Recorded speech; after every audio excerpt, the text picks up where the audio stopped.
only going to be influenced by evidence and facts in front of us and the rigorous scrutiny of that evidence and facts. Nothing else. It's an exercise on accountability. Today we meet not as a start of a process. We're marking the next phase of a roadmap that would have developed in February 2022. A roadmap that said that's when we started and that we're hoping to end at the end of September. So the phase we're marking today is that of the hearings. And I thought it's important to mention and emphasize that point because what we're doing is an exercise to examine the fitness to hold office of the Public Protector, and therefore we get into this with a twofold possibilities. We get into this determined to hear evidence and witnesses that are going to place in front of us evidence that will assist in exonerating the Public Protector, as well as evidence and facts that will indicate to us and help us have adverse findings. So in both ways, we're asking for, throughout the process, objectivity of this. In our last meeting, I asked for the draft directives to be prepared to govern the appearance of persons before the committee. Thankfully, this has been done. And I understand the Public Protector legal team wishes to address me on some of the aspects of these directives before issuing them. I will give an opportunity and afford the legal team of the Public Protector to address us on that at some point in a few minutes' time. But before I proceed to the next item, I'm just going to ask Thembi Nkosi to indicate if we have received any apologies first. Thank you, Chairperson. As it stands, we have one apology from Ms. Dlakude. She's seeing a doctor today and will be joining us from tomorrow. Thank you, Chair. Thank you. I was told earlier that Ms. Lothrit has just landed, will be on his way, will be joining us. I want to record that. Those are the only apologies we have. Honorable Mkhwebane.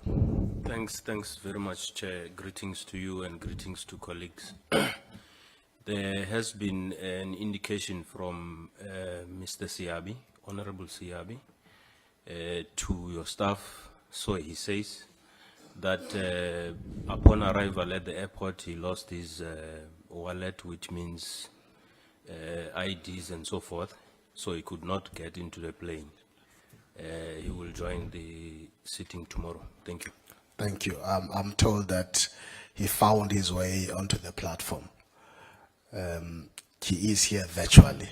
That's the beauty of this hybrid. Thank you, Honorable Mkhwebane. With that, I want to proceed to the next item. And I'm going to take this opportunity and recognize and invite the evidence leader, Advocate Nazarene Bauer, to make her opening remarks, as well as touching on the directives. Honorable Bauer, you are recognized.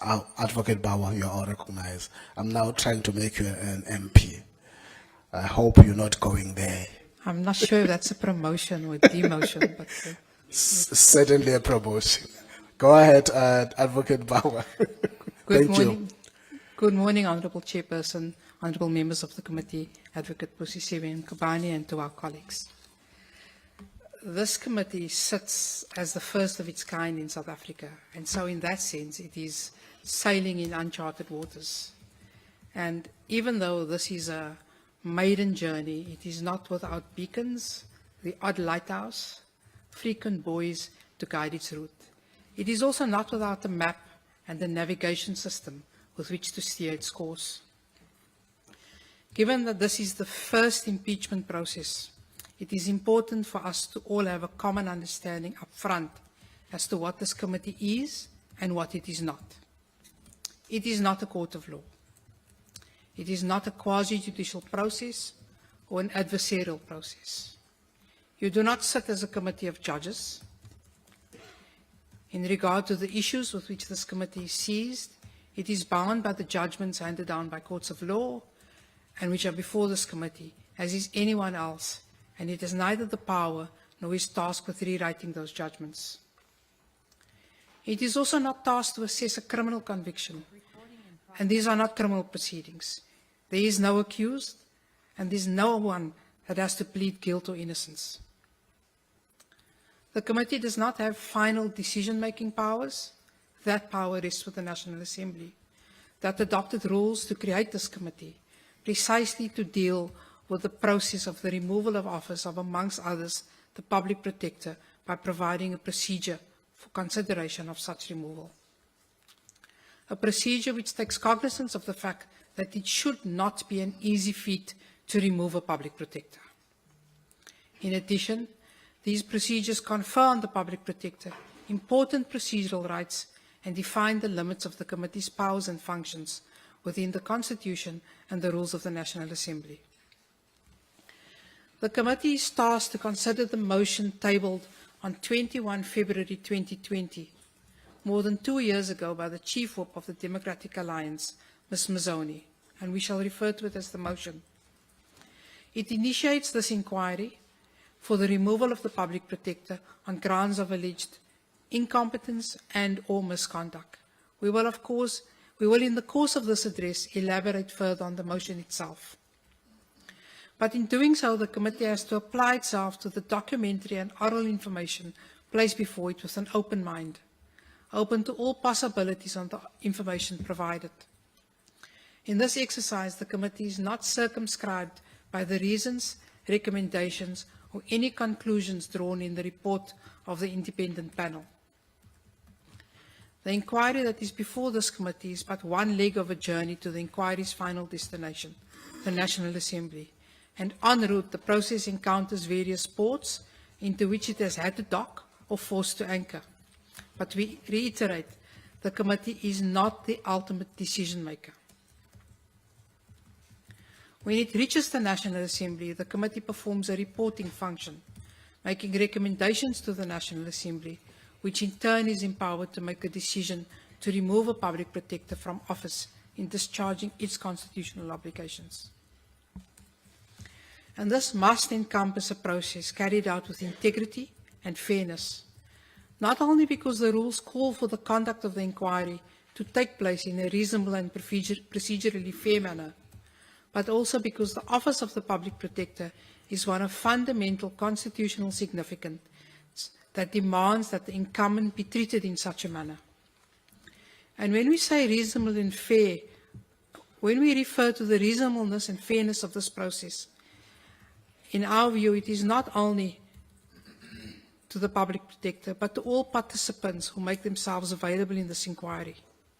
It must be fairness to witnesses who participate, to ensure that their voices are heard and that they too are treated with dignity and respect. Also, to stay on course, this committee has determined terms of reference which permitted the appointment of myself and my colleague, Advocate Nomisa Mayosi.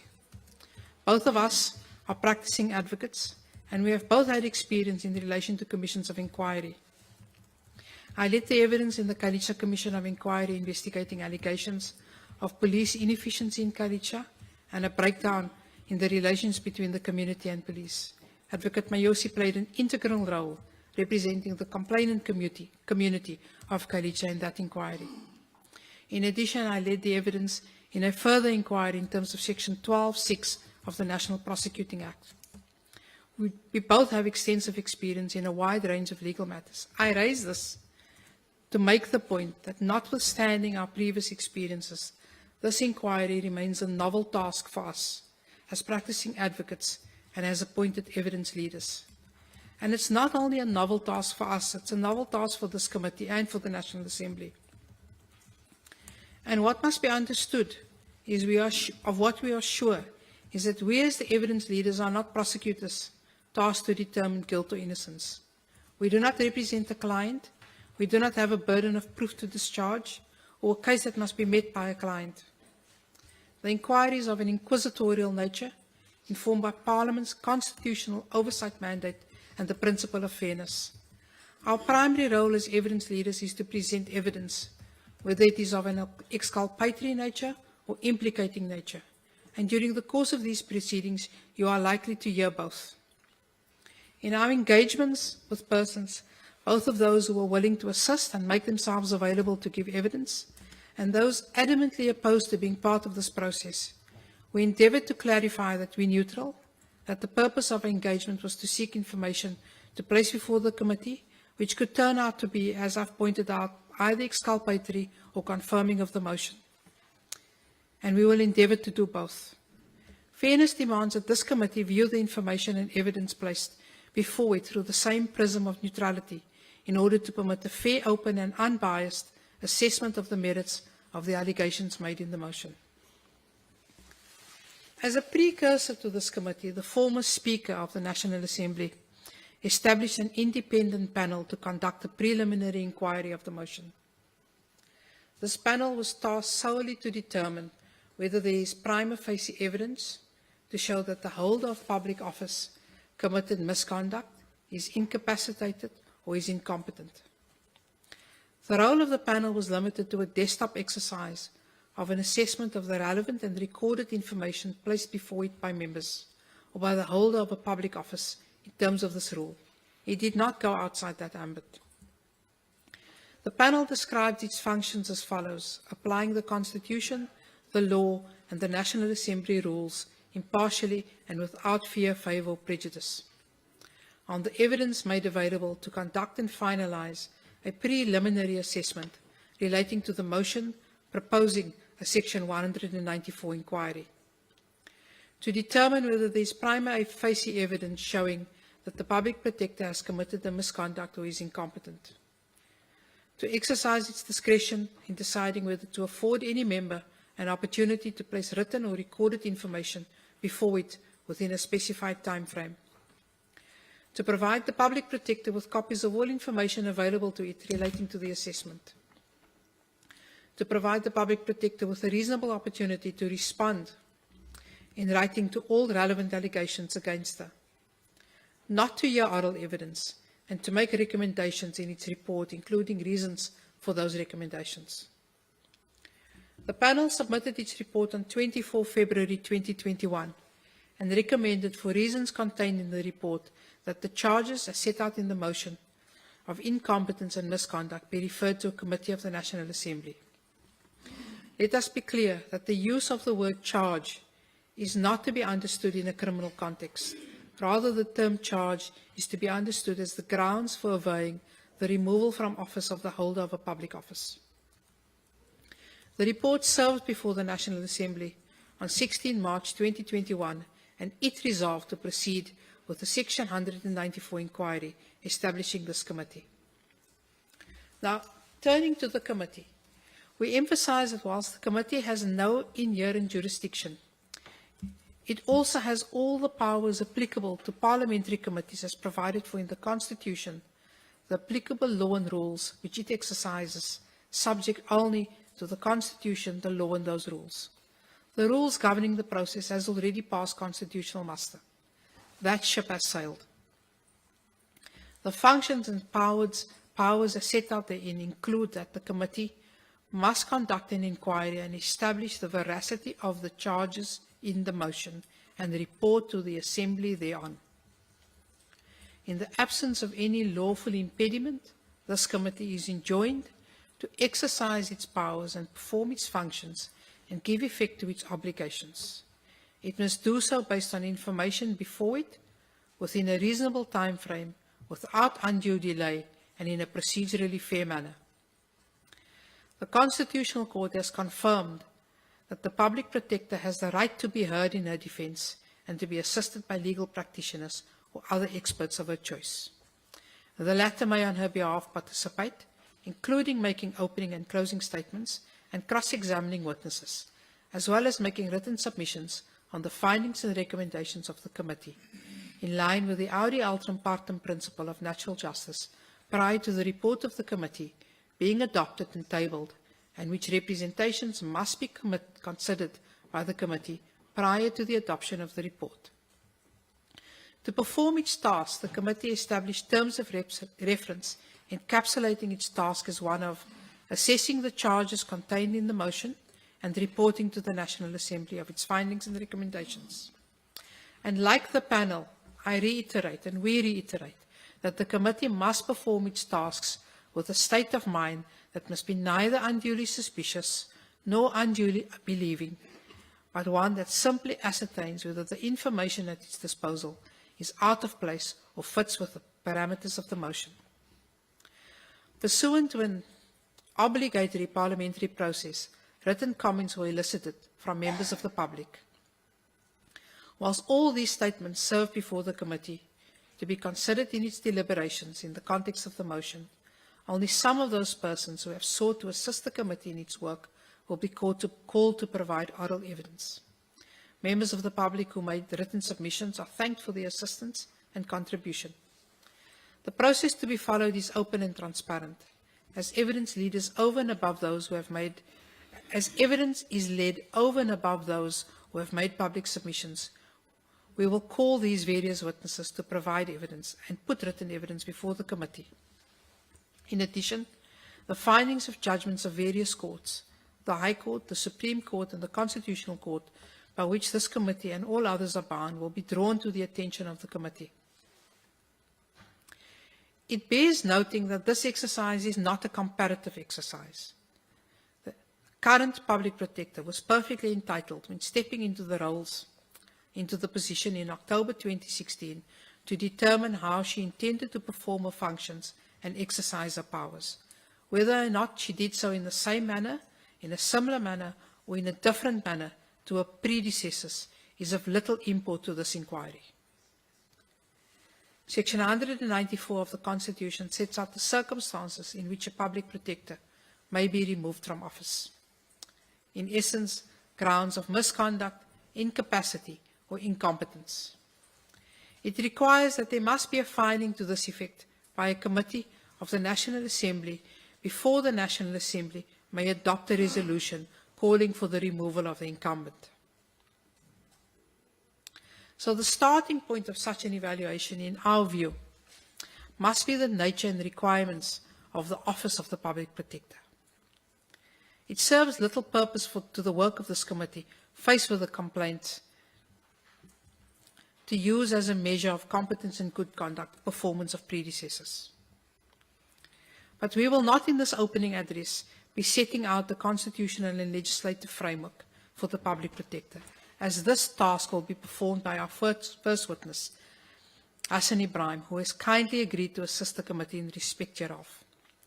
Unlike other witnesses, Mr. Ibrahim will not be dealing with any of the specific charges as set out in the motion, but will instead traverse the legal foundations underscoring what was created in South Africa and is known as the Public Protector.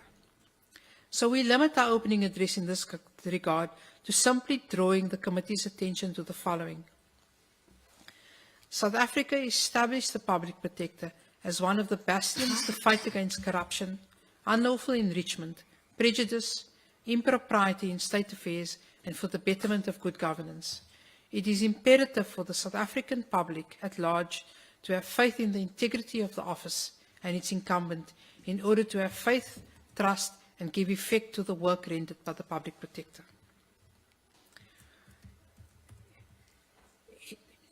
In order to do so, and next turn to consider two further factors: courts and judgments, and the motion. With reference to the court judgments to be considered during these proceedings, many of the reports that are the subject matter of this inquiry were considered by different courts. As such, it is informative to briefly consider the hierarchy of courts in our country and the binding nature of precedent on lower courts. I venture to repeat what is set out in the Constitution, that the judicial authority of the Republic vests in the courts, which are independent, subject only to the Constitution and the law, and which must apply impartially, and which must apply law impartially and without fear, favour, or prejudice. Their function should not be interfered with, and other organs of state, through legislative and other measures, must assist and protect the courts to ensure the independence, impartiality, dignity, accessibility, and effectiveness of the courts. Most important is that an order or decision issued by a court binds all persons and organs of state to whom it applies. There is also a hierarchy of courts. The decisions of the Constitutional Court are binding on the Supreme Court of Appeal. In turn, the Supreme Court of Appeal and the Constitutional Court are similarly binding on lesser courts, and the decision of the High Court are binding on Magistrates' Court within their areas. Final judgments in the event of appeals are those of the Constitutional Court or the Supreme Court of Appeal, and the divisions of High Courts where there is no longer a possibility of an appeal and where no appeal has been pursued. These are binding. In the main, a number of issues raised before this committee relate to several cases which the courts have already considered and pronounced on. These will, amongst others, be referred to as the hearings proceed and include the judgments relating to the South African Reserve Bank or the Absa Lifeboat Report or the CX Report, the judgment relating to the Vrede Dairy Project, the judgment relating to the Financial Sector Conduct Authority, the judgment in the dispute in respect of Ms. Pasani Baloy, the judgment relating to the CR17 campaign, the judgment in relation to the investigations conducted of Minister Gordam and in which Mr. Pillay and Mr. van Logrenberg prominently feature. Both of the latter have made themselves available to provide evidence to this committee. The judgment in relation to the Commission of the South African Revenue Services pertaining to confidential taxpayer information and the Public Protector subpoena powers, and the matter involving the Government Employees Medical Scheme. The legal principle of stare decisis is a juridical command to the courts to respect decisions already made in a given area of law. The practical application of the principle means that courts are bound by the previous judicial decisions, as well as the decisions of courts superior to them. The adherence to the principle by our courts permits certainty, predictability, reliability, equality, uniformity, convenience. It is not simply a matter of respect for courts of high authority, but a manifestation of the rule of law itself, and this we all know is one of the founding values of the Constitution. Where the courts have reviewed and set aside those reports of the Public Protector, they no longer have any legal efficacy. It is not for this committee to second-guess the decisions of the courts and what is already established law in the country. They form part of the evidence presented in support of the allegations made in the motion. So, for example, the CX report, the initial Vrede Dairy report, the reports in relation to the investigations into Minister Gordhan, and which will form the evidence, or which will be referred to in the evidence of Mr. Pillay and Mr. van Logrenberg. These have already been finally reviewed and set aside and have no legal efficacy. And of relevance is what the courts found in those cases in relation to the conduct of the Public Protector. This procedure commonly underlies all the judgments involving the Public Protector. Whilst we will refer this committee to the dicta or in ordinary parlance the pronouncements of a number of judgments during the course of these proceedings, it must be borne in mind that this takes place in the context of either reviews, interdicts, or appeal proceedings, most of which in some way or another relate to a report that's been issued directly or indirectly. Indirectly, we mean that while the litigation may have commenced with a review of a report or to stop a remedial action from being enforced. By the time it reaches the appeal stage, all that may well have been left is the question of costs. In the normal course of events, in applications to court, the case is brought with a litigant relying on a founding affidavit. A respondent has an opportunity to file answering affidavits to deal with all the allegations set out therein. There is also an opportunity to file replying affidavits, which affords the applicant an opportunity to respond further to allegations in the answering papers. In some cases, a party may simply file an explanatory affidavit to assist the court. If the allegations in the founding affidavit filed by an applicant are not dealt with in the answering papers, then the applicant's version stands undisputed. Where the respondent in the judgments before this committee substantively answers and denies the allegations made in a founding affidavit, the applicant has the opportunity to deal with those and deny it in a replying affidavit. The respondent's response, where one is given, will prevail, and where it results in a bona fide dispute of fact, the litigant must refer it to oral evidence. This is what lawyers call the tried and tested Plascon-Evans rule, explained simply. This is how the courts deal with evidence in application proceedings. So in the main, the judgments on which the motion relies emerges from affidavits already filed in which certain allegations were made and responded to under oath, and a court has pronounced on it. It is not this committee's function to revisit those or to second-guess the judicial process.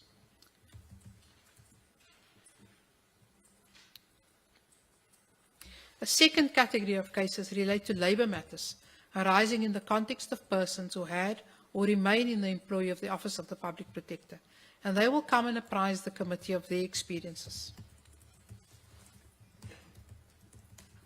It is useful to consider the test applied by the courts when evaluation of such reports take place. The courts have stated the aim of the evaluation of the relationship is not to determine whether some means will achieve the purpose better than others, but only whether the means employed are rationally related to the purpose for which the power was conferred. Rationality review also covers the process by which the decision is made. So both the process by which the decision is made and the decision itself must be rational. If a failure to take into account relevant material is inconsistent with the purpose for which the power was conferred, there can be no rational relationship between the means employed and the purpose. So it is not the task of this committee to determine whether the reports were factually correct or not, but it is about how the reports were arrived at and whether these reports were prepared without fear, favour, and without no real or apparent bias, reflective of the correct law and in accordance with the prescripts of the Constitution, the Public Protector Act, and other relevant laws, including the common law. And it is this context in which a determination must be made as to whether it gives rise to misconduct and or incompetence. We do not at this juncture seek to set out the context of each and every report, but as the subject matter is introduced by a witness during the course of such evidence, we will endeavour to draw the relevant portions of the judgments to the committee's attention.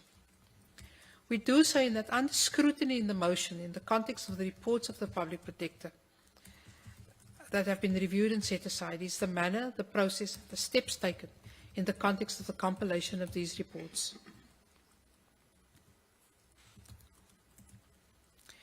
And now if one turns to the motion itself, there are 4 composite charges set out there in brief. The first is that the Public Protector is guilty of misconduct in an investigation and report into allegations of failure by the South African government to implement the CX report and to recover public funds from Absa Bank. For ease of reference, we will refer to it as the CX matter.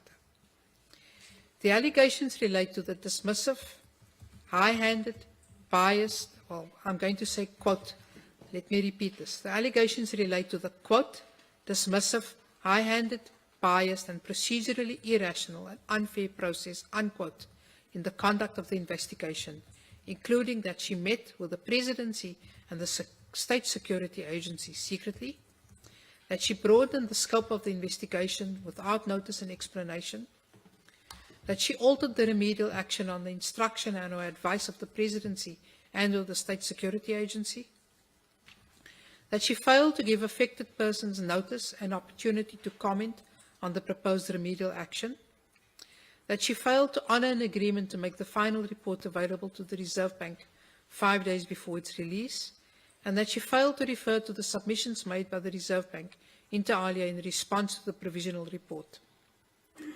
She is also alleged to have committed misconduct or shown incompetence in respect of her evidence in litigation relating to her report. The second charge relates to the investigation and report into the allegations of maladministration against the Free State Department of Agriculture in the Vrede Integrated Dairy Project. We shall refer to it as the Vrede Dairy matter. She is alleged to have misconducted herself in that she narrowed the scope of the investigation without rational and proper explanation. She failed to investigate at all the third complaint submitted by the Democratic Alliance without rational or proper explanation. That the steps taken in the conduct of the investigation were wholly or inadequate considering the magnitude and importance of the complaints raised. That she materially altered the remedial action proposed in the provisional report without rational or proper explanation. And in statements made under oath in the litigation challenging the Public Protector's Report 31 of 2017/18, she gave directly contradictory explanations for her failure to investigate. The third charge is one of incompetence, in that she has a demonstrated, quote, and sustained lack of knowledge to carry out and the ability or skill to perform her duties effectively and efficiently, unquote. This charge relates to the Reserve Bank matter, the Vrede Dairy matter, and the report into allegations of maladministration, abuse of power, and improper conduct by the former executive of the Financial Services Board, as well as systemic corporate governance deficiencies at the Financial Services Board. The motion sets out the allegations in full, and I will not repeat them in full. Save to note that the Public Protector is alleged to have grossly overreached and exceeded the bounds of her authority, demonstrated a failure to appreciate her legal duty to come to the aid of the vulnerable and marginalized members of society, and, in the words of the motion, legal ineptitude in the ability to comprehend and accept the appropriateness of proposed remedial action, of her proposed remedial action. In respect of the report on the Financial Services Board, conceded that irrationality, forensic weakness, and misunderstanding and or misapplication of legal principles is demonstrated in such report. My apology, Advocate Bauer. There's just a problem of disconnection. We're getting information that people on the platform have been disconnected and would like them to follow you so that they are not cut out of the process. Can IT please quickly attend to the matter? My apologies. You can take a pause.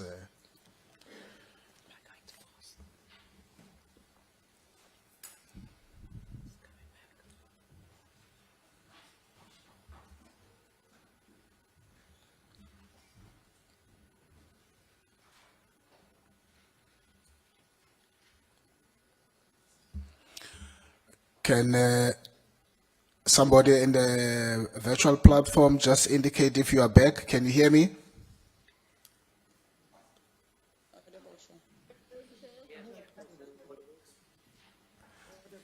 Sheikh Imam? Yes, thank you, Chairperson. Be back. Thank you. We can't hear you.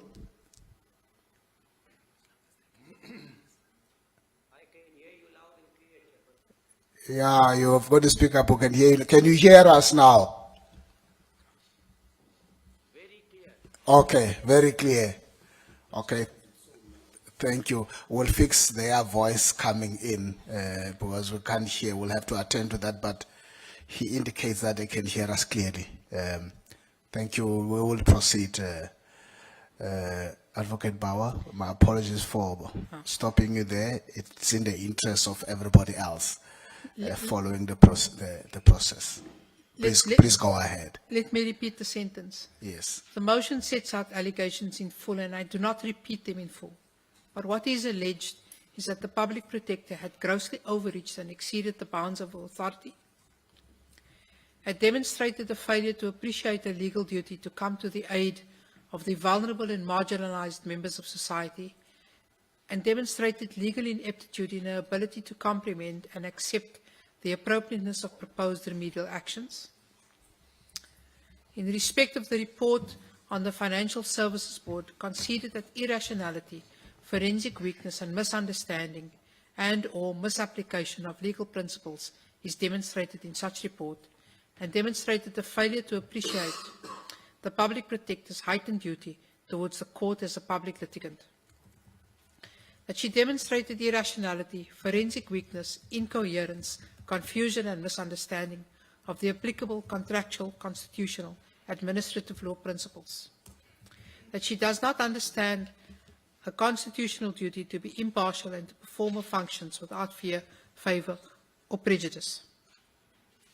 The final charge is also one of misconduct/incompetence, in that the Public Protector is accused of having intimidated, harassed and or victimized staff, alternatively has failed to protect staff in the Office of the Public Protector from intimidation, harassment and or victimization by the erstwhile Chief Executive Officer in the Office of the Public Protector, and has committed misconduct by and or demonstrated incompetence in the performance of her duties in failing to manage internal capacity and resources, including staff, failing to prevent fruitless and wasteful and or unauthorized expenditure in legal costs, failing to conduct the investigations and or make her decisions in a manner that ensures the independent and impartial conduct of investigations, and or avoided making findings against certain public officials while deliberately seeking to reach conclusions of unlawful conduct and impose far-reaching remedial measures in respect of other officials without basis. These are the contents of the motion which serve before this committee. Now, we have earmarked several witnesses. However, at this juncture, it is not anticipated that all the witnesses will be called to provide oral evidence. In fact, there may well be an agreement with the legal representatives of the Public Protector that some evidence based solely on affidavit will be accepted. And in other instances, it may well not be necessary for such oral evidence to be placed before this committee at all. As we at the outset of this address pointed out, this is a distinctly novel process. It is at the best of times intimidating for any witness to appear before one judge. It is seldom so that the witness gives evidence before a full bench of 3 judges, and it must be appreciated that in the context of this inquiry, there is a committee of numerous eminent members of Parliament, not to mention my colleagues who also act in this matter. It is no easy feat for any witness to appear before this committee. It takes considerable courage for them to be prepared to do so. Given the nature of this process, it must be appreciated that the witnesses who do come forward to give evidence of whatsoever nature are ordinary people who have been requested to assist this committee or may well have been subpoenaed to do so. But in doing so, a number have also indicated that they regard it as their responsibility, if asked, to appear before this committee, even though they may not wish to do so, and provide their insights. And we as evidence leaders ask this committee to treat them respectfully and allow them to leave this process and this committee with dignity. As fundamental as it is to this process to respect the Public Protector, if and when she elects to give evidence, that she be treated with dignity and respect, so too must be the case with the witnesses. We have encountered a significant level of concern, fear, and even cynicism of this process in our engagements. Cognizance should be taken thereof, and efforts must be made that there's no credence be given to those concerns. We reiterate to appear in this forum is daunting in itself, and questions should be relevant to the motion and on hand, asked respectfully and with adherence to the basic values entrenched in our Constitution. To do otherwise would undermine the integrity of this process in its entirety. We thank you. Thank you, Advocate Bauer, for those opening remarks. At this point, members and colleagues, I will now recognize Advocate Dalimpofu to make his opening remarks and respond. Maybe before that, I just see a hand, Honorable Holomisa. Thank you, Chairperson, colleagues, Public Protector. The evidence leader, I didn't hear her telling us how this committee, what role this committee played in the process of suspending the Public Protector. It's very important. Did we determine that she deserves to be suspended? Did we recommend to the Speaker or who Speaker who informed the President? Just clarify that so that procedurally we're on the same wavelength. Thank you, Honorable Holomisa. I was going to come back to those issues, but if you want to quickly clarify that, I'll give to you before I go to Advocate Mpofu. For the sake of clarity, the evidence leaders have no role in the litigation or the suspension process that has occurred. So we are not in a position to answer the question in any meaningful way. Thank you. I will respond to the questions later, so I'm just going to park it, Honorable Holomisa. Thank you. I now recognize Advocate Dalimpofu to take the podium. Thank you.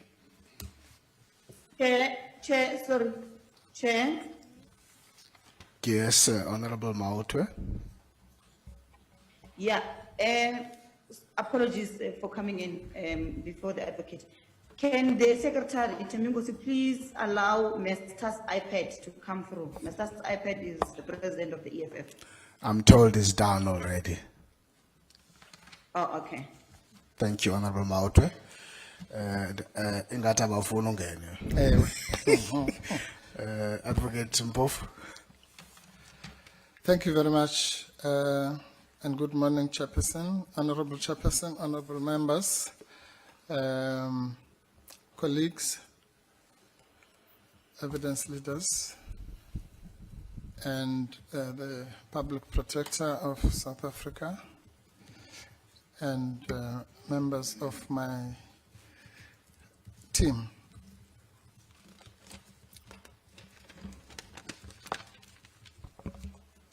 Chairperson, I noticed that my learned friend, Ms. Bauer, did not address the issue that you raised about the directives, and I'm sure that was just an oversight on her part. But I will try and maybe address where we are on that issue, and obviously if she wants to add something at the end, then she will do so.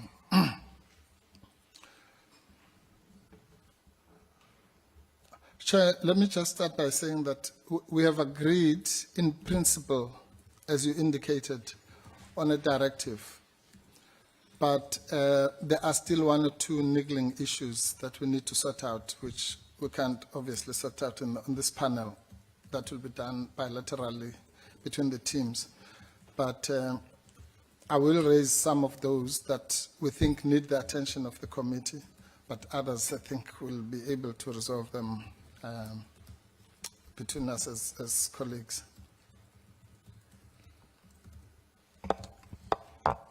Chair, my learned friend, Ms. Bauer, correctly started with a metaphor that had to do with marine affairs and navigation, uncharted waters, and those kinds of allusions.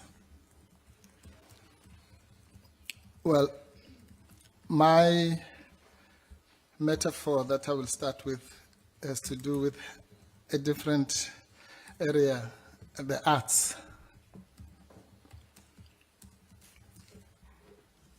Judith Sipoma, one of our leading songstresses, has a song called A Cry, a Smile, and a Dance. And my opening words is that if the Constitution was a person, it would adopt that song, a cry, a smile, and a dance.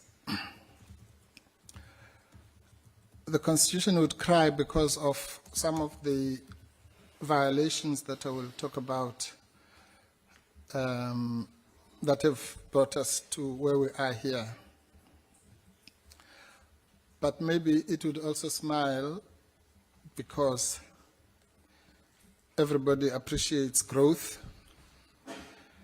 And as you correctly pointed out, Chairperson, and my learned friend, Ms. Power, pointed out, as a country, it is a big moment, constitutionally speaking, in the sense that, as she correctly pointed out, we're really entering uncharted waters. It is the first time in this country that a so-called impeachment process, and I'll explain why I say so-called, has reached this stage that we have reached today. We know that there have been many impeachment attempts for presidents and all sorts of people, and even for judges. But none of them has ever reached this stage that we are reaching today. So today we're starting a completely novel, I think that's another word that I'm borrowing from Ms. Power, completely novel area. And just for perspective, there are democracies that are hundreds and hundreds of years old that have not had a process reaching this far. Or we were lucky, quote unquote, I think last year or the year before, to witness an impeachment process in the United States of their president. And even there, they were entering many uncharted waters, and we all watched with interest. So I agree with that. But on the other hand, the Constitution, which really should be our guiding light, has been serially violated for us to get here, because there was what one might call a lot of zeal in making sure that we get here by hook or by crook, and mostly by crook.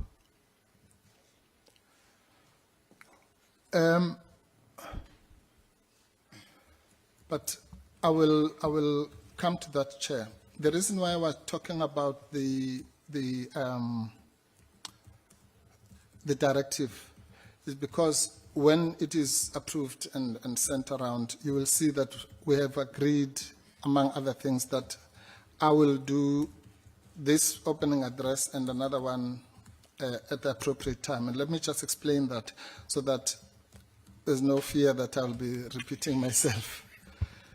This address that I'm doing now responds to your remarks, the remarks of my learned friend, and in a way preempts some of what Mr. Ibrahim will say tomorrow.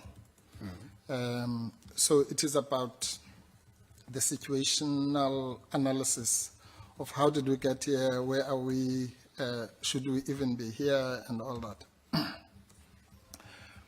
The second opening address, which I will give if and when the time comes for us to call witnesses will then focus on the charges. In other words, it will address the second part of my learned friend's address. So today I'm not going to get into Frede and all those things. I'm just going to talk about where we are. When I address you again at that time, I will then take you through our analysis of the charges, of each charge, and broadly speaking, by then we will have a more settled witness list and a roadmap, which obviously will also be determined by the evidence at that stage. But it will also be determined by something I'm going to deal with last. I want to make remarks about a few high-level issues, Chairperson. The first is to assure you that we are here to participate in this process, that our participation is, however, under protest because of some of the issues that I'm going to highlight, which I've called major constitutional violations.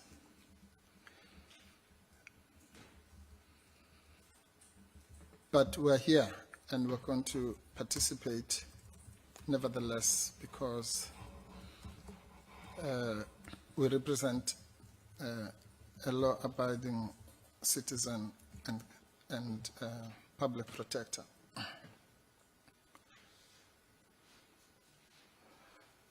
She has always made it clear that she wants the opportunity to assure this committee and the National Assembly and indeed the nation that she is fit and proper, willing and able to discharge her duties as public protector. In that process, she has been accused of all sorts of things, including so-called Stalingrad, which is a term that's used by people who hate the Constitution to try and discourage others from exercising their legal rights, which are in the Constitution.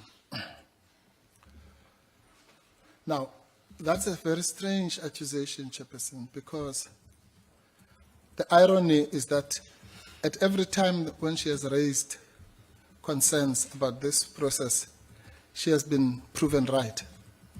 Every time.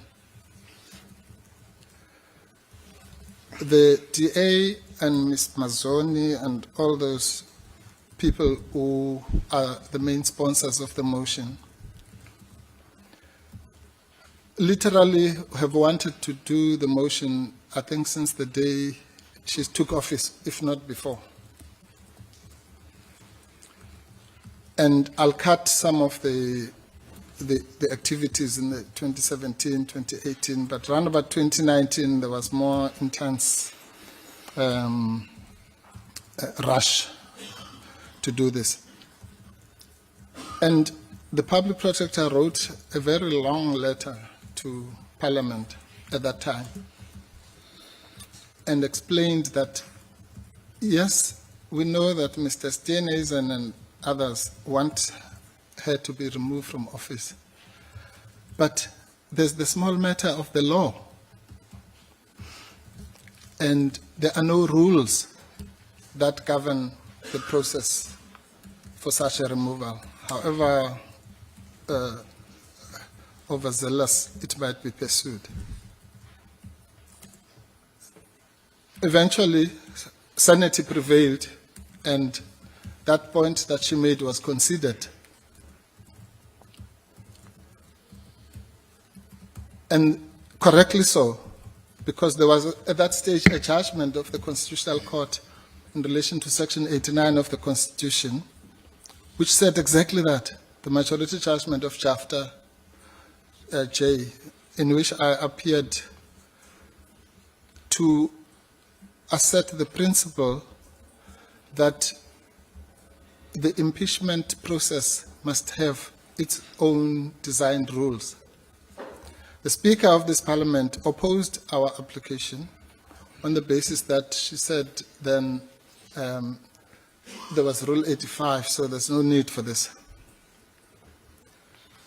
And other judges agreed with her, Justice Sondo, Justice Mkhwebane, and two others. We succeeded in that application with a split of 7 judges to 4,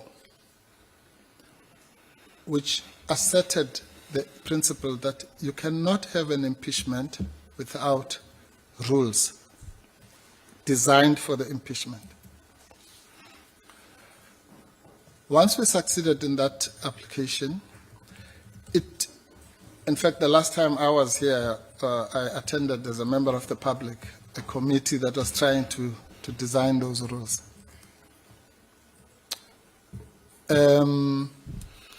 But the implications of that judgment are going to be clear, and I will probably deal with them in more detail when Mr. Ibrahim is here. So I'm not going to dwell into them, save for this. Justice Chapter for the majority said, it is impossible, I'm paraphrasing, agreed with us that it is impossible to do an impeachment without what he called a preliminary predetermination of the existence of the grounds, right? That you will find at, I think, paragraph 178 of the so-called EFF impeachment judgment. Now, the importance of that for this committee is enormous, because it accords with what you and my learned friend were saying, namely that the task of this committee is nothing more, nothing less than a preliminary predetermination of the existence of the grounds. It's not a removal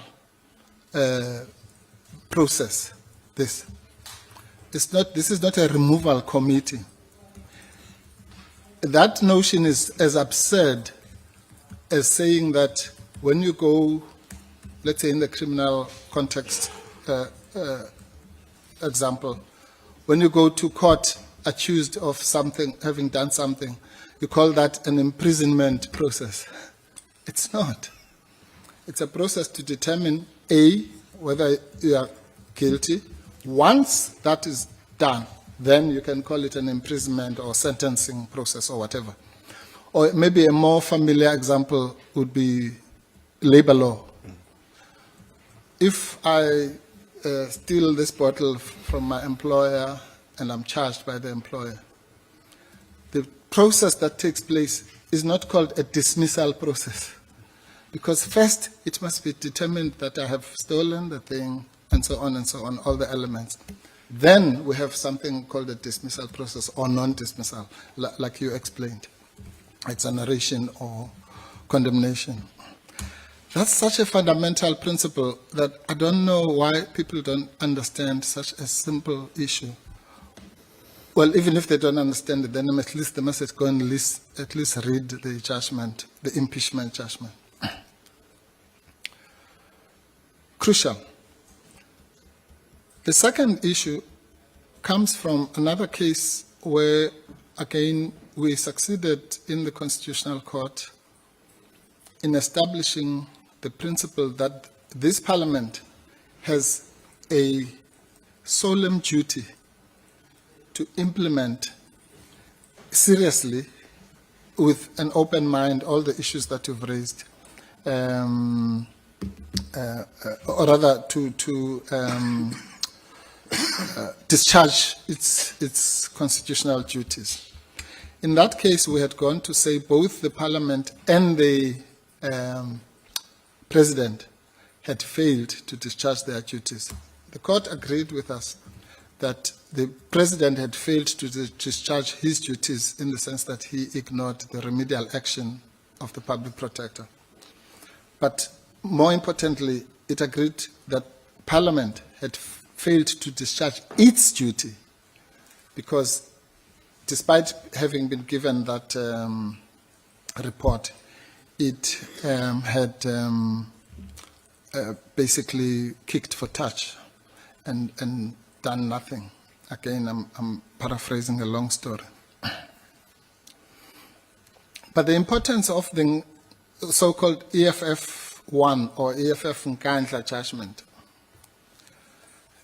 goes much wider for this committee. And again, it's something I think my learned friend who touched on this.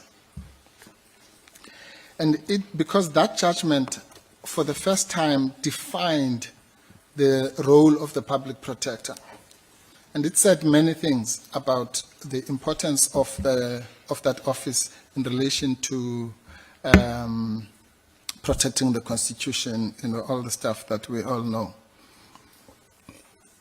But it also said something about the obligations of other organs of state, whether it's the president or parliament or whoever, vis-a-vis the public protector.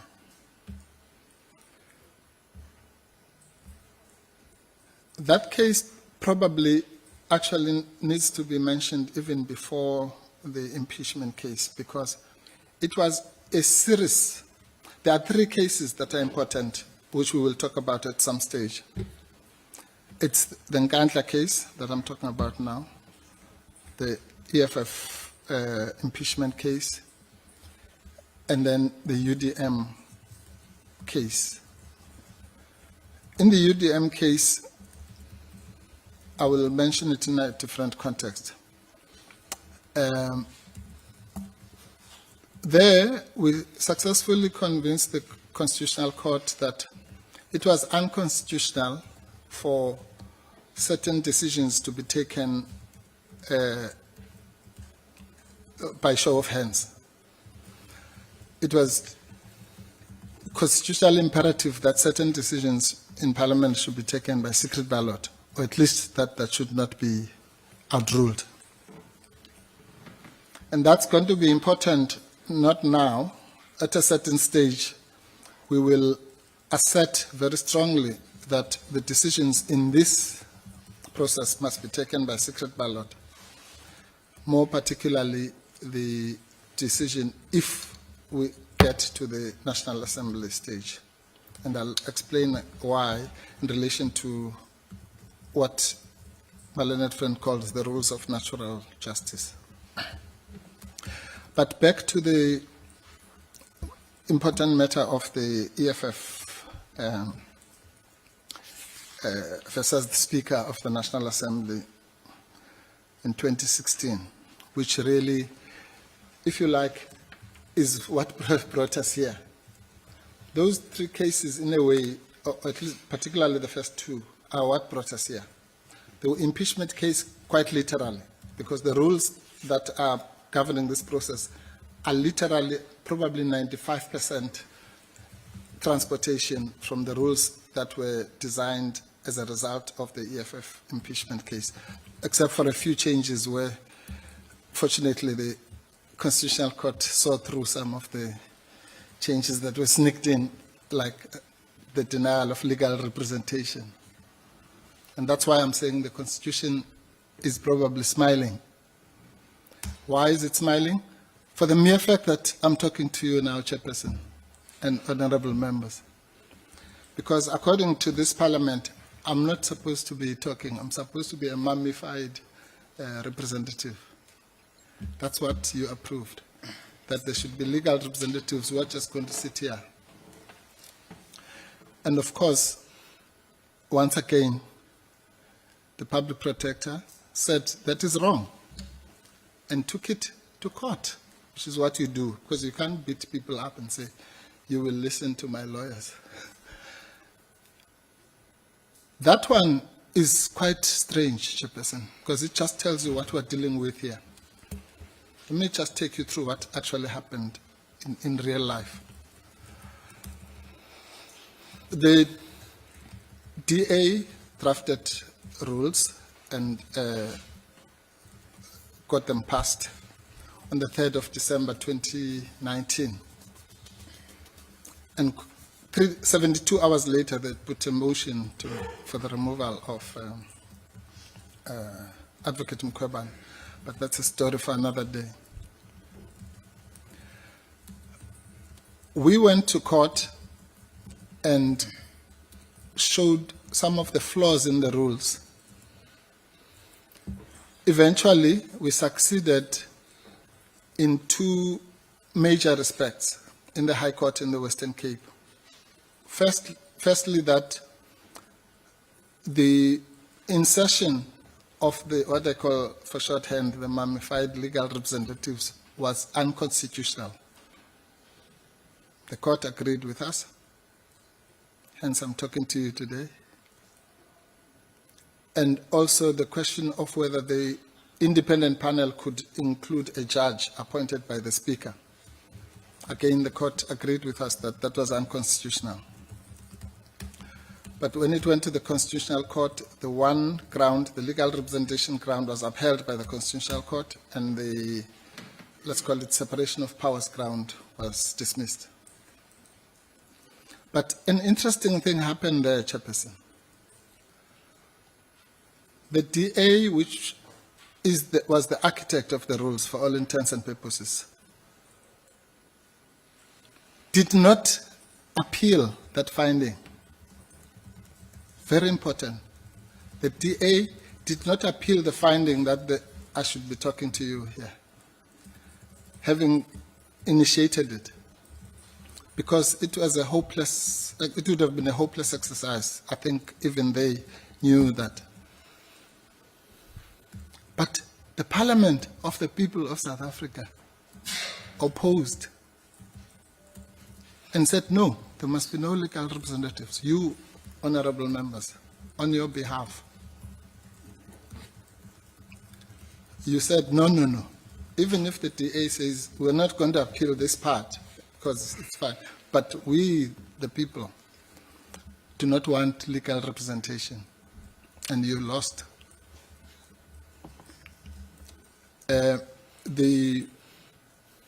Fortunately, the Constitutional Court would have none of it, and it upheld my right to speak to you now, as I'm doing.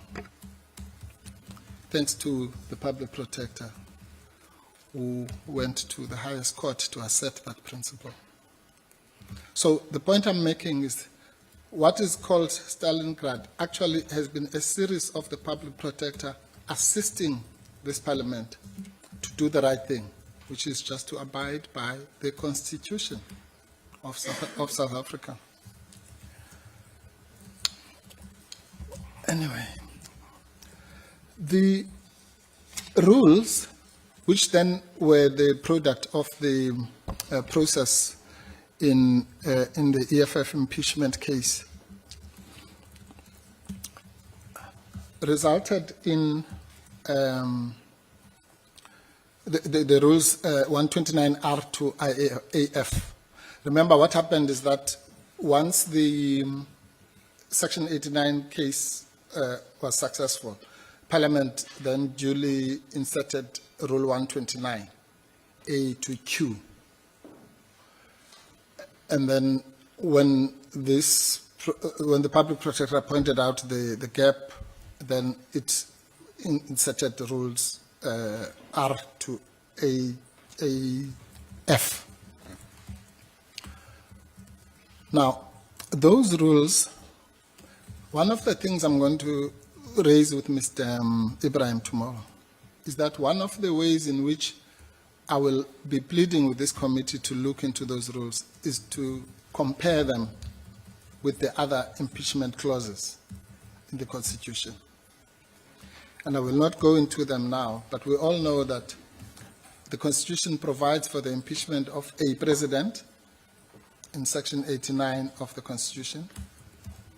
It provides for the impeachment of a judge in Section 177 of the Constitution, and then it provides for the impeachment of a holder of a Chapter 9 head of a Chapter 9 institution in section 194 thereof. This is very important because not only are the rules that you are implementing now a product of the rules that really were section 89 rules, which shows that these things are interrelated, but there's a lot of learning that one can get from, not just from the judgment, but even from the other sections of the Constitution. And an important part of it is the fact that this committee is not a removal committee. Let me say a small thing about the section 177, because I happen to know a little bit about that because I sat in the Judicial Service Commission. Now, what happens there is that section 177, you'll see, says the following. I'm talking now about the issue that was raised by General Holomisa.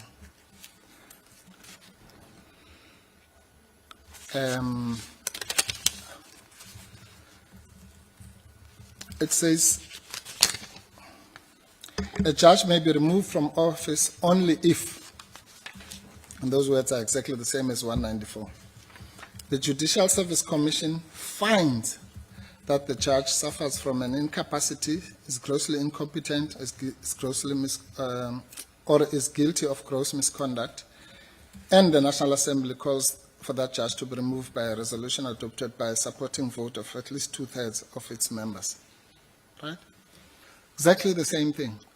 You can read for JSC, you can read this committee. So, a judge, a public protector, may only be removed if the JSC, this committee, finds that the person is guilty of whatever is in your definition, and whatever is in this definition, and the National Assembly calls for that judge to be removed, public protector, by a resolution of 2/3. Exactly the same thing. Now let me tell you how it happens. What here is seen as a mystery is actually so understood in those circles. Because what really happens, and this has happened now in the case of Judge Hlophe, for example, is that the JSC then goes through something called the Judicial Conduct Committee and then the Judicial Conduct Tribunal, which is your equivalent. And it calls witnesses. We all witnessed that. There was Honorable Griffiths, QC from England. It was this process. And then that happened, and then there was a finding by that committee, just like your process. And then that finding, like yours, was then taken to the JSC. There's something called a small JSC, but that's not important. The small JSC simply means the JSC sitting without the members of the National Assembly. And the reason why we do that is so that when it comes here, those members will not be conflicted. But that's just an aside. So once then the JSC agrees with the finding of the Judicial Conduct Tribunal, at that point, there might be talk of suspensions and what have you, but not before that. It can be done before that, as it has been done here, so illegally. It's only once you have that finding that you can even utter the word removal. Because before that, there's no question of removal. As you said, it's exoneration or, depending on the outcome, a removal. Do you want to take the members to the reading of Section 194(3)(a)? Yes. Section Just 194. so that they follow. Yes. So that yes. No, correct. So that the comparison actually works, yeah. Right. It's very simple. And let me explain why I'm doing this, Chairperson, with your indulgence. It is because everyone who has spoken before me has said that, and the rules say that the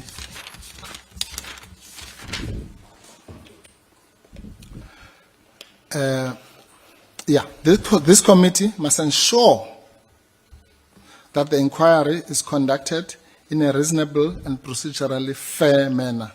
That's Rule 129 AD bracket 2.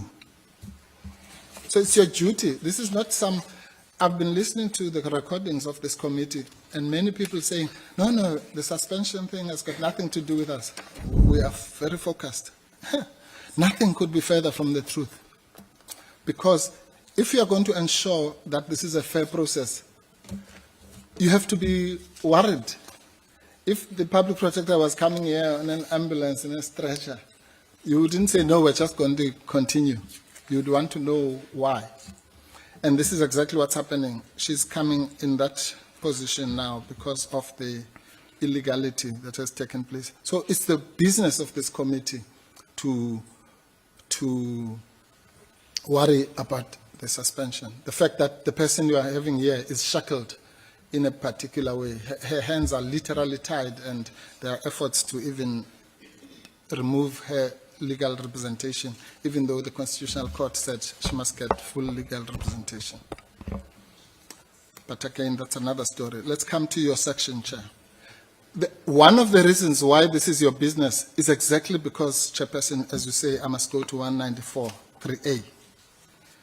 How can it not be your business when you are mentioned theoretically, and I put a question mark on that, I'll come back to it, but on the current interpretations that are flying around, you are mentioned directly in that section.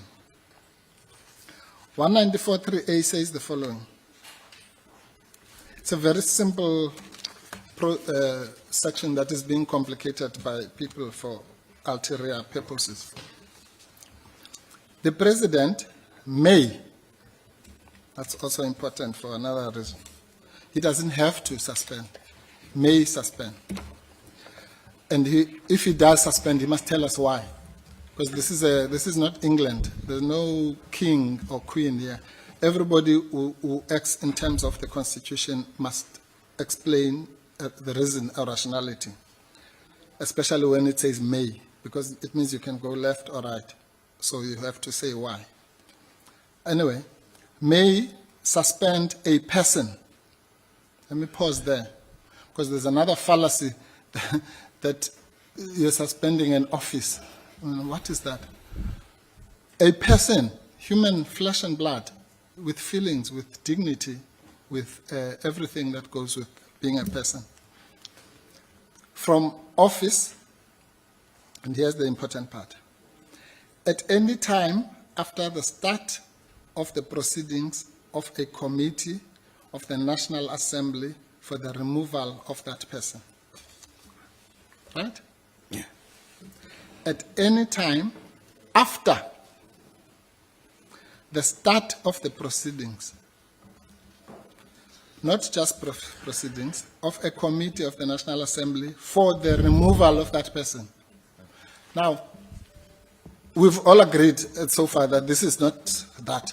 This is not there's no committee for the removal of any person at this stage.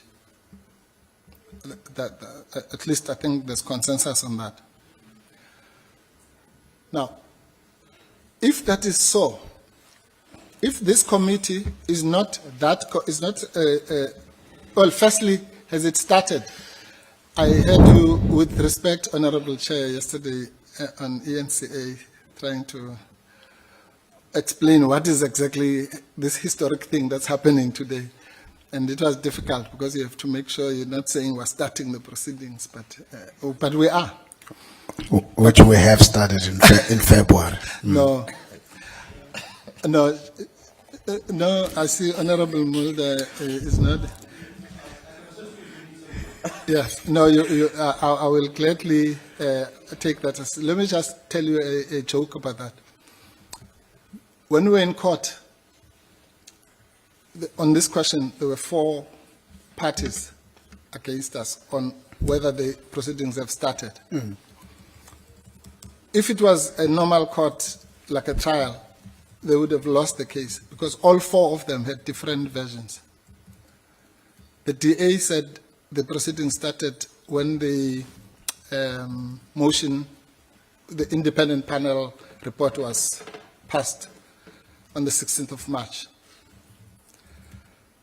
The chairperson, this chairperson, said it started on the 21st of July. Yesterday he said 22nd February, but that's another story for another day. We'll clarify that. Yes. And who else was there? Oh, the president said he just heard from the speaker that it has happened. He doesn't know exactly when it happened, but it must have happened around 21st of July. Okay.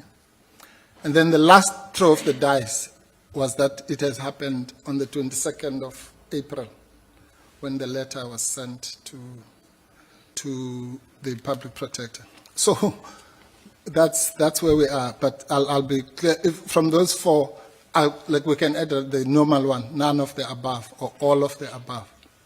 And maybe you'll tell me which one it is, Honorable Mulder.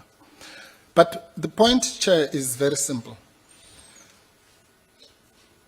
The constitutional mothers and fathers, the founders of the Constitution, must be assumed to have, they were not just having a joyride and putting words, plastering words here and there.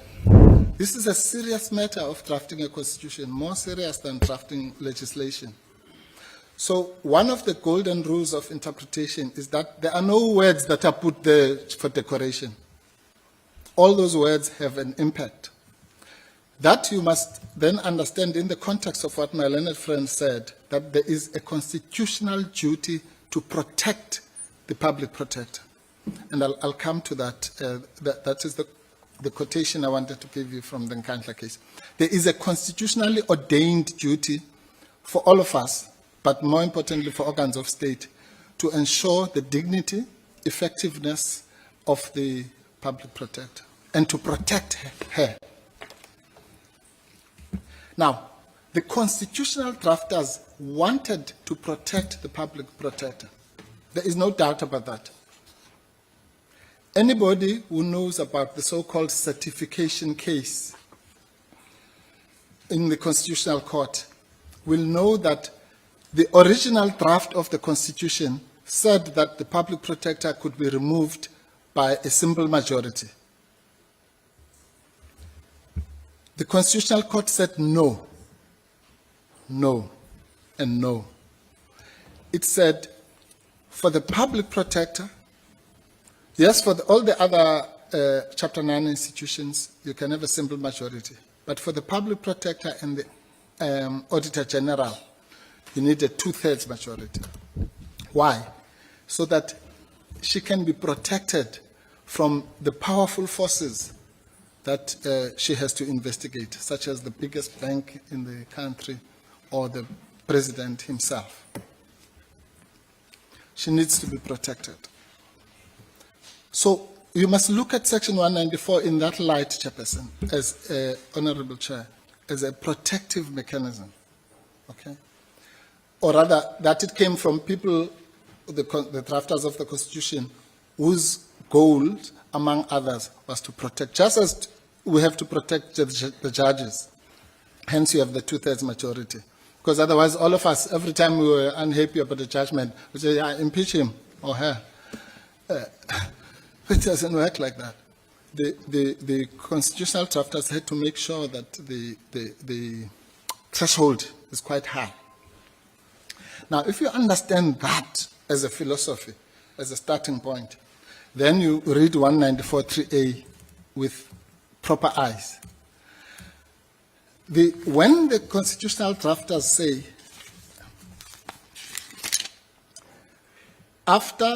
at any time after the start of the proceedings of a committee of the National Assembly, why did they not stop there?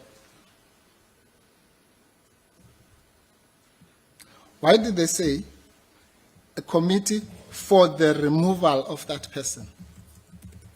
Is this that committee? Are we here for the removal of anyone? Are we? If we are not... You do know that, just a pause. Yes. You do know that this committee, so section 193 is about appointment of these heads of institutions. Section 193, it's about the appointments. Correct. Section 194, and has a heading that says removal from office. Yes. It's written in bold. Yes. So that's the section. It is about that. Yes. And then within it then, as you have taken us through, details the different tasks for the different, for the executive, for this committee, and for the NA, and to end with the president if the finding is an adverse one. Correct. So section 194, this committee is established in terms of that section, Yes. which is about removal. Absolutely. And so was the independent panel, for example. But it would be foolhardy to say the independent panel was a removal mechanism. Of course, it was also under section 194. But was it a removal panel? No. Yeah. There was a point made, sorry to there was a No, point made. by the way, I welcome Okay, engagement thank you. on There was a on this. point made by the evidence leader, which is drawn directly from section 194, that the role of this committee, it ends with findings, reasons and recommendations for that to the National Assembly. Correct. The point made there was that we are not a decision-making body. We do work for the National Assembly. So if we go to the National Assembly and say, based on evidence and the work we've done, this person is exonerated from what we've received. Or we go there and say, we're tabling to you findings and recommendations that are indicating that this person must be removed from office. Correct. It is the NA that decides at that point. And you would know that when the NA decides in the adverse, the president is not optional, that he must remove. Correct. So I thought there's clarity there. There is. We should be saying the same thing. No, there's absolute clarity there. There's no doubt. There's 100% or 1,000% consensus. Okay. But all that what you've said, Chair, does not answer my simple question. Is this or is this not a removal committee? If it is, then we are. It has started. If it is not the committee for the removal, There is an answer there a person. in the rules. Just yes, in rule 129 AD. 129 AD, AD. Yes. section 1. Good. If I may read. It says the committee must, when the assembly has approved the recommendations of the independent panel in terms of rule 129Z, proceed to conduct an inquiry Good. and establish the veracity of the charges and report to the National Thank you. Assembly thereon. 100%. Full stop, you should say at the end. That's all. There is a full stop, yes. That's all, Chair. Thank you very much. That is all this committee is about. And that is not me. It's you. It's Parliament that drafted these rules for yourselves. I'm trying to understand where do you have difficulty? Yes, I'll assist you, Okay, don't worry. all right. The committee, like you said in your introduction, like my learned friend Ms. Bauer said in her introduction, with which I agree, and as the rule says, it will conduct an inquiry and establish the veracity of the charges and report to the Assembly thereon. Now, the veracity of the charges, Chairperson, is just a fancy word for saying whether the charges are established or not. It's what I said earlier. It's what Judge Chapter said in the EFF impeachment case, that without a sifting mechanism to determine whether, in the case of a president, there's serious misconduct or not, what's the point? You can't have an impeachment process. But in fact, he puts it very clearly. I'm sorry if you will indulge me. No, go Chairperson. ahead, go ahead. Yes, I'm very sorry for this.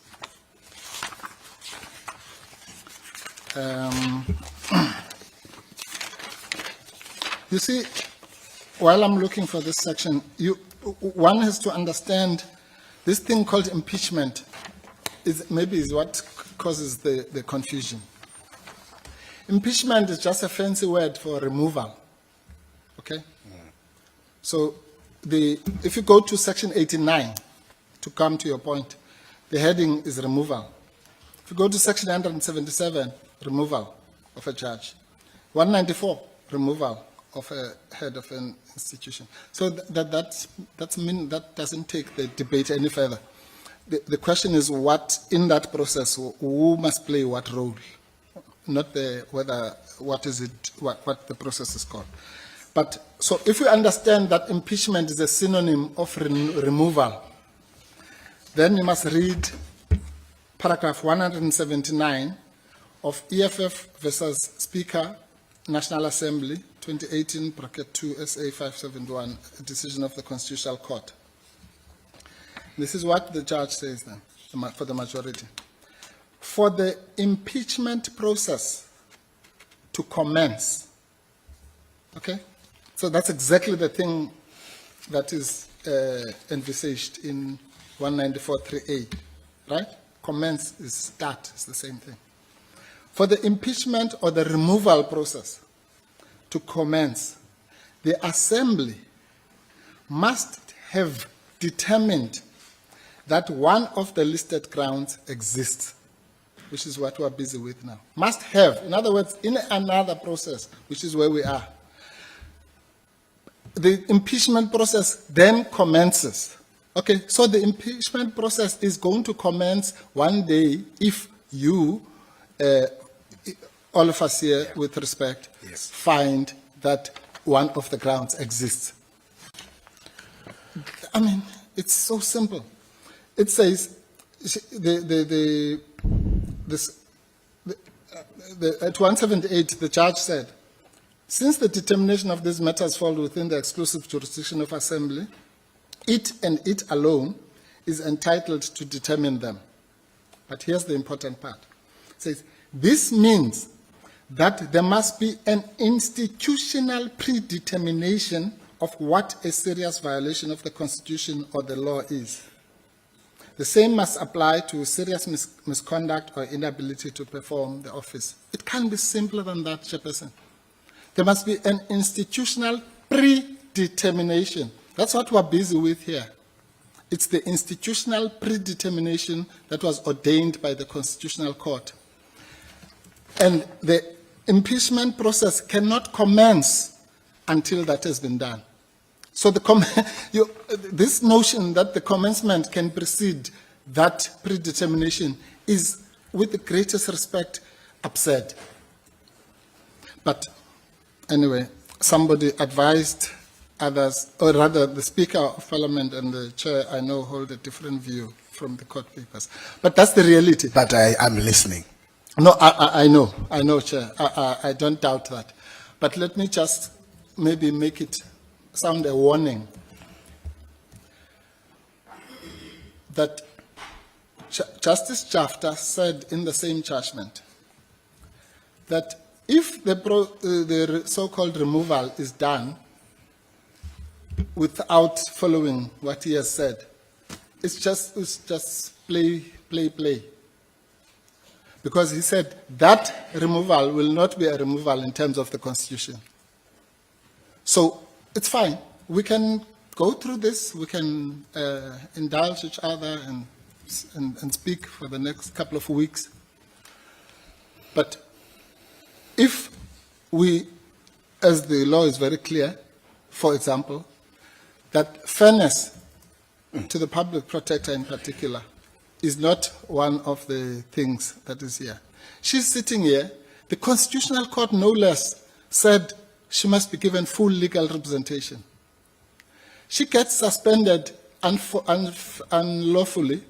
She has not been able to prepare for this process. Her emails were blocked until last Friday. when we protested. So to say that the suspension has nothing to do with this committee is, with the greatest respect, a fallacy, because it does. But again, let's put that on the side. Because all these nice arguments, by the way, are going to be aired on the 25th and 26th, as you know, Chairperson, of this month, in about 2 weeks' time, in the High Court here in Cape Town. And because there, it's not going to be the thing of the interdict and what have you. Is this what we're debating now? Have the proceedings started? Yes or no? If they have not, then has the Section 143A been triggered? In other words, the suspension process. If not, then the unfairness is patent. So I'm only addressing it to you. I know you are not the president, or you don't speak for him. I'm only addressing it to you, let me emphasize, only insofar as it affects your obligation to have a process that is fair and reasonable, which obligation you imposed upon yourselves in 129, the one that follows the one you just read, Chair. The committee must ensure that the inquiry is conducted in a reasonable and procedurally fair manner within a reasonable time. By the way, as one of you said, the rules of natural justice, as you know, Chair, and I'm sure the honorable members have heard this many times, otherwise they wouldn't be here. The rules of natural justice are two. They come from Roman times. One is called Audi Alteram Patem, which somebody was trying to pronounce the other day. It simply means, again, it's fancy lawyer's language. It just means the other side must be heard. And the other one is called Nemo Iudex in rem sua. And again, lawyers just like to be difficult. All it means is that no one can be a judge in his own cause. It's called the rule against bias. Okay. So when you say in that section that you must ensure fairness, it means you must ensure both of those rules, Audi and Nemo Iudex. So this issue about suspension falls into your second obligation. And I'll explain how. Because not only is this suspension premature, as I've explained, whether you agree or not, but let's call that the prematurity ground, or ultra-virus, another Latin phrase, unnecessary Latin phrase. But it is also, it offends against the rule against bias, in the sense that the person who did that suspension is a person who's being investigated by the Public Protector. And our courts have said that that is bias, or potential bias, or, which is more important, a breach of Section 96(2)(b) of the Constitution. That's why we had the Zondo Commission. I was in that case. I argued vehemently that the president cannot appoint or select the judge who's going to chair the commission. And we did that successfully. Why? Not imagine a judge, and my learned colleague, Mr. Semenya, was my opponent, made this point, and it was a very difficult point, to say, but how can you say the president may not appoint a judge? Because a judge is a judge. He's presumed to be impartial. But our court said, no, we know that a judge is a judge. But the mere appearance of the fact that this president, who's being investigated by the Public Protector, will be the one to, is just too ghastly to contemplate. So I'm saying that principle. Now, that was a principle that is so far removed. Now, if you introduce pala and all those things into that mix. You are now talking about an investigation into. Yeah. Can I make the point that this body is not a suspending body? No. In terms of Section 194. I appreciate and respect the fact that on the 26th and 25th of July, these are the kind of points you will be making in court, because that's where it is relevant, and not necessarily in this body. No. Because we have no role in the suspension of any of the heads of this institution. Yes. It's clearly stipulated Yes. whose role that is. Okay, thank you, Chairperson. Please, if that I've said that, I've listened to that being said in this committee repeatedly. It is wrong. Okay? It is wrong. For reasons I've explained, you have a duty to ensure fairness. You've agreed. Secondly, this committee, on your version, is mentioned in the suspending clause. All right? So if this committee wasn't here, there would be no suspension. At least do you understand that? We trigger the suspension. Yes. So Once our process starts. absolutely. In other words, the two things are like Siamese twins. No committee, no suspension. The only way under the sun you can ever suspend the public protector is if this committee has started. So how can the two things not have anything to do with each other? Because it's like saying, I was going to use an example, but it can be translated. No, it's fine. But it's that. It's just absurd, that notion that this committee, whose activities trigger the suspension, has nothing to do with the suspension. What is that? But anyway, the point I simply want to make, Chair, is that I don't want to go into the legalities. I want you to at least accept that you have an obligation to ensure fairness. And fairness includes both the rule against bias and conflicts of interest, as well as the rule for a hearing. Those two are inextricable. So if there's a conflict of interest, it's your business. If there's a lack of hearing, it's your business, right? If there's unfairness of any kind, it's your business. Self-assumed by you, self-decreed by you in this thing called the rules. So let's, please, this notion that this committee has got nothing to do with fairness as it relates to the public protector must be banished from anybody's thought. Okay. Now, let's then go to the public protector's role, or rather, why she should be protected, Chairperson. This is what Mkhwebane CJ said at paragraph 51.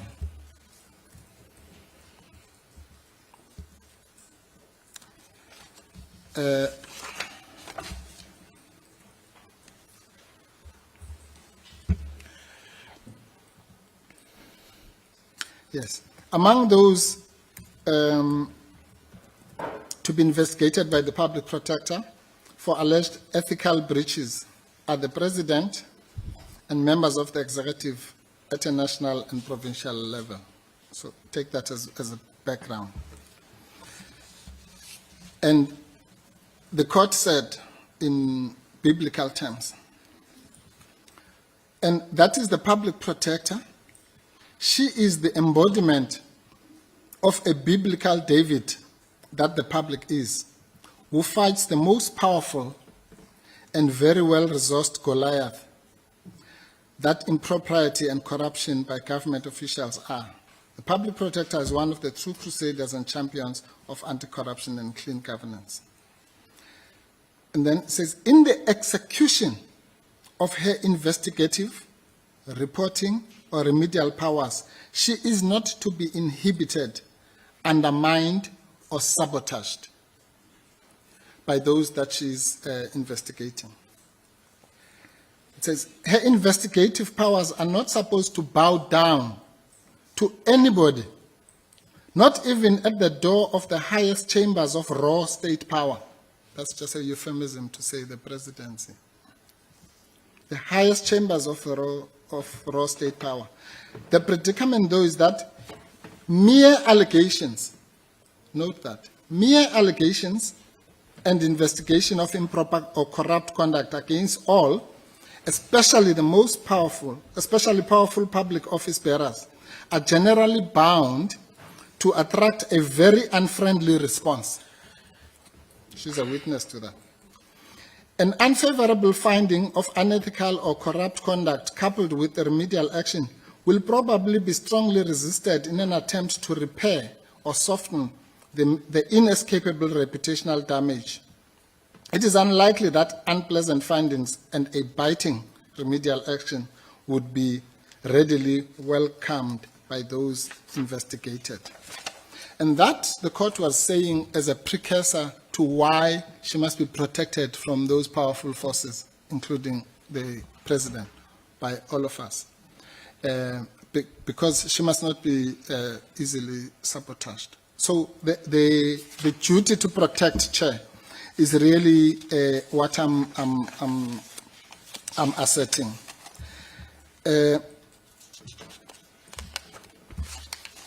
And that you will find in the same judgment.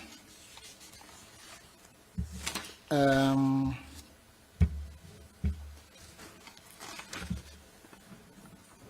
yes, the obligation. At paragraph 67,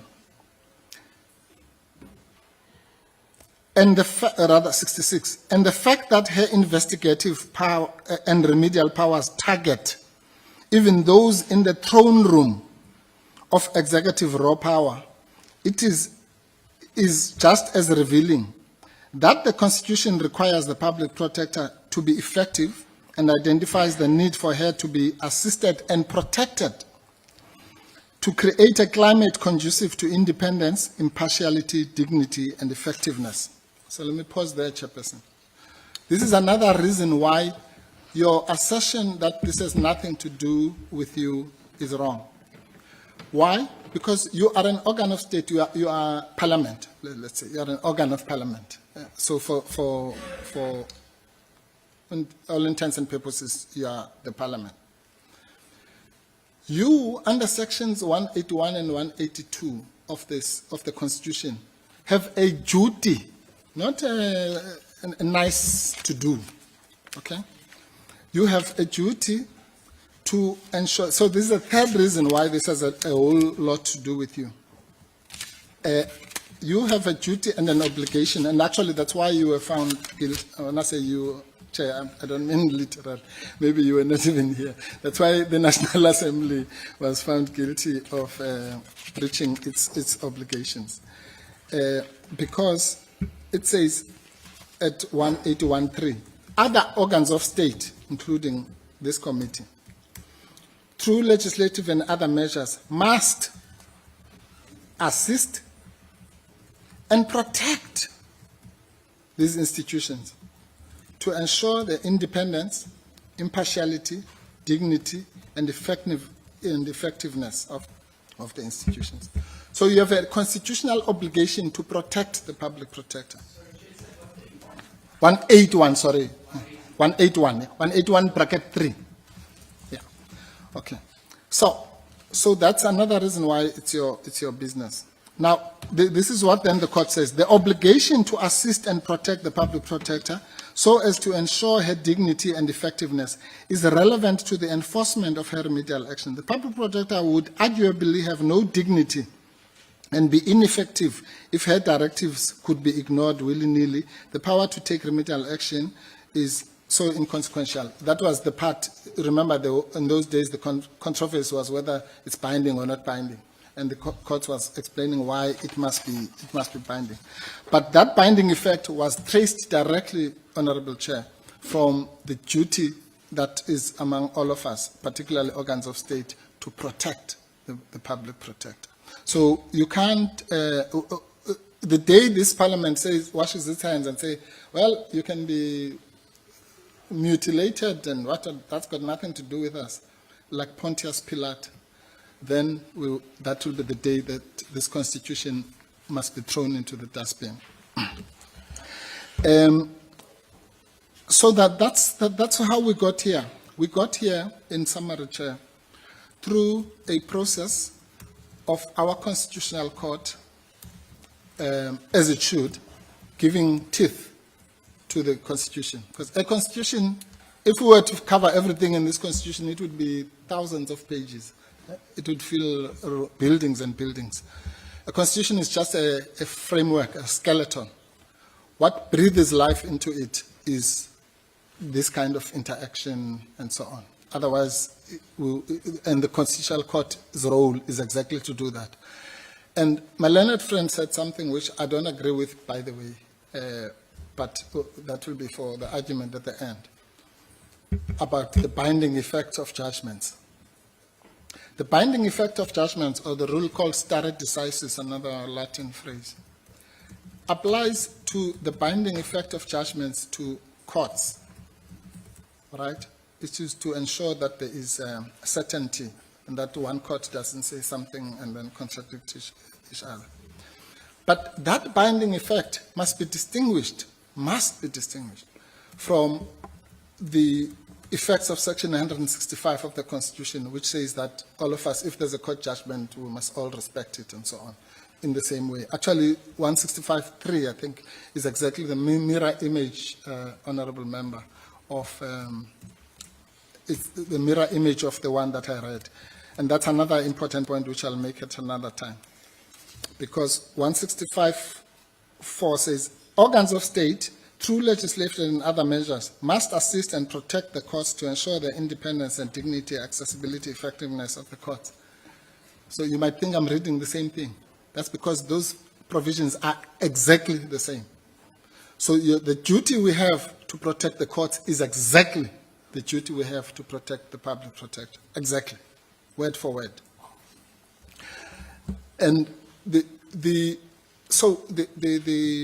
but the issue I was making, the point I was making was you are not bound by court judgments. That's wrong. You are not in a process like this. Are the court judgments irrelevant? No, I'm not saying they are irrelevant. Did they happen? Yes. Are they there? Yes. But if they are binding upon you, then what are we doing here? Let's all go home because the court has spoken. No, that's just so wrong. You are here to do your own assessment, as you correctly pointed out, Chair, to your credit, your own assessment of those issues. That must be, please, I beg all the honorable members, that point must be understood. And the members of this committee are clear on that. Well, not if they listened to the evidence leaders. Because my learned friend said that you are, and that's why I'm emphasizing this, that you are bound by those court judgments. No. No. Even the independent panel, with which we agree so much, said the following at 103.1 of their report, page 42. We are alive to the fact that the courts dealt with the conduct of the PP in a different context, right? Mostly whether the PP's reports are reviewable. The question before us is different. The question before you is also different, Honorable Chairperson. And they say, it is whether there is a prima facie evidence that the PP has committed misconduct or is incompetent. In front of you, it's more than that. It is whether she's guilty of misconduct. But the principle is the same. The question is different. But this does not mean that the factual findings of the courts cannot be relied on. I've just said that. To the extent relevant as prima facie evidence of misconduct or incompetence. For example, said the panel, a patently incorrect interpretation of a statute may constitute an error of law, in other words, a justifiable error of law, but it may also constitute prima facie evidence of incompetence. Considered. In these circumstances, the finding of the cause and respect of the PP's conduct have been taken into account as detailed below. That's all. That is the Bible you must go by, not a Bible or false prophecy that that you are bound by the courts in this stare decisis type of thing. Where a lower court is bound by another court, doesn't matter even if they think we don't know what this other court was thinking, but if it's higher than them, then it's binding. Okay. Very important, crucial distinction that you must make. You must determine, with an open mind, all the things that were said by my learned friend, Ms. Bauer. Open mind, open, clean slate, all the metaphors that were used. Whether, having listened to both sides, having listened to the witnesses that are going to be called, having listened to the public protector and her witnesses, at that stage, whether she's guilty or not guilty of misconduct as defined by you in Parliament. That's all. That is all. You're not bound by anything. You come, hopefully, with a clean, on a clean slate. But while we're on that, let me make the next point, which is why you said, I think, Chair, and I salute you for that, nobody must come here with a predetermined outcome. Fairness and rationality, a rigorous assessment of the facts, and so on. Those were your words. Well, a predetermined outcome is another aspect of the Nemo Iudex rule. Because what would be the point of going to a court, for example, if the judge was just watching you and thinking, you can talk until you're blue in the face. Before you open the mouth, I know exactly what I'm going to do. Then again, we're wasting each other's time. I'm sure these honorable members have many important tasks to perform than to come here and perform a charade and we sit here and talk for weeks and weeks and weeks. And then at the end, we know exactly what's going to happen. That's what you were warning against, correctly, Chair. And that's why I'm saying that the UDM case at the appropriate time becomes important. Because let's not kid each other. If what is going to happen here is that people are just going to do that which they were going to do anyway, then what are we here for? We might as well just count. We know the DA has got so many members, the ANC has got so many members, the UDM has got so many members, and so on. Let's just call a 5-year-old child to do the arithmetic, and then we're done. Okay? But if we're going to sit here for weeks and weeks and listen to evidence and fly people here to be listened to and so on, then it must be done genuinely with an open mind. And unfortunately, one of the ways to ensure that that happens is by secret ballot, because the court in the UDM case said that is a method by which the secret ballot is a National Assembly issue. Well, as a committee, ours and the things that you have raised in all the meetings that we have had, what I was raising in my remarks are the sentiments of this committee. yeah. All of them. Well, it's about bringing all of them into one. So, yeah. You might be preaching to the converted in that sense. I'm not about to rush you, except to say, because when you started to say you are here under protest and Yeah. you are going to ventilate Yes. what these issues. Protest is- And thank it you. is my understanding that that's what you're ventilating, Thank you, Chair. that protest. Yes. Yes. I think that category, I think we've had it. Yes. Well, Chair, let me just say this. I accept, without any quibble, the fact that the issue of the secret ballot may be more relevant for the National Assembly, but you are also members of the National Assembly, 1. 2, And it might not be relevant depending on the outcome that comes out of course, this that's committee. what I said. So we don't want to look there. No. It's not our space. No, you want to look there. Let me tell you why. Because because you have to do a report. You said it yourself.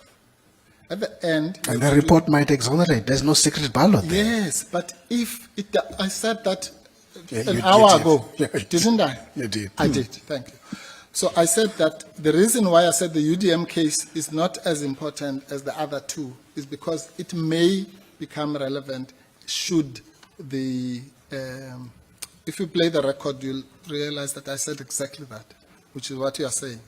So I'm saying when you do a report, if and when you do a report, bear in mind that fairness will require that we don't do a futile exercise of bean counting and we know the outcome. Because quite frankly, if that is the case, even here, I'm saying this with all seriousness, Chairperson, even here, we might as well just pass a piece of paper and say who wants to remove, who doesn't, that's it. Because we're not about to waste the time of these honorable members and South Africans with a predetermined outcome. I'm making the point that you made, but maybe you prefer it when it's put in these Latin terms. But it really, the point you are making is what lawyers would call nemo iudex in rem sua. No pre-charge. You cannot pre-charge a case. I was just underscoring that point you made, and also relating it to the question of fairness.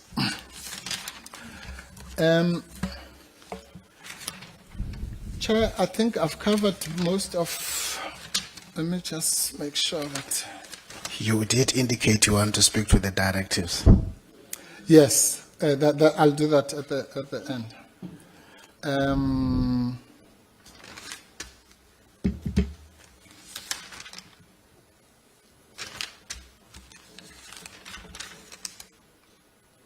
Yes. So, just to round off this point, bias. Bias is a no-no, is an enemy of fairness. That should go without saying. But here, I've already indicated that it was the Speaker and the Parliament that said the Public Protector should not have legal representation. I'm sorry, I'm overstating. Should not have legal representation with a voice. The chairperson of this committee has made certain remarks which we will refer to at the appropriate stage. Some of the members of this committee, at least of the National Assembly, have made remarks. One of them said when she was suspended and is a leader of a party, that party was cracking champagne. That's impartial. Those are the impartial people who are supposed to be subjected to. They've written in court documents under oath that she's guilty of misconduct. And you and my learned friend said they must have open minds. Well, good luck with that. Other members, even in the previous parliament, actually one of them said she must do the right thing, just resign. This committee, you, Chair, and the Speaker, have now entered the fray to say she must not be represented in the litigation by the attorneys of her choice. You've brought something called a Rule 7 application to ensure that she is left helpless and defenseless. So much for neutrality. And all sorts of other people have joined in, egged on by you, Chairperson, and the Speaker. And by the way, that's also not a coincidence. It is, with the greatest respect, unfair, Chairperson, for you, and I'm not saying you as a human being, sitting there as a chairperson, to tell us that this committee, this thing that has been peddled, that the committee has nothing to do with the suspension. Why was there a suspension? It's because the Speaker of this Parliament wrote a letter on the 10th of March to the President to say that this committee has started. There's nothing in our Constitution that says she must do that. Nothing. Nothing in these rules that says she must do that. She did it on your behalf. And nothing prohibits her to do that. No, thank you. In the Constitution, nothing. No. Well, if you believe that, Honorable Mulder, then please, I don't want your assistance later. Let me tell you. You're going to need it. Yeah, no, I don't. Let me tell you, that is sacrilege. It does not work like that. Constitutional democracy, this thing called the rule of law, is exactly the opposite of what you're saying. The rule of law says that there's a case, I will find it for you in due course, which says that the rule of law does not say you can do all that is not prohibited. That should make anyone who believes in the Constitution, it should make your blood to boil. No. The rule of law is the exact opposite. The rule of law says public functionaries, people who derive their power from the Constitution, not from owning your house or whatever.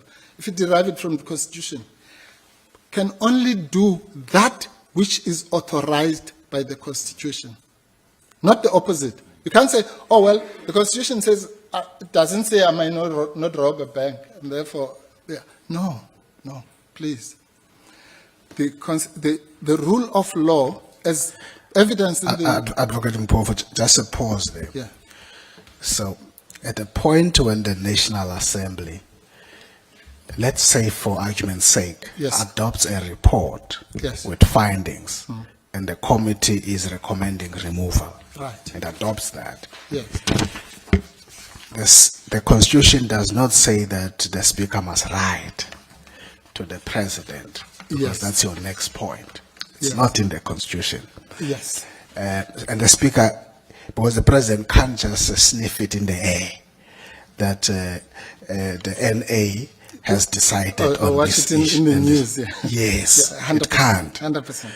So why would you want to stand on this point that she should not have written this letter? Yes. To indicate that this House, the National Assembly, through its subcommittee, the proceedings have started. You see, Chairperson, my honorable Chairperson, there is something called the Constitution. And then there's something called legislation. And then there's something called the rules. Okay? And regulations. Right. All of those are subject to. So once you have rules, that's why we had the first case about legal representation, because we're saying the rules are unconstitutional to the extent that they don't allow legal representation. So what do you do as a parliament? What you do is, if you think about that situation and you say, well, one day the committee will start and the president will be sitting in Dubai or whatever, not knowing what is happening. And therefore, the speaker or the chair or me or Honorable Olomisa or Honorable Mulder must inform him. Then what you do, Honorable Chair, is you do what you did in Rule 129T, which says, to answer your question, when the motion is in order, that's when your motion is in order, the Speaker must, 1, immediately refer the motion and any supporting documents provided by the member to an independent panel appointed by the Speaker for a preliminary assessment of the matter. That's not something the Speaker just wakes up and does. It's here. You decreed. And B, inform the Assembly and the President of such referral without delay. Okay? So here it is. The duty to inform the President without delay of the motion. That answers your question. Where in this document is where it says she must inform the President that the proceedings have started, prompting him to, there's no other reason to do that except to prompt him to suspend. Where? But where? Where does it come from? It's not here. So, let's not kid ourselves. The only reason the Speaker of this Parliament wrote to the President on the 10th of March without any lawful authority, without any authority from the Constitution or the rules, was to say, wink, wink, suspend her. But you agree with me, that point you have already ventilated in court. No, it doesn't matter if I've ventilated it anywhere. I'm ventilating it here for the purposes And there's of this there's an committee. outcome in that regard. No, there's no outcome. There's no outcome, sir. The outcome is going to come on the 27th of July, probably. And you will have that opportunity. Yeah. Because the body that you are addressing now on that particular issue, you're carrying the matter as part of Part B, which are the merits of the case that you're tabling. Yes. Yes, Chair, you're 100% right. The only relevance it is to you, with the greatest respect, is whether you, and I say in the collective, as this committee, feel that despite all those issues, on your own volition, okay, there is nothing stopping this committee from itself, in the interest of its own rules of fairness and so on. For example, saying that these issues, from what we never, obviously, never looked at the sections like this.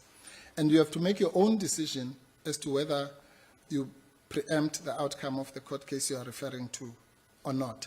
We are here. We are ready to rock and roll. Okay? We are very ready. But we just want to tell you where you are leading this country and this Parliament, to a bottomless pit and a cesspool of illegality. That's all we have to, we have to discharge our duty. We can't stop. It's a free country. The committee will make its own decision. Good luck. But let me then make the last point, Chair, which is this. And that ties up with this issue of the directives. As I said, there are issues on the directives that, as colleagues, Ms. Bauer and I have worked together for decades. So I'm sure we'll be able to iron those issues out as colleagues.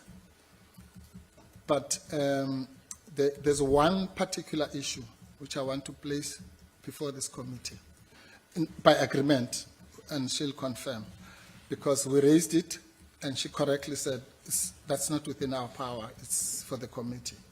And I want to leave you with that issue. Another serious issue for you to consider, and it is this. What are we doing here? I'll call it the narrow approach or the broad approach. And you have to make up your minds which one you take, and the consequences will follow later. But there are two approaches which can be taken, Chair. And it goes back to this uncharted waters story. And for this, I'm on your side, because you are the guinea pigs, quote unquote. Other people who do this later will make it look so easy. But you, unfortunately, history has put you here to be the people who have to do the first impeachment. History has put all of us in this room right now. One of the issues you have to decide is whether you are going to do this inquiry on the basis of the original motion by Ms. Mazzoni. That's what I call the broad or wide approach. Okay? In other words, you'll take Ms. Mazzoni's motion and inquire into all the issues that are listed there. Or, well, I can't accuse my learned friend because she has not expressed any view correctly because she's an evidence leader. But it is my privilege to express a view. Our view is this. This committee cannot, should not, must not take that wide approach. This committee by law is enjoined to take the approach that says that what you are going to investigate are the issues that have been defined by the independent panel. Let's call that the narrow approach. Now, this is crucial, Chair, and that's why I left it to the end, because we cannot move an inch from this point until that question has been answered. I'll tell you why, because it will determine what witnesses are called, what witnesses we call, all sorts of things, how long the whole thing is going to take, what's relevant, what's irrelevant, and so on. Now, if anybody has got the idea, and I'm not saying there is such a person, but if there is any person who harbors under the idea that what we must deal with here is the Honorable Mazzoni motion, then that person is wrong. I want to say it here clear. Because the independent panel is a mechanism devised by this Parliament. One of your advocates, I think Advocate Breitenbach, who represents Parliament, called it in the previous cases a double sifting mechanism. The first sifting mechanism is the independent panel, the second one is here. And he correctly pointed out that these are ways to ensure fairness and so on, all the good things on paper. But what would be the point of having that double sifting mechanism and even go as to get a judge and advocates and so on, if it's just a futile exercise? The whole point of going through that exercise was to say, is there or is there not a prima facie case in respect of these charges? To make it simple, Chair, let's assume there was one charge. One. And that charge was the public protector robbed the bank at Standard Bank or whatever. And therefore she must be impeached. Boom, Parliament, deal with it. The Speaker takes it to the independent panel. Independent panel does what it does, audi alteram, what have you. And then it comes back and says, no, this is, if you excuse me, nonsense. This is, the public protector was actually overseas when the bank was being robbed. Then what would have happened? That would have been the end of the matter. I think anybody can understand that. There's no way that the National Assembly would have made us to gather here to do what?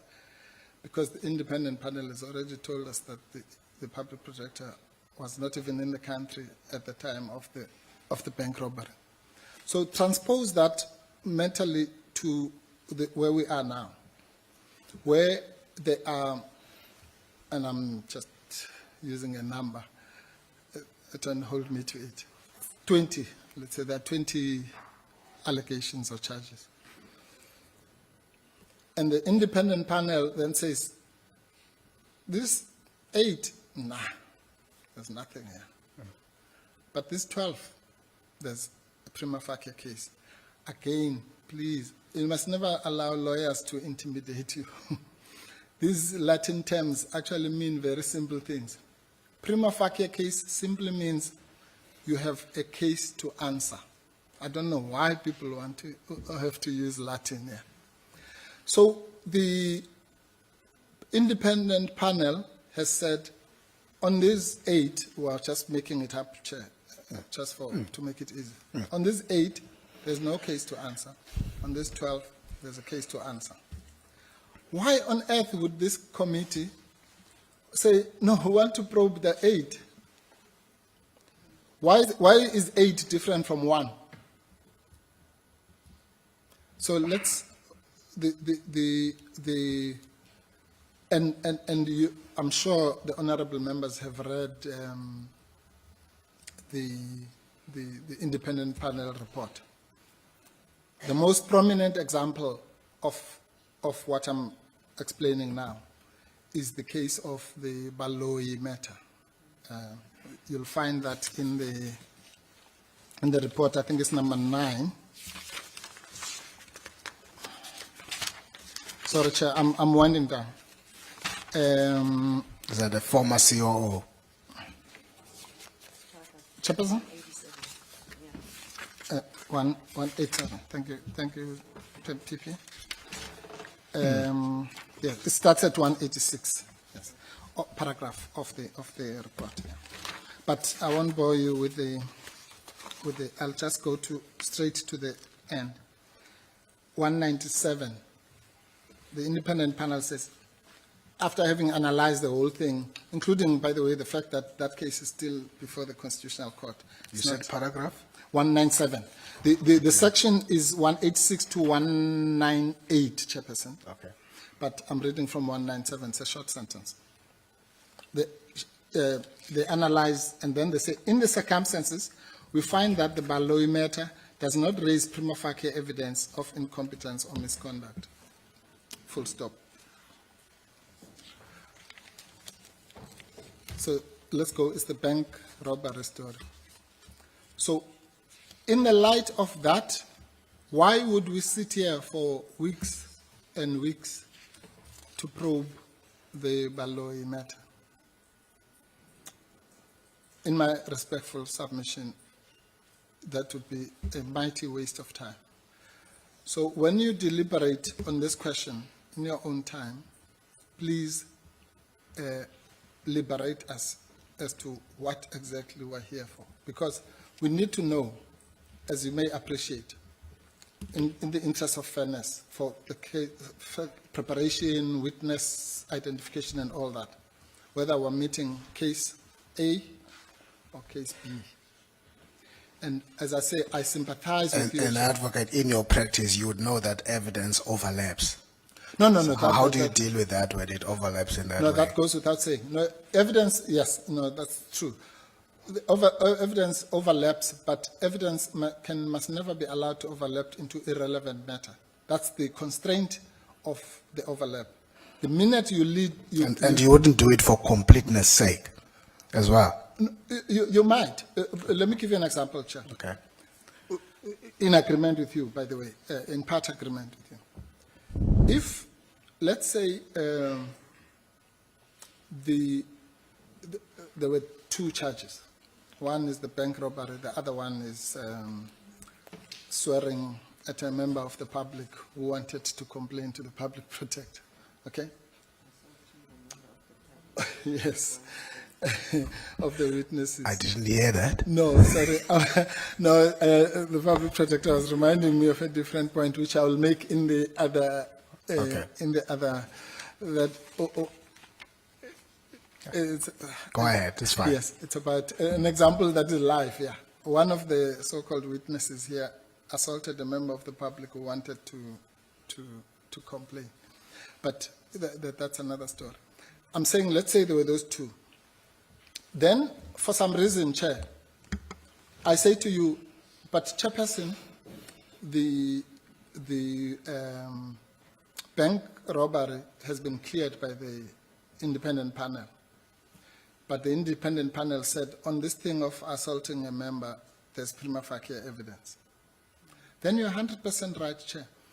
I can't now say when we're dealing with the assaulting the member, if it so happened that it was at that same bank, you understand what I'm saying? Then say, no, you can't mention anything about the bank. Remember, the independent, that would be absurd. That's not the point I'm making. No, the point I'm making is completely different. I'm saying, that's why I took you to the example of one charge, so that conceptually we're on the same page. I'm saying, why would you and the other honorable members, with respect, Chair, assuming the only issue here was the Baloyi matter, let's say, and the independent panel established by this parliament says, in the circumstances, we find that the Baloyi matter does not raise prima facie evidence of incompetence or misconduct. Isn't that, and I'm asking this rhetorically, the end of the matter? It is. It's a question that does not need an answer. So from that principle, I'm simply saying, when you deal with it, and again, Chair, believe me, I appreciate the engagement, because the engagement assists me in explaining. So don't think that I'm going to say, no, you're interrupting me. You're also aware that this committee does not rubber stamp the panel's report. I'm fully aware, but the panel, it doesn't rubber stamp, but the panel is not a football match, meaning signifying nothing, all right? If it is, we must be told, that's fine, well, we're happy. But if the panel was not a sifting mechanism, as your submissions were in court, then it negates what you were saying, Chairperson. For example, by parity of reasoning, it would mean that this committee can say that the public protector is not guilty of anything, but the National Assembly must convene for a 2/3 vote. For what? So I mean, this is really, this is simple, a simple choice of either we respect the work of the panel and then and deal with the issues that they have. They've taken, by the way, Chairperson, they've taken trouble to assist this committee by putting something called Annexure A at page 117 of the document. It says, finding in relation to the charges. As related to the charges, the preliminary assessment of the panel as per National Rule 129X1B and CV are that there is prima facie evidence of incompetence in respect of the following charges. Then they list them. And then at 263, as related to the charges in the preliminary assessment of the panel as per NA Rule 129X1B and CV is that there's prima facie evidence of misconduct in respect of the following charges. And then they list them. So all I'm saying is that anything that is not in that list should not be, but it doesn't matter what I say. What I'm really saying is that you need to tell us as a committee which is which, because otherwise we don't know what we're doing here or how far it goes. And those are matters that this committee may want to either take legal advice or if they feel do it by the vote, it's fine. But whatever decision you make will have clear consequences as to what happens next. The last one, Chair, lawyer, when a lawyer says finally and lastly, you must be careful. But this is a quick one. Okay. There's a rule about self-incrimination. Sorry. Okay. This one is a small point, I can assure you. It's not as big as the previous point. In terms of the rule against self-incrimination, the panel said, and remember this relates to I have not raised this with my learned friends, but it relates to the CX matter. You may or may not be aware, Chairperson and honorable members, that that matter is a subject of a criminal case. And we raised this with the panel, and the panel's answer was that, well, you may not be compelled to answer questions in civil proceedings, which these are supposed to be, if there's a pending criminal matter, particularly if you are not compelled to answer that. That's just the law. And it was correct. But the question, it then raises a question, begs a question here, as to whether we're compelled. Can the public protector come here and say, I don't want to answer? I don't think so, because she accounts to Parliament. That's what the Constitution says. So that's another matter on which you might want to get some advice as to whether she will be entitled to refuse to deal with certain issues on the basis that they are subjects of pending criminal proceedings. I'll just leave it there. But the big issue, I mean, that can even be resolved in due course. The big issue is the narrow and wide. Let me just have a note from one of my learned friends.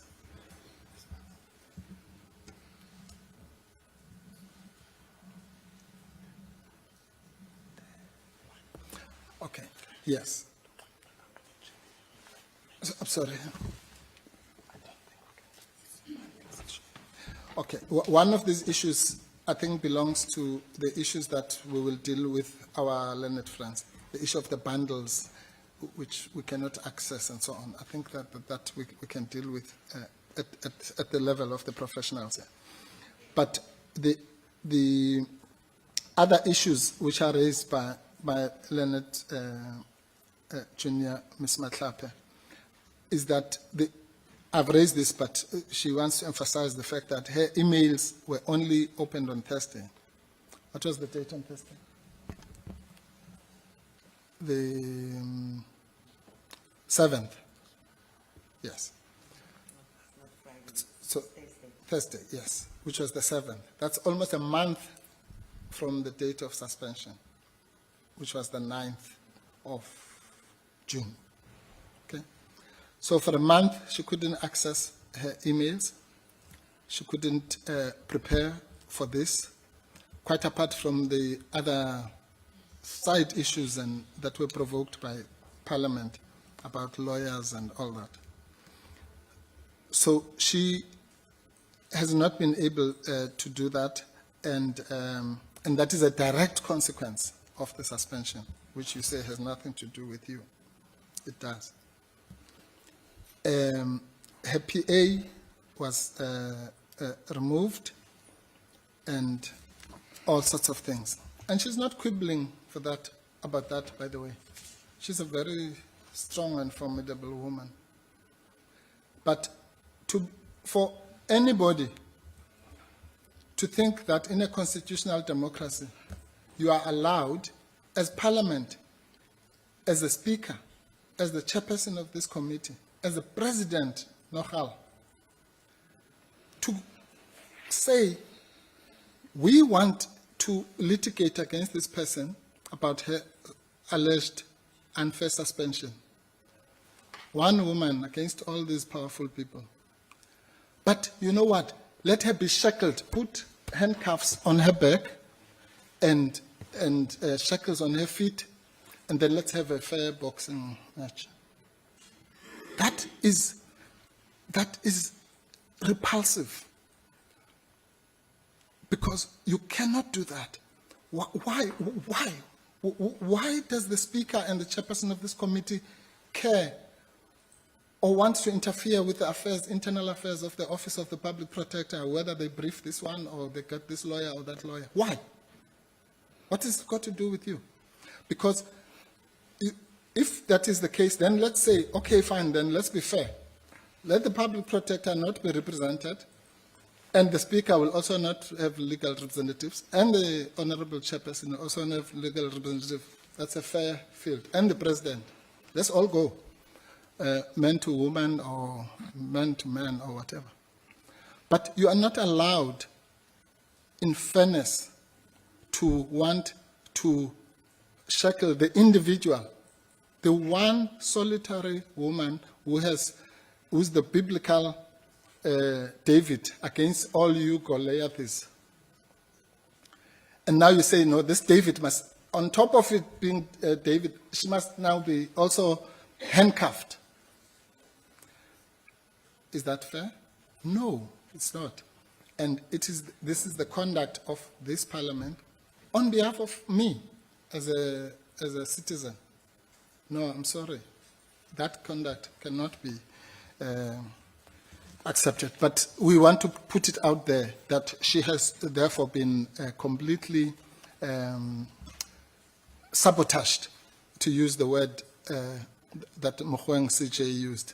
She has been sabotaged in preparation for this, and she has been sabotaged in preparation for the 25th and 26th, because you, Chairperson, and the Speaker have said that she must not have lawyers there, or whatever you've said. And so that means that you wanted to double shackle her for this process, but also for the court process. Why? The question is why? In whose interest is it that the public protector must not challenge her unfair suspension? Is it in the interest of these honorable members on whose behalf you speak, Chair? No, I would dare say. Is it in the interest of South Africans in general? No. Is it in the interest of fairness and justice? No. In whose interest? I must ask that question. Is it that she must not investigate the things that she's investigating now? And on top of it, she must not even be allowed to challenge her suspension. In whose interest?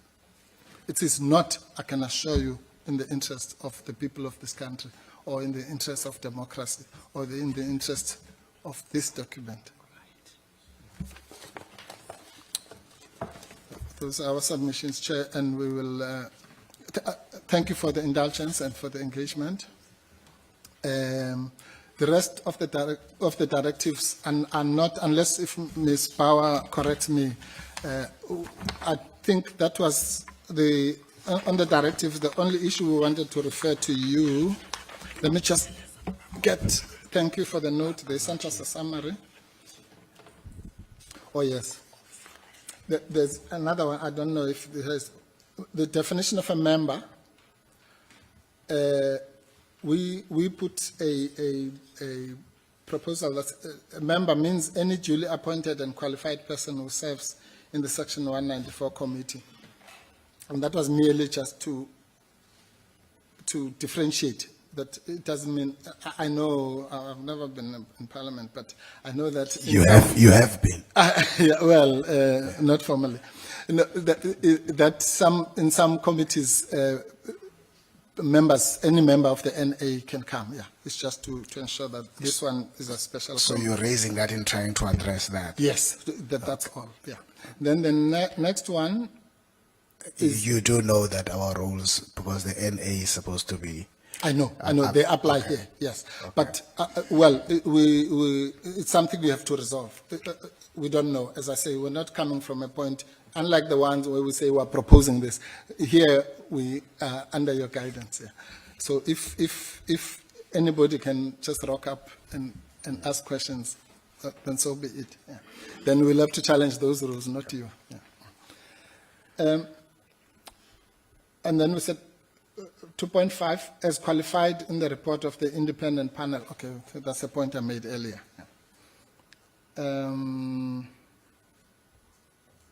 Yes. The thing about the 5 days of her announcement, Nas, I don't think do we need to refer that? The issue was she's got to answer questions that's posed to her. And the proposal was that she would have to answer it when she testifies, and I think you wanted to say, well, if she opts not to testify, that she then has to answer those questions 5 days after. that date Yes. after. No, I know what I said. I'm just saying, is this an issue we need to refer to the committee or we can resolve? It's not an issue that I can Okay, agree good. on. Then let me raise it, Chair. Yeah. Again, this for me, it's a non-issue. One of the rules, 5.7, the draft rules which you have seen, maybe the other members have not seen. Basically, I'm paraphrasing. It says that Just refer to them as directives. it's directives. Separate from the rules. Yes. I'm sorry. Yeah. Yes. One of the directive 5.7 says that the public protector may be asked a question at any point, right?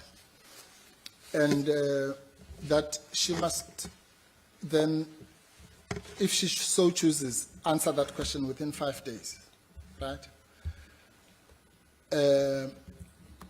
Unless she indicates that she's not going to give evidence, okay? Which is a fair rule, I think.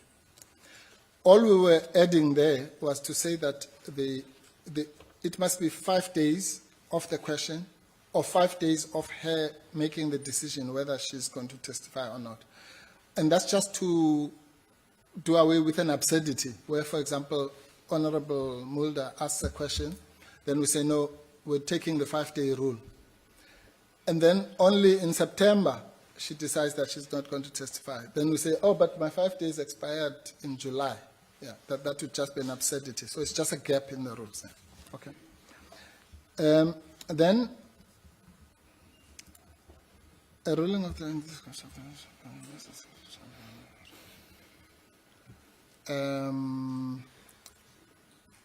Then there's this issue about dignity and people being treated with dignity, which is a good thing.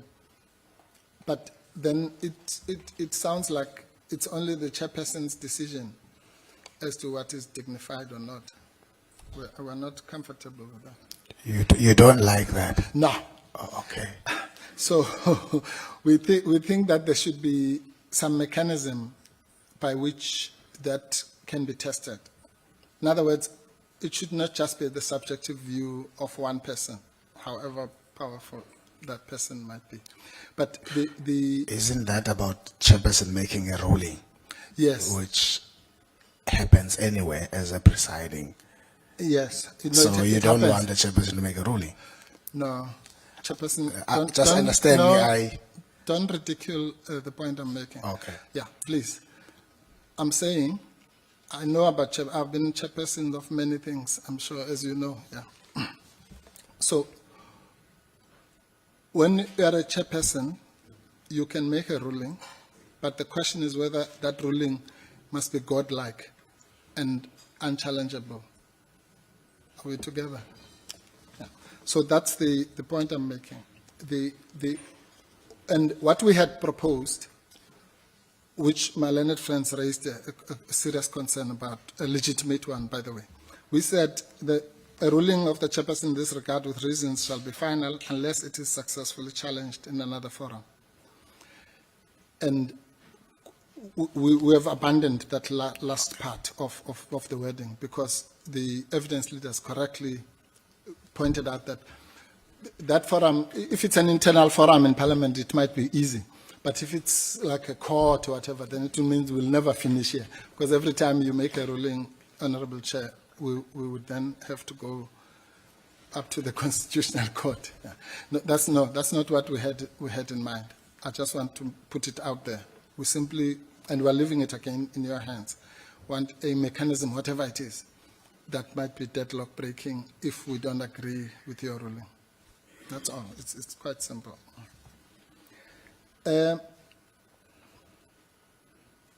Okay. Now, this one might be important. We said the evidence. What is the body of evidence?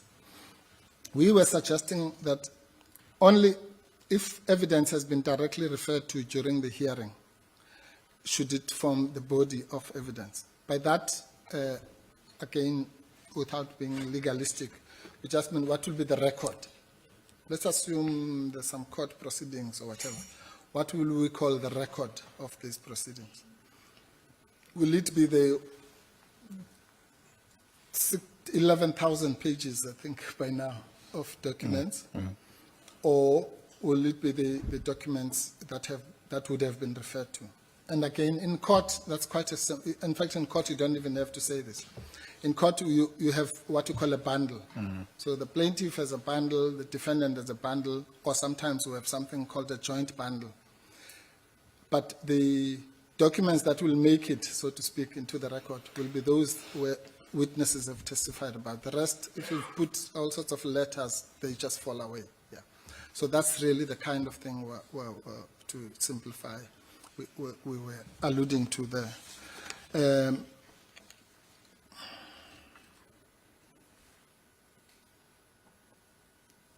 Yes, then there's a proposal from the other side to us, which we have not yet considered fully. So while you are considering these other issues, we'll also consider this. They put a clause 6.2, no person, whether evidence leader, member, public, while questioning witness shall impugn the character of that witness unless he or she has a reasonable grounds for doing so. The character of the witness is relevant to the evidence, that's normal. And evidence supporting the claim against the character of the witness has been filed with the Secretary of the Committee at least 3 days prior to when the witness has been scheduled to give evidence. Let me hasten to say the principle is trite, but is whether you need this cumbersome thing about putting things 3 days before and so on. So I think that's something we can maybe find a formulation that makes us all happy, but we're raising it here. Yeah. Thank you, Chair. Unless if I've left anything out, Ms. Bauer, SC will correct me, but those were the issues that we identified, and we would like the committee to consider the technical issues. But for my part, I would like you to consider the substantive legal issues, particularly the ambit and scope of this gathering. Thank you very much. Thank you very much, Advocate Mpofu, for tabling all of those issues. I see the hand, maybe before I recognize you, just an apology. I had extended this without any break. I didn't want to break the presentation. It's not that I disregard your own health. I wanted to propose that perhaps we break for lunch now, we come back, and then we raise those issues, given the fact that we would not have had a break. And I will recognize your hand, Honorable Mulder, Honorable Milham, Honorable Hendricks, and Honorable Ngola, in that order. The time now is just 6 minutes after 1. Should be back at 2 o'clock from lunch, and then we resume and take from where Advocate Mpofu left. Is that okay with everybody? And in virtual, you can wait for us until we come back. We don't have a virtual lunch. Thank you. The session is adjourned until 2 o'clock. Thank you, colleagues and members. Recording stopped.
Thank you, Chairperson. Good afternoon, colleagues. Honourable Public Protector, Advocate Mkhwebane, and your team. This is a different process, and we all understand that. And as is the case with judges, they are not summarily just one day removed. There's a process. The same in terms of Chapter 9 institution situations. So we're all going through this process. Now, I've listened to what Advocate Mpofu said on behalf of the Public Protector. And my concern a little bit is this. There are certain issues and things that have been dealt with, which from my point of view, the evidence leaders cannot deal with. It's not on their terrain. Things with regard to fairness, things with regard to the unbiasedness or the impartiality of the committee or the members and those kind of things. Certain things in terms of the process of Parliament. And because of that, Chairperson, I think some of us will have to interact with the Public Protector's team. I've got 5 short points, and I won't be long. I want to start off with the first point. One of the points that was made by Advocate Mpofu was the question with regard to the fact that the Public Protector needs to be protected. And you referred to a case, and you referred to Chief Justice Mukheng's pronouncements on that. Am I correct if I say that the case you are referring to was the Nkandla one that dealt with the previous Public Protector, if I'm not mistaken? You didn't indicate which case you referred to, but if I remember correctly, I think it comes from that case, the whole question of remedial action that should be dealt with, etc., etc. But on the same point, if I go a little bit further, if you look at Section 181, and you referred specifically to subsection 3, which says that the Public Protector should be protected. But it deals not with the Public Protector, it deals with the institution of the Public Protector. That whole section deals with the establishment and governing principles, and it says the following state institutions strengthen, deals with institutions. Even subsection 3 clearly states, other organs of state through legislative and other measures must assist and protect these institutions to ensure independence. And they must be, and then it goes on. It deals with the institution. Now, I would like to argue, and I'm not saying nobody says it's going to happen, but it could be that the removal of a specific individual could also be to protect the institution. Because I heard you arguing to say that the Public Protector must be protected, and she must be protected, and those were the kind of arguments. The point I'm making is, first of all, that section deals with the institutions, and I can absolutely understand, and I don't think anybody disagrees that the institution should be protected. But as I say, protecting the institution may imply the removal of a specific individual. The second point I would like to make was, you referred to Section 194(3)(a) on a number of occasions. And you made the point with regard to the fact that the Public Protector was suspended by the President. And you wanted to make the point throughout that this committee cannot stand away from that it doesn't have a direct impact on what we are doing. I think the Chairperson pointed out that that is not our prerogative to suspend. And the point you wanted to make was, yes, but the committee is mentioned, etc., etc. First of all, that provision in Section 194(3)(a) is a prerogative of the President, not of the committee, not of Parliament, nobody else. The President may suspend under certain circumstances. That's quite clear in that provision. Secondly, you made the point that one should not be the judge in your own case, etc., etc. And I guess you know that. The President is not a member of Parliament.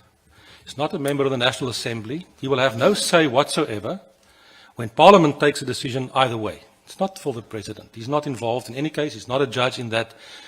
Maybe the point you wanted to make was that the judge suspended because he's being investigated, etc., etc. But that does not have an effect on the institution of the Public Protector. The institution of the Public Protector may proceed with whatever investigation they would like to make. And then you made the point about fairness. You made it a number of times. Now, the Chairperson, right from the beginning, in his opening remarks, said, this process will be based on evidence and facts so that there is fairness and rationality. And we've gone through many processes, and we've seen many court cases in terms of fairness and rationality. I can assure you that if for whatever reason a decision is taken that you may not like, you will not be able to add fairness as a ground for an appeal. It will not be relevant. I'm just saying that, and you've got to accept that in terms of our processes, we know what fairness and impartiality in that instance means. The third point I would like to make is you referred to a constitutional case, and you said in that case Parliament and the President was found wanting, that they have failed in their duties. You did not mention which case you referred to. I am thinking that you are again referring to the Nkandla case, which were under the previous President and under different circumstances. You did not say that. If you refer to a different case where Parliament and the President failed, maybe you should just enlighten us. The next point I would like to make with regard to the question of the secret ballot. I understand very clearly that you feel strongly about the secret ballot. I guess we will discuss that in the committee, but I'm not under the opinion that it's the task of this committee to make any recommendation in terms of the procedure that Parliament should follow after we've completed our work. It's not for us to decide whether there should be a secret ballot or no secret ballot. It's not a recommendation that we can make. It's not on our agenda. It's not part of our mandate whatsoever. On a last point in the lighter vein, perhaps, Advocate Mpofu, you started off referring to that song, A Cry, A Smile and a Dance. And then you explained to us what you understand in terms of the cry and the smile, but you never said what you understood or what the point was you made with regard to the dance, unless it was when you said you're ready to rock and roll. Thank you. I didn't get the last part. It was when Advocate Mpofu said they are ready to rock and roll. Okay. Thank you, Honorable Melder. Next hand that I've noted. You covered. Okay. Thank you. Honorable Hendricks. Thank you very much, Honorable Chair. Honorable Chair, I have a quarrel with the view. You have a quarrel? I have a quarrel with the view that this committee is engaging in a futile exercise. This is a people's committee appointed by a people's parliament to do the people's job. Don't throw at us Roman law, Dutch law, British colonial law, and etc. We are very happy, as a member of this committee, that there seems to be agreement that what these 20 days is all about is 4 cases of so-called misconduct. I can't understand why we can't zoom on those 4 cases, listen to the versions of both parties, and let this committee write up its report. You know, it costs R1 million a day. Fiscus pays R1 million a day as far as the legal cost is concerned. We've got to look at costs as well. This matter has also dragged for 2 years because a committee like this, they used Roman law, Dutch law, all these kinds of laws to prevent this committee from doing its work. So I hope there won't be any further impediments for the People's Committee to carry on with the job. Listen to the 4 cases of misconduct. I was disappointed when the evidence leader painted a picture of so many misconduct cases. And I thought, and then later on, very satisfied that it's only 4 cases. No mention was made of the thousands of cases that promoted democracy. You mean the 4 charges? Now, what I'm saying is that there was reference to many cases that smacked of misconduct, but at the end of the day, the Democratic Alliance put before Parliament 4 cases, and that's what we're dealing with. We're not dealing with all the other cases. What was not mentioned to balance these matters was that the successful cases that didn't go to the High Court, that is not in dispute, that promoted our democracy. Now, I took part in one of those cases when the Public Protector's Office, I dealt with 7 people, and eventually the Public Protector made a visit to Masiphumelele. she came with her high heels. We told her to put on gumboots, because the African child in that part of the far south was living in Shuvarich, eating in Shuvarich, and praying in Shuvarich. And so the public protector, if she remembers, she sat down the mayoress at the time and told her, this is the worst living conditions I've seen in my life. So there wasn't a punitive order. There was some agreement, let's fix the problem. And I had no evidence that the public protector was involved with the work of the other 7 people. So my point, Mr. Chairman, is that these 4 so-called misconduct cases, weren't there a lot of other people involved leading up to the public protector putting a signature to the outcome? Why are they not sitting here? They are part of, I don't want to use the word part of the gang. I'm trying to find another word. But they are part of everything that led up to the public protector making a determination, which is now before us as a case of misconduct. Shouldn't the deputy public protector also be sitting here? She may have been involved, because if 7 people were involved with this case that I personally lodged in Masiphumelele, I would imagine many other cases, the legwork was certainly not done by the public protector, but by other people. So shouldn't those 4 charges be against the office of the public protector rather than just the public protector? So that is one of the points I would like to raise.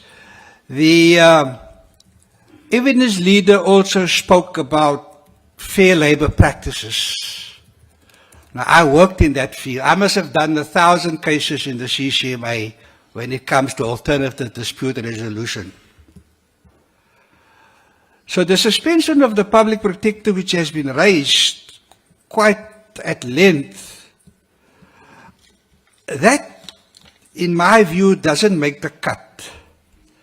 Because from a labor relations point of view, it results in job impoverishment and assault on the right to work and human dignity.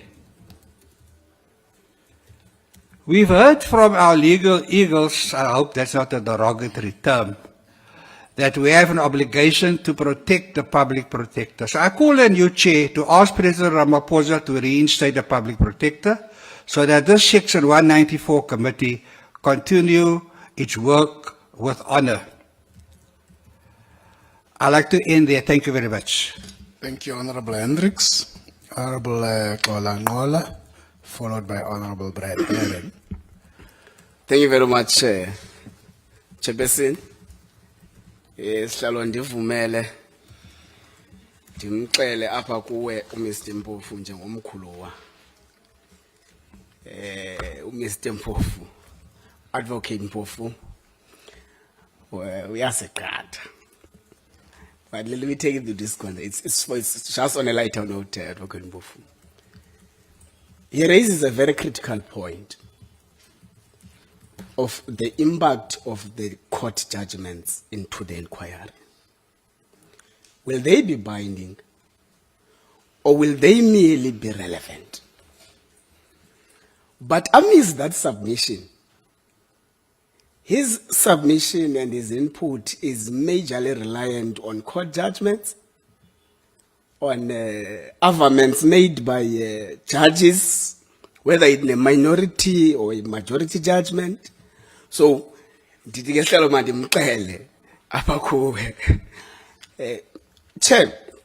the second thing is let us officially, as the committee, welcome the evidence leaders or the evidence leader of our committee. I think it's the first time that we have physically interacted with them in a setting of this nature. The third part, Chair, moving forward first, is the emphasis you have made on the issue of that there is no predetermined outcome, which I think Adoken both equally entertain that correctly. I think the importance of you saying that is we're dealing with a matter of public interest. And we must not think that society does not have a view around what is happening. And we have seen political organizations issuing up statements about the process itself. We've seen civic organizations asserting their convictions around this kind of a process. So I think I want to support your sentiment, Chair, that indeed we are officially saying on record as this committee that there is no predetermined outcome. What will determine the outcome is the evidence led and adduced in this inquiry. So we are running an inquiry. It's a fact-finding mission. Chair, the issue which relates to which Advocate Mpofu raised sharply is an issue of that relates to Section 194 to subsection 3 of the Constitution, which relates to the suspension of the public protector. And I think you have correctly captured the views of this committee when you said it's a matter that relies with the executive, not the legislative arm of government. And I'm sure Mr. Mpofu, where he's sitting, he knows that would be actually contravening the doctrine of separation of powers if we would want to enter. Yes, indeed, we are mentioned in Section 194, subsection 3, on the basis that the powers given by the Constitution to the President are premised on us, Parliament, resuming the inquiry. That's the context at which we are mentioned in that section of the Constitution. But he equally raises a very correct thing, so at par, and we're on the same level in terms of understanding how are we going to conduct the inquiry. That at what stage do we declare the inquiry to have started? Which is a very critical question I think he has raised. In my point of view, Chair, you'll understand the process. We won't restart it, independent panel, speak, appoint, blah, blah, blah, go to the National Assembly. Then there is a National Assembly resolution that establishes this kind of inquiry. Then you have got a first meeting of the inquiry that elects the committee chairperson, adopts the program, and adopts the terms of reference. And at that point, would have declared the inquiry to have resumed.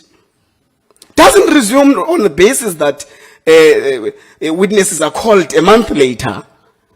The process would have resumed, Chair. Let me not overemphasize that point. But I think the directives, Chair, the directives, I'm quite happy that they're able. Mr. Mpofu did outline the battle of the legal representation and all that, and the courts, various courts that had to adjudicate into that matter.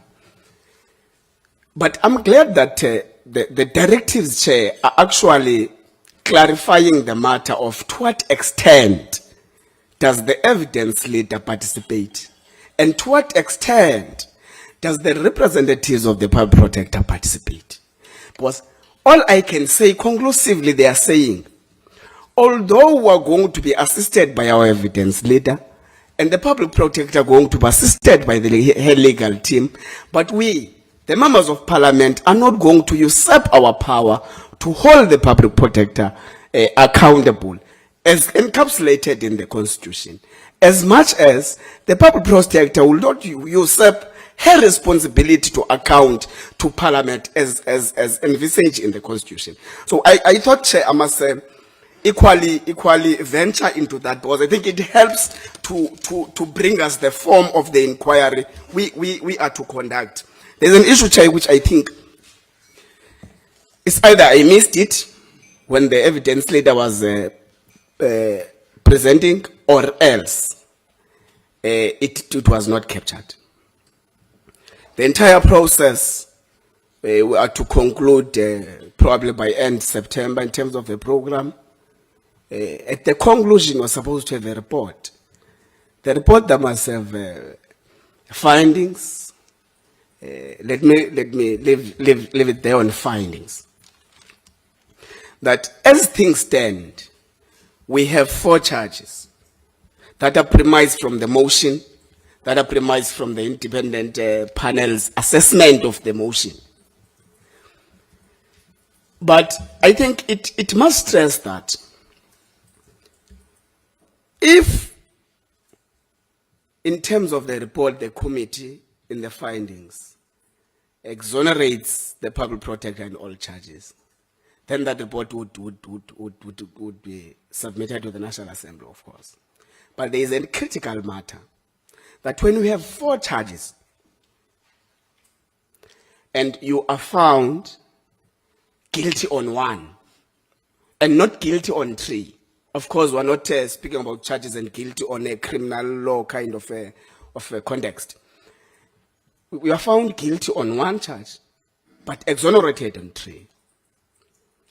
It does not mean that the committee would not actually pose recommendations to Parliament that are saying you must completely be exonerated. I'm trying to make a sense of what may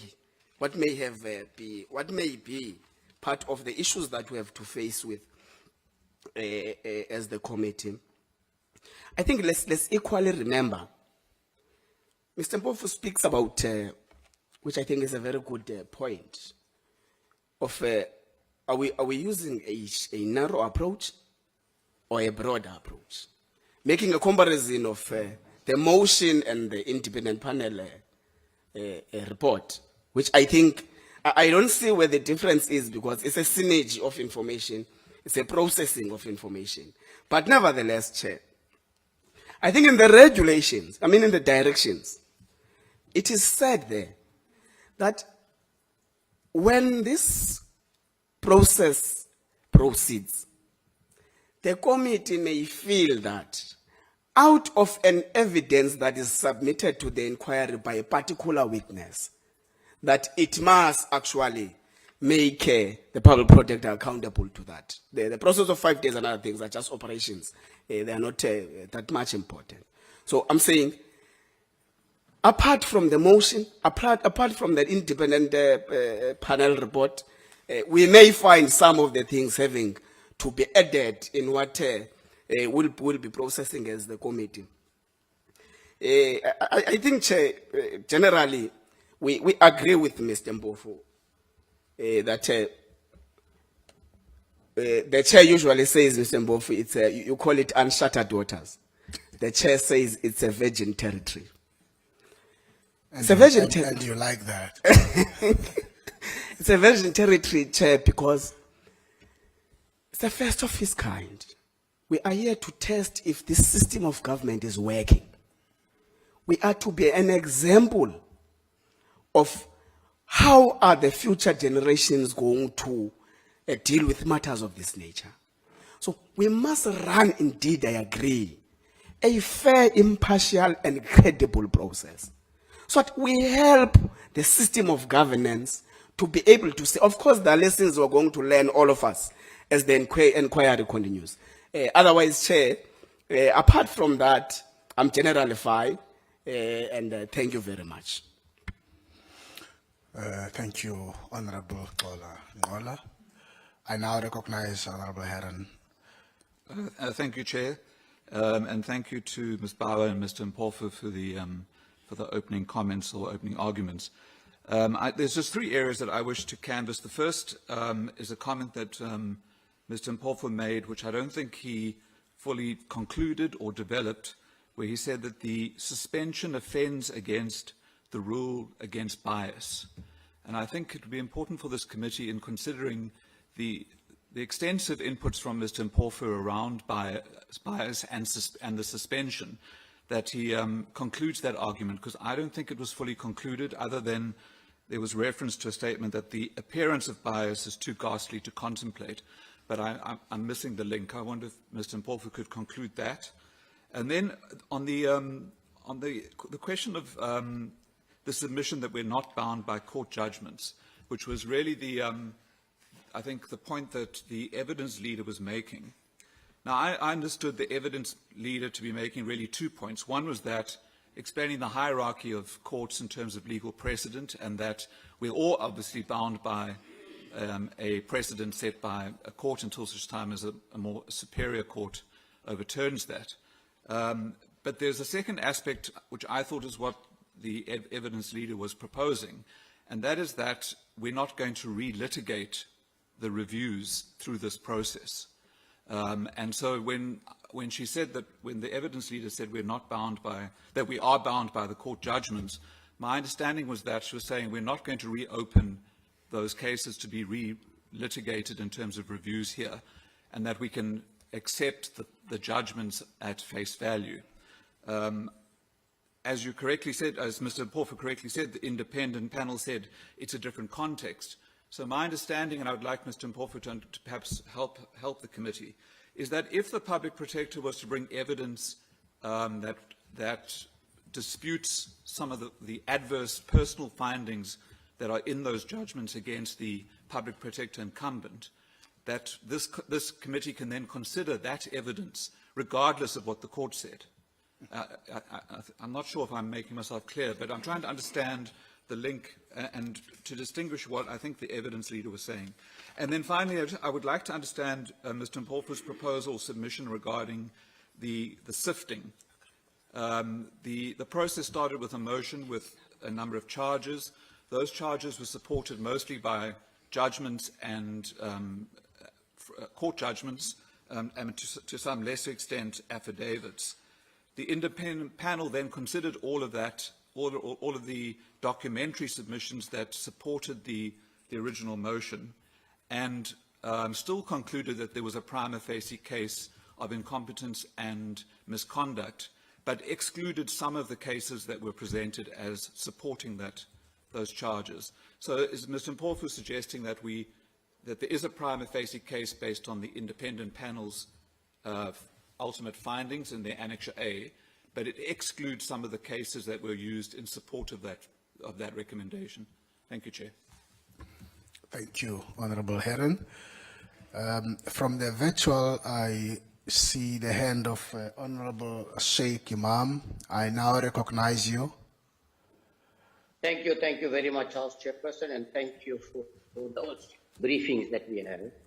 Now, Chairperson, I'm a little bit concerned, particularly, and I think Advocate Mpofu has raised this as well, the independence and/or objectivity of the committee when we in the media or in the public platform make statements, more in support of wanting to remove the public protector. Now, when anybody does that, it questions the integrity of the committee that is now sitting. So I must agree with that. The second thing is I must agree with, is that you cannot be objective or independent, Chairperson, if there is an investigation against you and then you yourself go and suspend someone else. Surely I think we must be honest about this. It clearly indicates bias in my understanding. So that's the next problem that I have. But I think what is important here, that this process is the first in many processes, which we are now starting to establish whether the public protector, if the term I'm using is correct, is fit to hold office or not. And when we deliberate on this matter, we'll be making recommendations to Parliament, of course, which all of us are, the members are part of, which a decision will be taken. I think in a nutshell, we must understand that, and I want clarity on this one, particularly, the entire decision to decide whether the public protector indeed is fit to hold office or not is based on a handful of matters, judgments that were given against him. But at the same time, there is a whole lot of matters that the public protector has been successful or officer. Now, I'm wondering, I'm trying to understand. On the one hand, here we've got a whole lot of matters that the public protector's office has been successful. there's a minimal number of matters here that she's been unsuccessful. But based on the unsuccessful matters or the judgments against the matter is why we are deciding to have this particular sitting on this investigation that is going on in the Senate. And I'm just trying to question. But lastly, I want to ask, is the information going to be made available for matters that the public protector has presided over that has been successful, so that when we are going to interrogate these things, we are going to have an objective on both the successes and the failures, so that we'll be able to make an informed decision, on whether it is in the best interest of the public protector to be removed or not. I'll stop there. Thank you very much. Thank you, Honorable Sheikh Imam. I have not seen any other hand on virtual. In case I've missed, is there anybody else who wants to raise something from the virtual? None? Thank you. I think we spend a lot of time in the morning in the opening arguments. I think the members are only reflecting on those.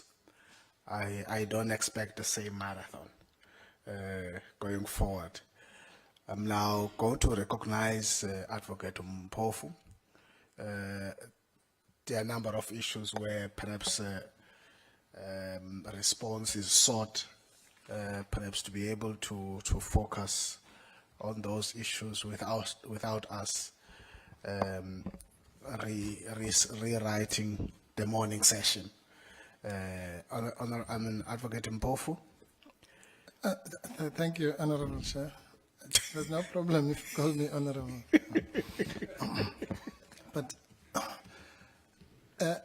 no, thank you, Chair. You'll be glad to know. Fortunately, there were some overlaps, so I might not address all the issues, but I'll certainly cover the key issues. Let me cut to the chase with Honorable Mulder. Yes, you are right that the references that are made on the duties of the Public Protector come from the EFF versus National Assembly matter, also known as the Nkandla judgment. As I say, it's called the trilogy of cases. They all have nicknames here. It's the Nkandla judgment, or the EFF impeachment, or the secret ballot case. Yeah. But the only point I'll make, Honorable Mulder, because that issue is going to come again at the end, is that it doesn't matter. These are questions of principle. So if the Constitutional Court says the public protector must be protected against the powerful, that is true in 2016 as it will be true in 100 years' time.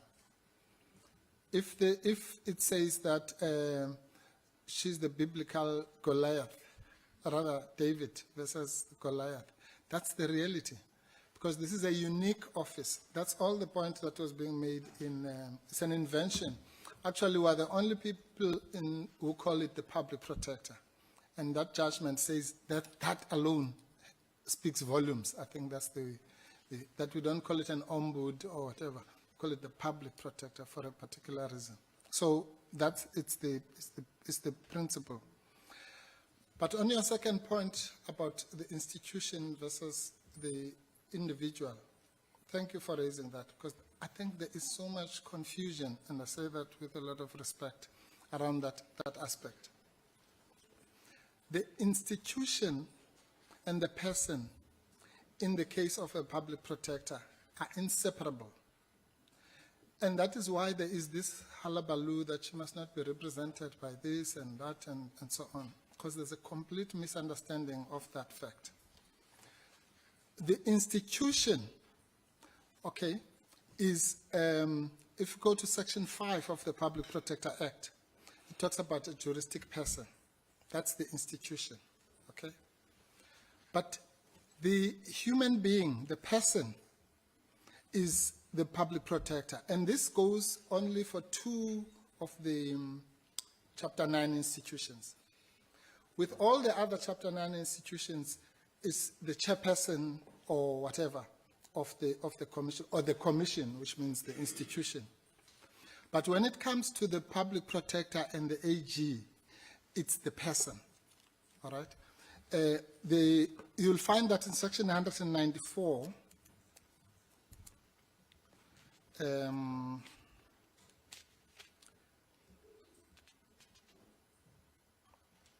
193, with subsection. I'll just read the first part because I don't want to debate the section, but just to drive the point I'm making home.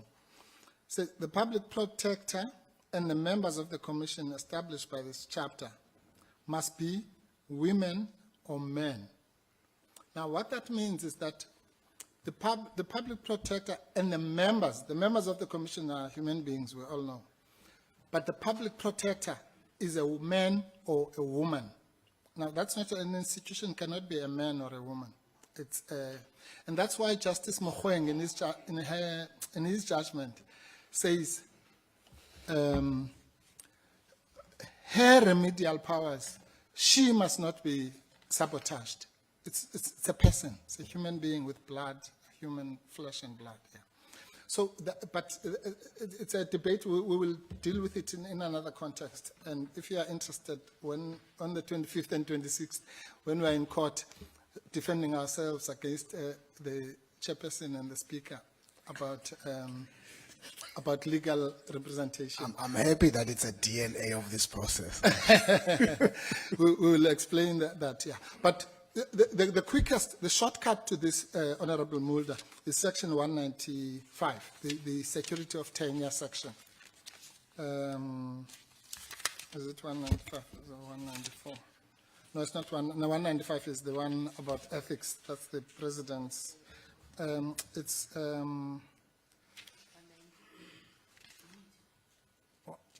no, yeah, 189, tenure, the shortest of those sections in chapter 9.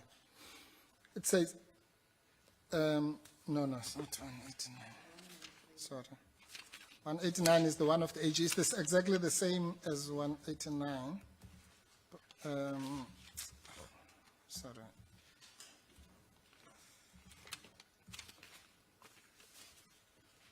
Yes, 183.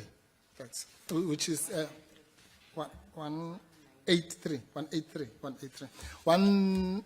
It's the same exactly for the AG. For reasons, but by the way, without digressing, the reason why the certification case elevated the public protector and the auditor general for further protection was exactly because of the kind of work that they do. So this section, literally a mirror image of it, is one in 190 and one. It says the public protector is appointed for a non-renewable period of 7 years. So that's simple. That must be a person. The institution cannot be appointed for 7 years. The institution will be there for 2,000 years or whatever. So when this section says the public protector, it actually means literally the person, or the next one, or the next one, or the next one. Okay. So you can note. Yes, you can. Just so that we. And it's also a person that is removed. Yes, exactly. Absolutely, but that's exactly the point. I mean, we had pains to point this out. Unfortunately, it didn't succeed. That you can't say that you are suspending the office. You can't. You are suspending a person who has dignity, who has inherent rights in terms of the Constitution. If you listened to the debate in the last court case, I was at pains to point this out. It didn't assist, but it was to show that there's a case of Masetla, I think, where Justice Sachs said that for incumbents of public office, bread alone is not what it's all about. In other words, the fact that you are suspended with pay is irrelevant because those are people with feelings, and therefore you are rather violating prima facie their human rights. That's the point about. And there can be no doubt that you are correct about the meaning of the word person. Remember in section 194.3a, the one that talks about suspension, the word person appears twice. It says the president may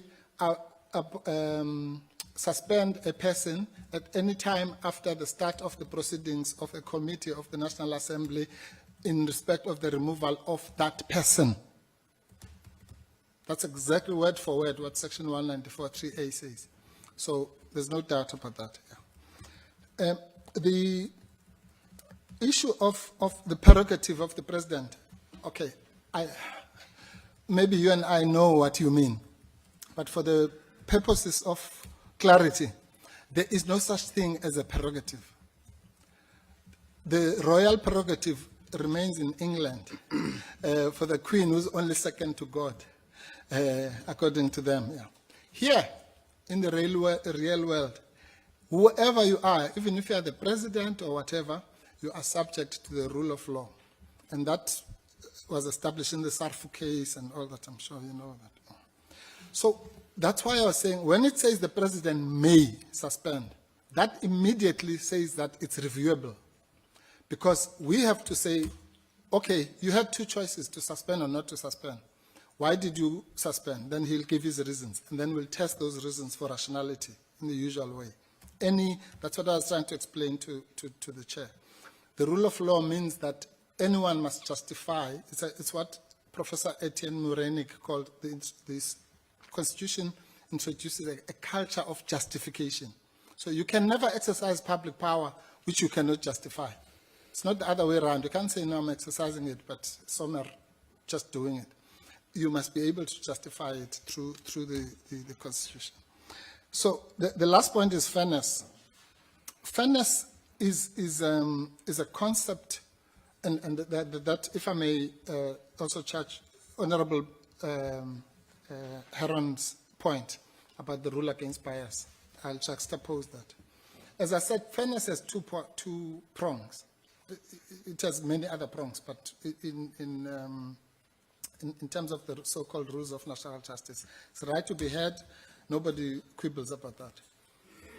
But what is called the rule against bias has got the following facets. One, you may not prejudge a case, the point that was made by the chair. Two, you may not be a judge in your own cause. In other words, I can't, if you stole my car, I can't be a judge in that case. It's quite obvious. It's a rule of justice. Three, you must recuse, it's called the recusal rule. You must recuse yourself from a decision in which you are conflicted. That's the rule against bias. The lawyers call nemo iudex in rem sua. Okay. Now, those three elements are relevant here. Why?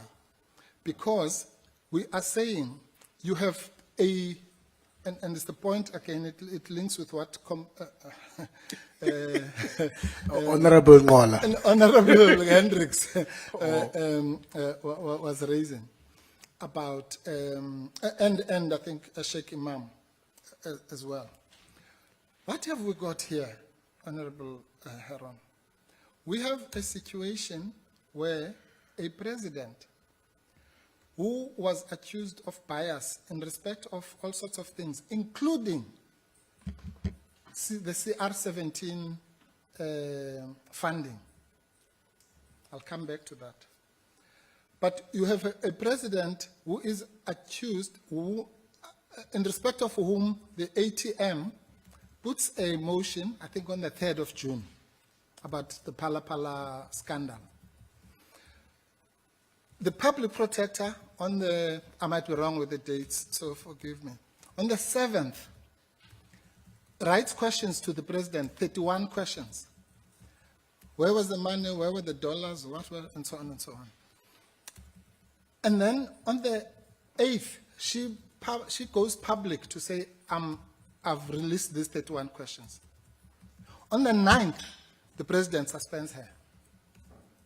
The president suspends her a day before the judgment of a court of law in South Africa. If that doesn't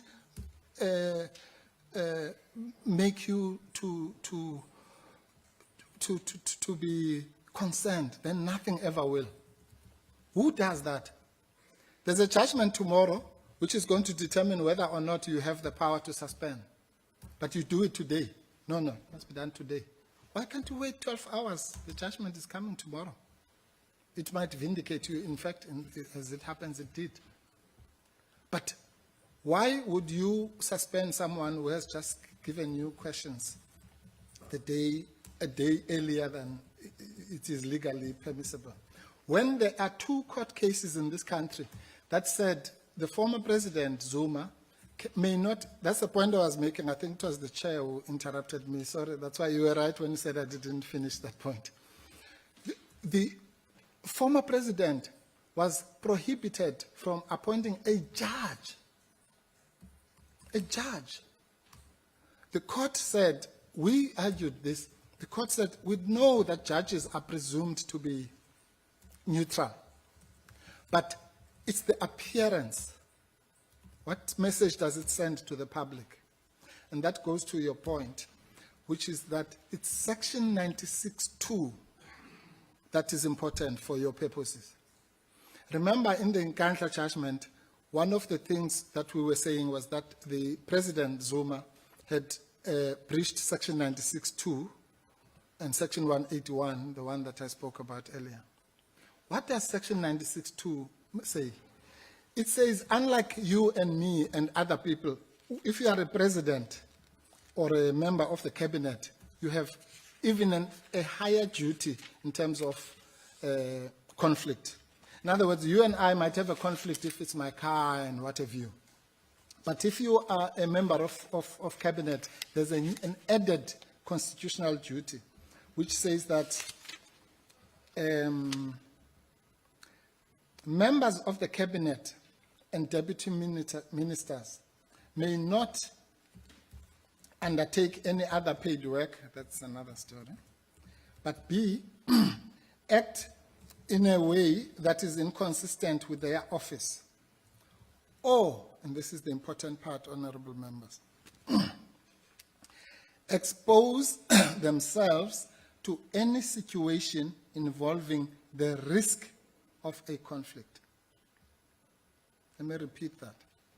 Expose themselves to any situation involving the risk of a conflict. Now, for the lawyers in the House, you'll see that's the lowest threshold. It basically says you can't do anything. Expose yourself to anything that shows the risk. And Justice Mkhwebane said that risk doesn't even have to eventuate. The risk is sufficient. And that's how President Zuma, that's how we succeeded against President Zuma, because we said the judges might be fair, the president himself might actually have no reason to, to choose a pliable judge. But by doing so, he will be exposing himself to the risk of a conflict. And for a president or a member of cabinet, that's sufficient. Was there a risk? If someone sends you questions to investigate you, a policeman comes and says, I'm investigating you tomorrow, and you happen to be the deacon in the church, and then the following day you suspend them in church.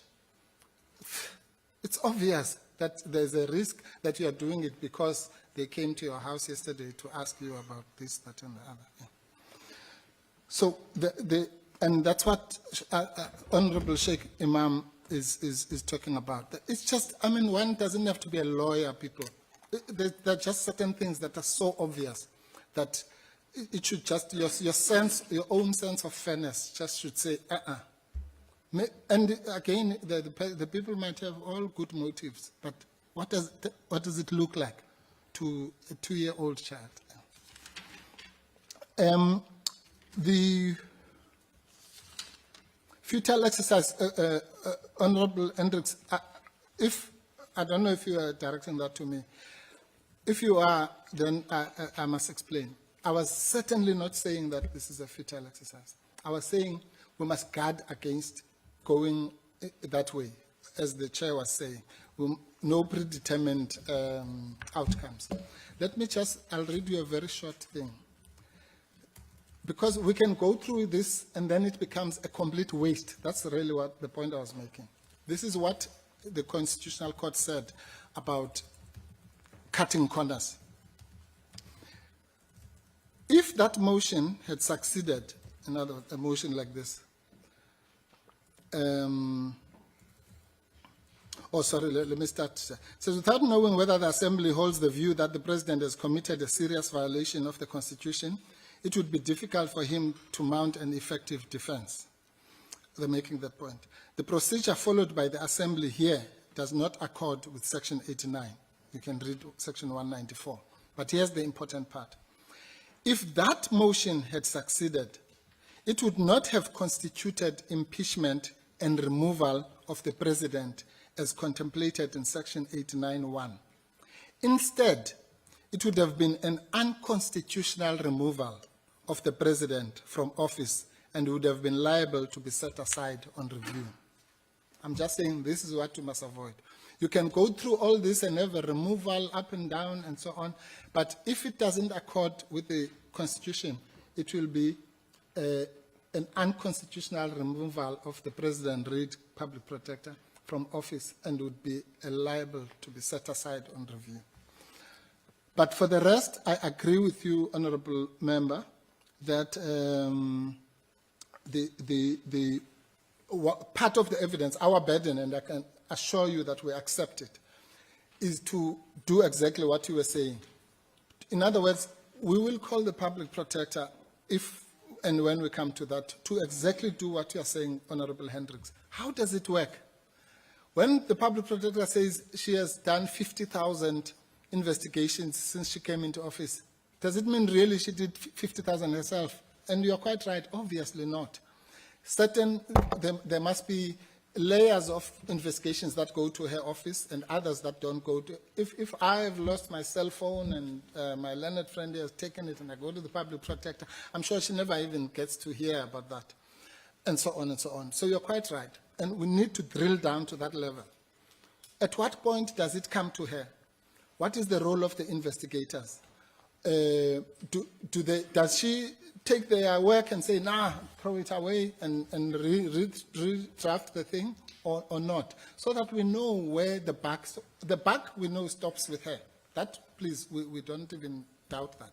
But in reality, who is liable, up to what point? I think that's a point that I'm hoping honourable members will take note from what Honourable Hendricks was saying. Yes, someone, let me, sorry, Honourable Ngola. No, there's a difference between the binding effect of legal decisions in law and fact, okay? Now, a decision might be binding in law. In other words, the principle, like what I've just said, whether this section or that section applies and so on. And as I said to Honorable Mulder, it doesn't really matter who we're talking, whether it's President Zuma or President Ramaphosa or whatever. When it says the President, it's the President. But, so, decisions of law or legal principles are binding even on other courts. But facts are not binding. I'll explain this maybe through Mr. Ibrahim later, because it's a very crucial point also in relation to how the courts work. Let me give you an example. In the Constitutional Court, you are not allowed to appeal fact. So, in fact, it's actually shocking even to me as a lawyer when you read it. It says, the law there, it says, even if the other court got it so wrong that, you know, if it's only a question of fact, you can't take it to the Constitutional Court, because that court deals with constitutional issues, which are legal issues. So the mere fact that, for example, the Public Protector, which is peddled along, say didn't appeal a particular judgment, does not mean she agrees with the factual findings. It simply means that there were no legal constitutional points. Sometimes she would have tried, but the court rejected the appeal simply because it's just a matter of fact. So there is a burden upon you to determine the facts afresh, unfortunately.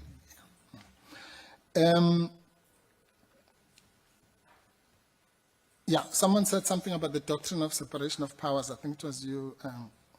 The doctrine of separation of powers does not mean what is being said here, that the president suspends there and then it's got nothing to do with us. No. The accountability mechanism for the public protector is the National Assembly, right? There's no doubt about that. But the law imposes, or rather gives the duty to suspend to the president. So there already you have a cross-pollination of the executive and the legislature, because the real accountability is here, but the Constitution outsources, so to speak, the suspension function. And therefore, that's why I'm saying it's your business, because you are the accounting authority. Even the president accounts to you for that matter.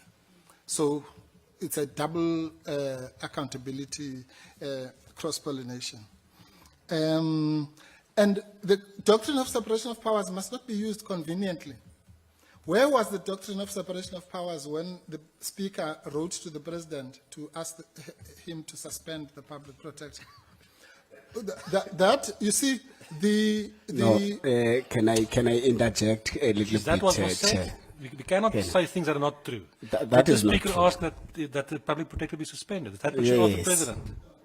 The letter is on You've record. alleged that Chair. just now. You've said that. Okay, That's wrong. Okay, hold, The letter is on record. hold back. There's hold no back. such a thing that the Speaker must thank suspend. you. No, that remark had the desired You, effect. Honorable Tola and Honorable Melda. No, that's good. It had the desired effect. This is the point, honorable members. I demonstrated to you that the Speaker has no obligation, either in the Constitution or in the rules, to write any letter to the President about the so-called starting of the proceedings. Let me tell you plainly, if Ms. Nosiviwe Mapisa Ngagula, the Honorable Speaker of this Parliament, had not written that letter on the 10th of March, we would not be sitting here. She would not be suspended, and so on and so on. I can tell you that as a matter of fact, take it or leave it. But if she had not done that simple act of writing that letter, you and I would not be here. I'd be in Joburg, you would be wherever you are. Can I get a question, Chair? Just pause on With with due respect. Honorable Ngola. Yes, Chair. No, with due respect, no. In terms of the operations of government, there's what we usually call the three heads of state, which usually meet particularly on matters of mutual interest. So would Mr. Mbofu say that is an illegal tribunal? It's a bogus meeting. It's an illegal way of operating in the government systems. It's a question. I'm not saying you're saying it's that. a fair question. It's a fair question. And the short answer is no. There is nothing wrong with the three arms of government meeting or even discussing things. But Honorable Ngola, let me just give you a small example. These things are crucial for a democracy. You remember, I'm sure, on your first day in Parliament, when the Speaker has to be, and the President have to be elected. The Constitution is very clear as to who does the what. The Chief Justice comes to Parliament, and you, honorable members, nominate people. We want this one to be the President, we want this one to be the Speaker, and that's all he does, to preside over that, because of what you're saying, separation of powers. So we've seen it. On that day, actually, you have the three people sitting there. You'll have the President, you have the Speaker, and you have the Chief Justice. On every first day of this Parliament, you have those three people in the same room. That's not a question that's not a breach of separation of powers. A breach of separation of powers will happen when the President or the Speaker says, Chief Justice Mkhwebane, in that case, there's a case about some municipality we think that you should put Judge Shabalala and so on. That's a blatant breach of separation of powers. Here, it would happen. It has happened in the sense that, as I say, the Speaker, without any authorizing instrument in the rules, in the legislation, or in the Constitution, woke up one day on the 10th of March and wrote a letter to the President to say the process envisaged in 194.3a has started. Apart from the fact that that was untrue, as I demonstrated to you earlier, because the process section in 194.3a has not started. Anyone really should know that by now. Apart from the fact that it was factually incorrect, it was also intended for one thing and one thing. Why would she write that letter? It is to say the process, and use the words, it has started. Where did she get those words? Section 194.3a. So that's why I say it might not be as literal as you and Honorable Mulder when we were jumping to say, I was saying you must suspend. But tell me why. Why did she write that letter? What got into her on the morning of the 10th of March to write that letter, if it was not to say to the President, it's all systems go, wink, wink, chop her head. And as luck could have, by some miracle, on the 17th of March, the President wrote a letter to the Public Protector, citing, saying, first sentence, I have received a letter from the Speaker, a copy of which is annexed, and you are saying the two things are not connected. A copy of which is annexed here. It says that the process has started. Therefore, it means Section 194.3a has kicked off. Therefore, give me reasons in 10 days why I should not suspend you. Exactly how it happened factually. So you can deny and jump and do, but that's actually what happened within the space of 7 days. Do you think the President would have woken up on the 17th and written that letter had he not received the letter on the 10th? I hope Mr. Mpofu won't be offended. No, just pause, let him complete. Okay, no, I'm done with that point. I think it's, I can't do any better than that. So, and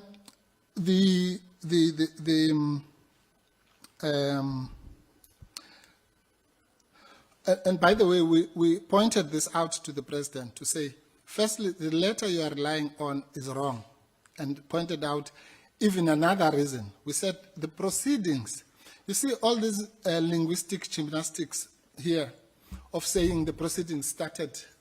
I hear various versions. Let me ask you a rhetorical question. It means it doesn't require an answer. Can you say an inquiry, let's say the Zondo Commission, can you say that commission has started when there are no terms of reference? Thank you. So, I mean, please, people, you sat here and adopted the terms of reference on the 29th of March. But your chairperson tells us that the process started on the 22nd of February. What is that? How can you start a process, a commission of inquiry like the Zondo Commission, when there are no evidence leaders? Honorable Ngol, you can't. I know you don't want to answer. You're directing the chair. No, I'm sorry. That's why, in fact, that's why I said rhetorical questions. It doesn't require, no, I apologize, Chair. It's rhetorical questions. No, you cannot.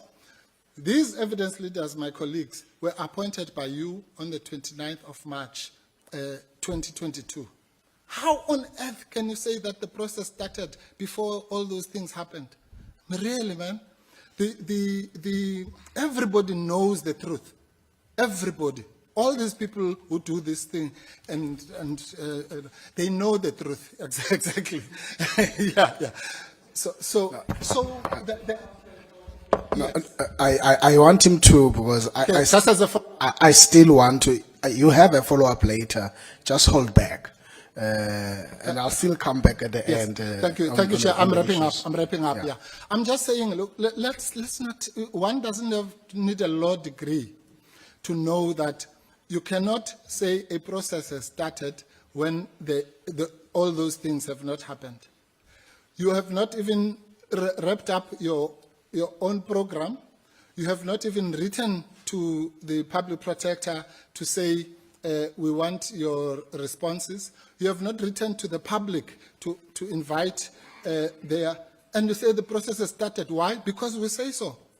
No, it doesn't work like that. I thought you had concluded that point. Yeah, well, I thought so too, but I saw it looked like it was not landing here.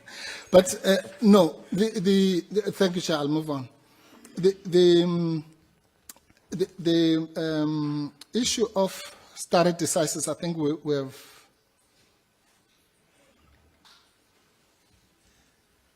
Yes, that was Honourable Pratt.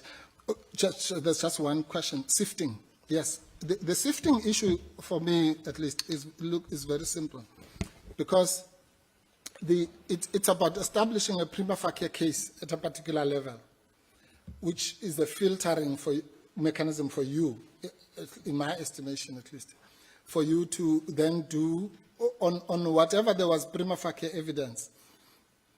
Then you proceed with the next stage. I'll make an example. Criminal Procedure Act, Section 174. If I'm charged with car theft and assault, then at the stage of Section 174 of the Criminal Procedure Act, I then say to the judge, there have been 20 witnesses here. Nobody has ever mentioned me stealing a car. But these people have mentioned the other thing. Therefore, I want to be discharged in terms of Section 174. It's exactly the same words that I used here, prima facie case. The court will then say, yes, what is the point of having this whole trial and lawyers and what, when not a single witness has mentioned you in terms of the car theft? Therefore, I'm discharging you, that's what it's called, in terms of Section 174. But with the other charge, witness so-and-so and witness so-and-so mentioned you, therefore you have a case to answer. Not that you are guilty, but you have a case to answer in respect of that second one. That's all, really. And that's what we're asking you to do, which is, otherwise, what was the point of having the independent panel?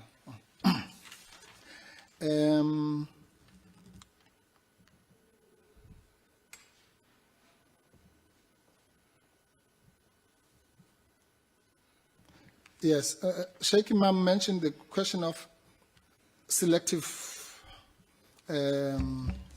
judgments. What about the judgments where the public protector was successful? And let me take it one step further, and I promise you I won't elaborate on this. We must look into these things in perspective. Justice Mulder. Honorable Mulder mentioned the issue of the Nkandla judgment. That judgment, we will bring you evidence here, that judgment on its own, because it created the binding effect of remedial action, sparked a new era of litigation. Because before that, the remedial action was not binding, or at least was believed not to be binding. So it was, oh well, she has said this about me, so what? But the minute the remedial action was given legal bite, going back to the prerogative, which is almost judge-like, it's almost like a court order, not quite a court order, but it's binding.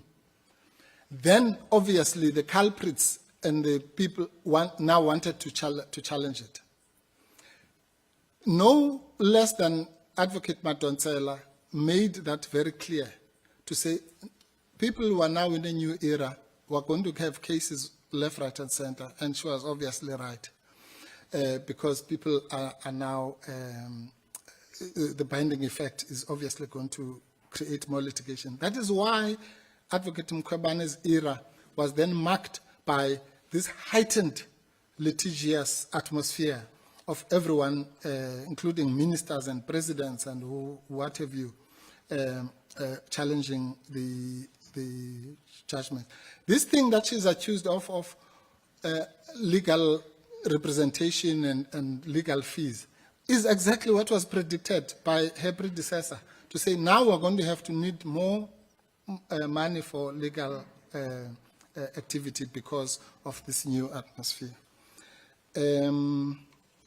Sheikh Imam said, you cannot be independent if there is an investigation against you.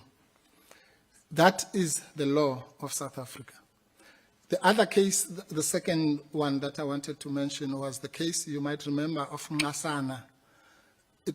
Something to do with the NPA.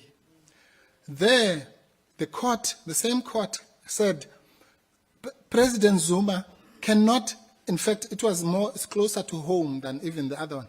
It said President Zuma cannot participate in the hiring, suspension, and firing of the NDPP in a situation where he's being investigated by that institution. That's obviously correct. But now suddenly we want to forget these things and say that President Cyril Ramaphosa can be investigated for 6. 1, 2, 3, 4, 5, 6. Each one of those is an impeachable offense. Each one can land him out. 1 is the Zimbabwe trip. 2 is so-called judicial capture. 3 is the Busasa matter. 4 is the Mervyn Dex thing about him knowing that people are in the ANC are using public funds and so on. 5 is Glencore, which was a complaint raised by the UDM. 6 is Phala, the big one. Each one of those is an impeachable offense. President Zuma could not act for 1 investigation, but President Ramaphosa can suspend with 6. It's like 6 life sentences facing him. Really? Really? So, and he must do that a day before, when there's a court case coming tomorrow. Let's quickly get rid of her out of and we say, no, it's got nothing to do with us. Thank you, Chair. Thank you, Advocate Mbofu.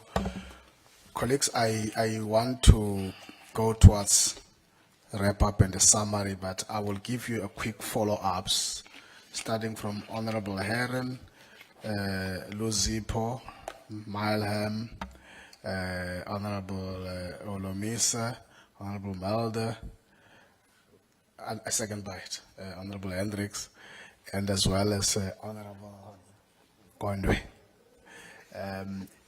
Quickly in that order, snappy ones. Thanks, Chair. I will be quick. Perhaps my questions weren't clear enough. The Advocate Mpofu's established perhaps an argument for bias on the part of the President in terms of breaching the rules, the rule against bias. But what I was really asking is, how does that translate to bias on the part of the committee? Okay. And then secondly, the question that I don't think was answered was around the value of the court judgments. When you said we're not bound by those judgments, and I was asking, we can take them into account, I assume, as evidence, unless there's evidence that you bring to rebut the findings by the court. Chair, with your permission, can I just kill that quick? You want to rush for that one? Yeah. Yes, just because I'll take 1 second. Okay, The go ahead. The one about judgments, I answered when I was answering Honorable Ngola. And so I thought it was covered. I apologize if it wasn't. All I was saying is exactly, go to 103.1 of the independent panel. That's really all I'm saying. It says there, in law, they say context is everything. And the panel said, we understand that these judgments were being done in different contexts, so you can't somehow transplant them into this process. But does that mean, as I said earlier, that they are irrelevant? No, because they are there. and they can be taken into account, as you correctly point. But it doesn't mean that it absolves this committee from going through painstakingly each of those findings, and for itself, not because some court said so, satisfying itself that that is so. Otherwise, there's no point in us being here. We can just give you the judgments to read at home, and then you just give a judgment. But 103.1 of the independent panel report. That's where they explain, we had said to the panel in our representations that they can't be bound by the court cases for the reasons that Honorable Heron was explaining. Okay. And that was the response. The first one, what was your first point? How the bias. Bias. Oh, yes. No, the rule against bias kicks twice. One, I won't go through that whole thing about the bias of the president. But as far as the bias of the committee is concerned, it's what I call the second leg, what the chair opened with in the morning when we started here, predetermined outcomes. I'm saying that is what this committee has to guard against. In other words, as I said in the morning, if we are here just to confirm what we all know, that this party has got this position and this one has that position, then again we're wasting the taxpayers' money. Or, what is worse, if we're here, well, not if, since we are here with people who said, imagine Mr. Heron, Honorable Heron, let me give you this example. I'm a judge in your case about whatever. And the day you are charged, I say on television, oh, I'm going to pop champagne now. Would you expect justice from me? No, you don't have to answer that. So that's the point I'm making. If there are people here who have said, she's guilty, she must resign, all those prejudging comments, then what justice can we expect? But by saying that, I'm not naive to not to understand the fact that there is a political element to this process. If I deny that, I'm not expecting all these people here to be holy, holy Mother of Mary, or whatever the expression goes. But I expect there to be independence, because I don't believe there's such thing as objectivity.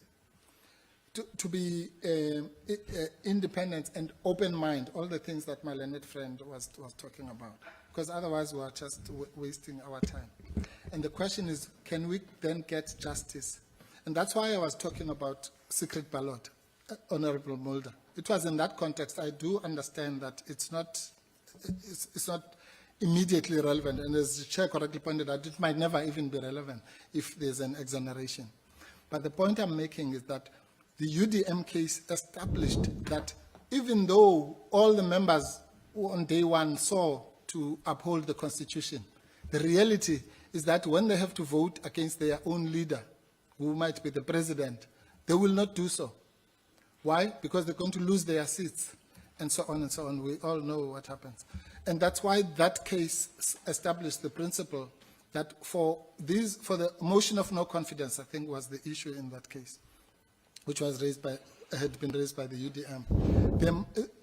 There must be the option of secret ballot, so that the integrity, again, it's not to say the members members of parliament are crooks, or they want to cheat the system.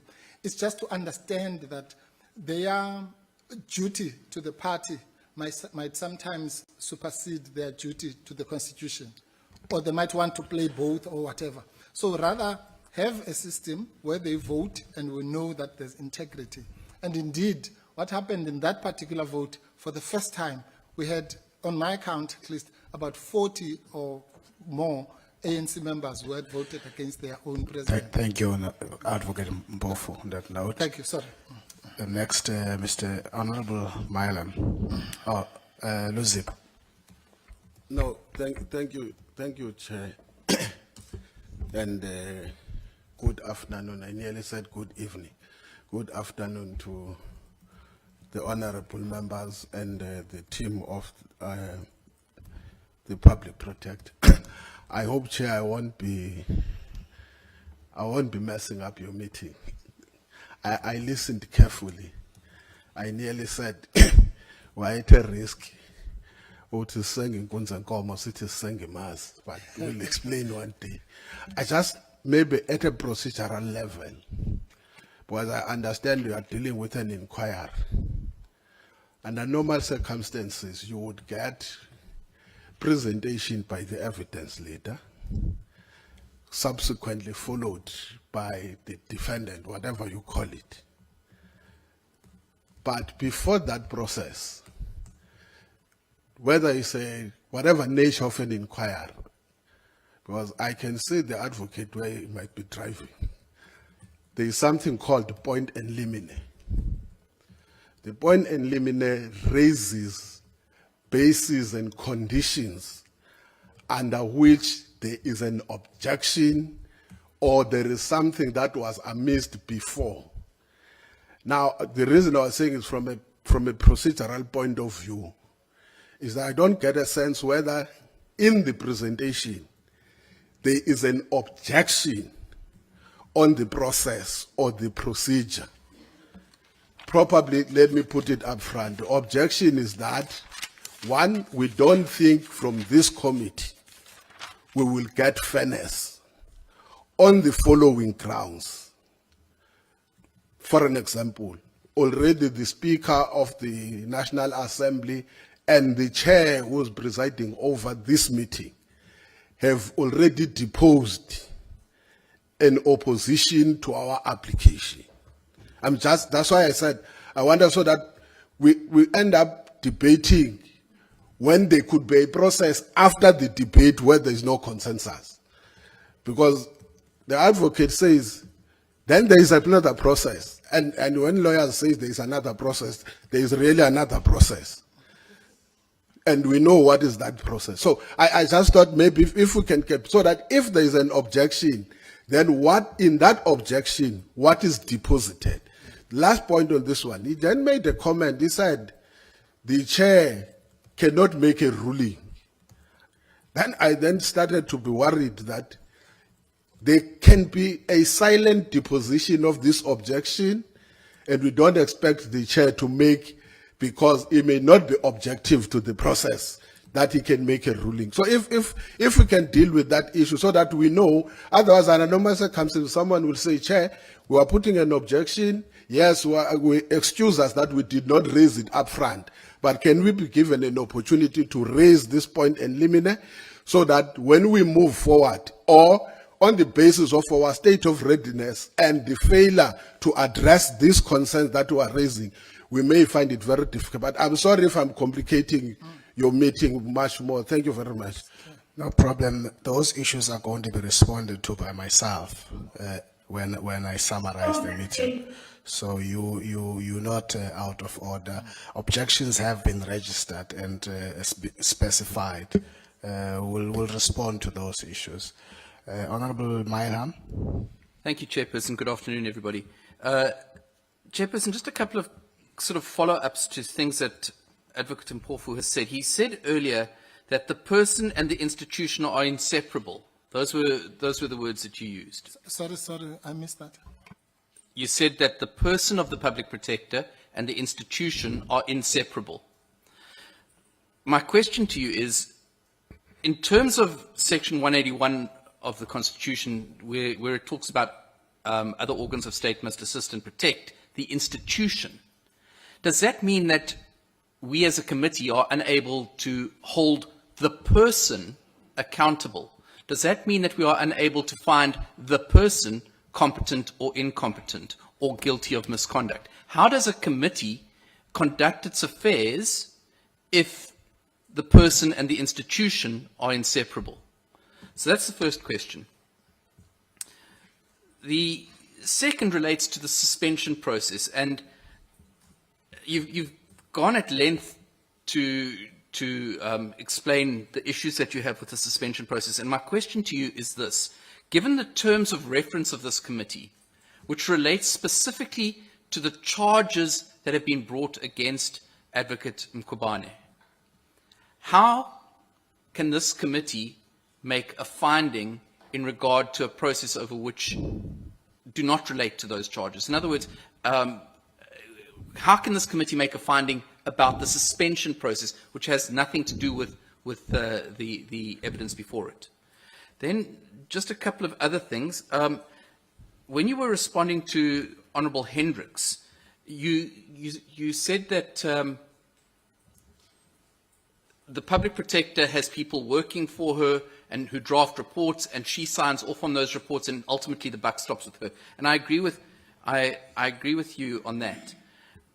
But when a court of law calls into question a person's competence for signing off on a report that is legally incorrect, or I think in one of the court cases they used the words legally incoherent, how does that then align with the fact that there are people below that need to take responsibility? How do you justify that when the head of the organization is signing off on that whole process? My last point is also to something that Honourable Hendricks raised, and that was about the fact that there are only 4 cases of misconduct or incompetence referred to here and thousands of cases of good work. And my question is this: do thousands of good deeds outweigh one heinous crime? Let me use an example. If I'm a God-fearing man, I go to church every Sunday, I help little old ladies across the road, I donate to charity, I feed stray animals, but I go home and beat my wife. Does that exclude, or does that excuse my behavior? And so the question is not what good, and that might come in if the advocate is found to be, I don't want to use the word guilty, but do you understand what I'm saying? If she's found guilty of the charges that have been put in this hearing, it might come in as mitigation, but it certainly doesn't exonerate her if that's the case. And that's, I'd like your opinion on that. Thank you, Chair. Thank you. Next, Honourable Hendricks. My follow-up is in response to a follow-up, so I hope you will indulge me. We expected this morning to be addressed by Mr. Ibrahim to explain to us what the role of the Public Protector is, and also the office. That's coming tomorrow. That didn't happen. And it was planned for tomorrow. Yeah, so that would have helped us in today's proceedings, but I understand there may have been very good reasons. It is all about alternative dispute resolution, and I'm just wondering whether Mr. Ibrahim, while he was chairman of the Constitutional Assembly, is the right person to address us on the crux of the whole establishment of this institution, which is an alternative dispute resolution, which debunks what the honourable member have just said previously. Yeah, So I just want to... We can park that for tomorrow. We'll be dealing with that issue tomorrow. So what I'm asking, Mr. Chair, I did write to your secretary that I hope that there would be someone, an expert, that will address us on what is an alternative dispute resolution procedure and why this was the process used for this Chapter 9 institution. Thank you. Honourable Gonde. Let me start by greeting everybody. I have, I think, 3 very brief points. I think I'm covered by Honourable Milam when he talked about separating the office from the person. And I wanted, Advocate Mpofu, I wanted clarity on what you said there, because you said we couldn't separate the person from the office. And then you have Section 193 speaking to the removal. So I wasn't entirely clear what point you're trying to make, because then you agreed with what Dr. Mulder said, and then that sort of like made the waters a bit murky for me, but I'm covered by Honourable Milam. The second point I want to make is you've painstakingly gone into the biasness of the president, you know, in terms of suspending the incumbent. And my question is this. I think the president has also pointed out that the fact that he suspended her doesn't mean that the investigations against him stop. And you've gone and talked about the probability and the risk of biasness, etc. And my question is this: doesn't the fact that the investigations are still continuing, especially the one, you know, around Palapala, you know, they are being conducted by the current incumbent, who is the acting public protector, doesn't that negate or take away that probability and that risk of biasness that you have gone into in great detail today? And then, Chairperson, I think this question is directed towards you around the directives. These directives are in draft form, and I wanted to find out whether we would be taken through them as the committee, because we received them late last night, and you know, and you've just given Advocate Mpofu, you know, a chance to input those directives, and whether we would be taken, you know, through the directives by. I'm not sure if the legal advisors are here today, but and I assume that they're the ones that pen them. But it would be great if we'd be taken through the directives, and we can also get a chance to input them, etc. Thank you so much. Thank you. Honorable Olamisa.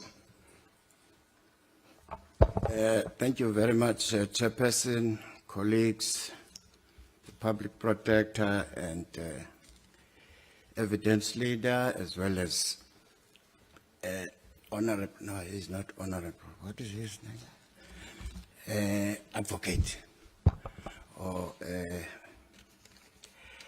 I have a little bit of a problem here.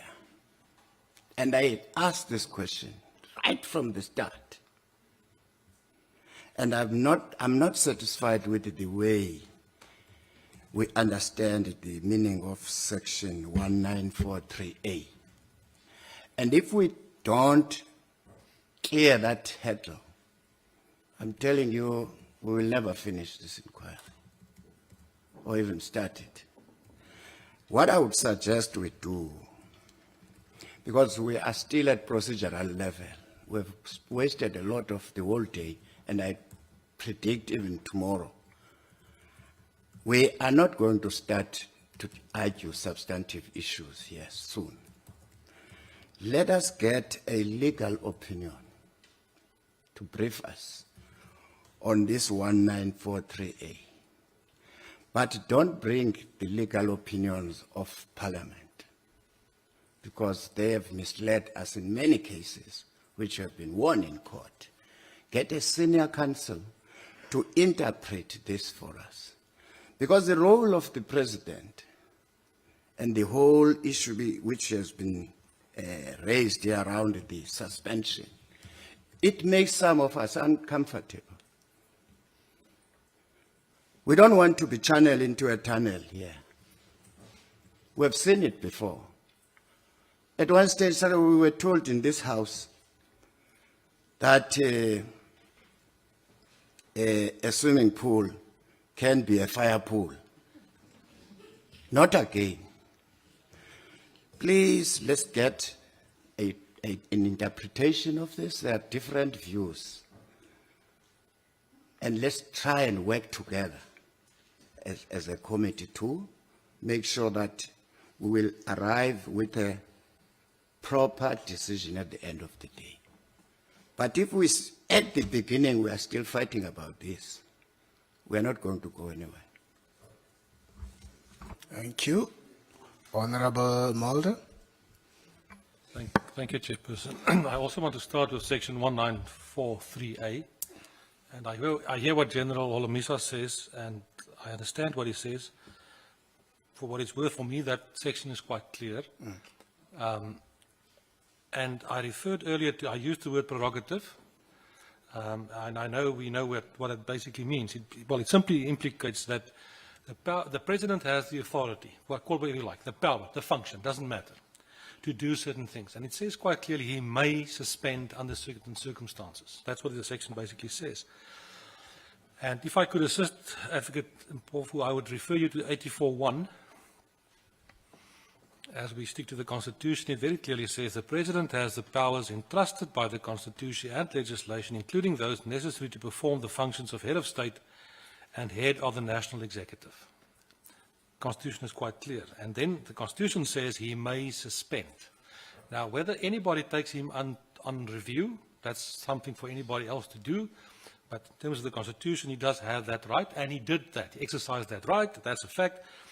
And from my perspective, it has no bearing on the work that we are busy with as a committee at this stage. It's got no bearing whatsoever in that respect. Then secondly, the second point I would like to make, Chairperson, is that I think if I understand Advocate Mpofu correctly, he wants to argue that we are not bound by the factual findings by the courts in terms of different cases. I think that's actually very wrong. And the reason for that is you referred to the difference between the principles and the facts.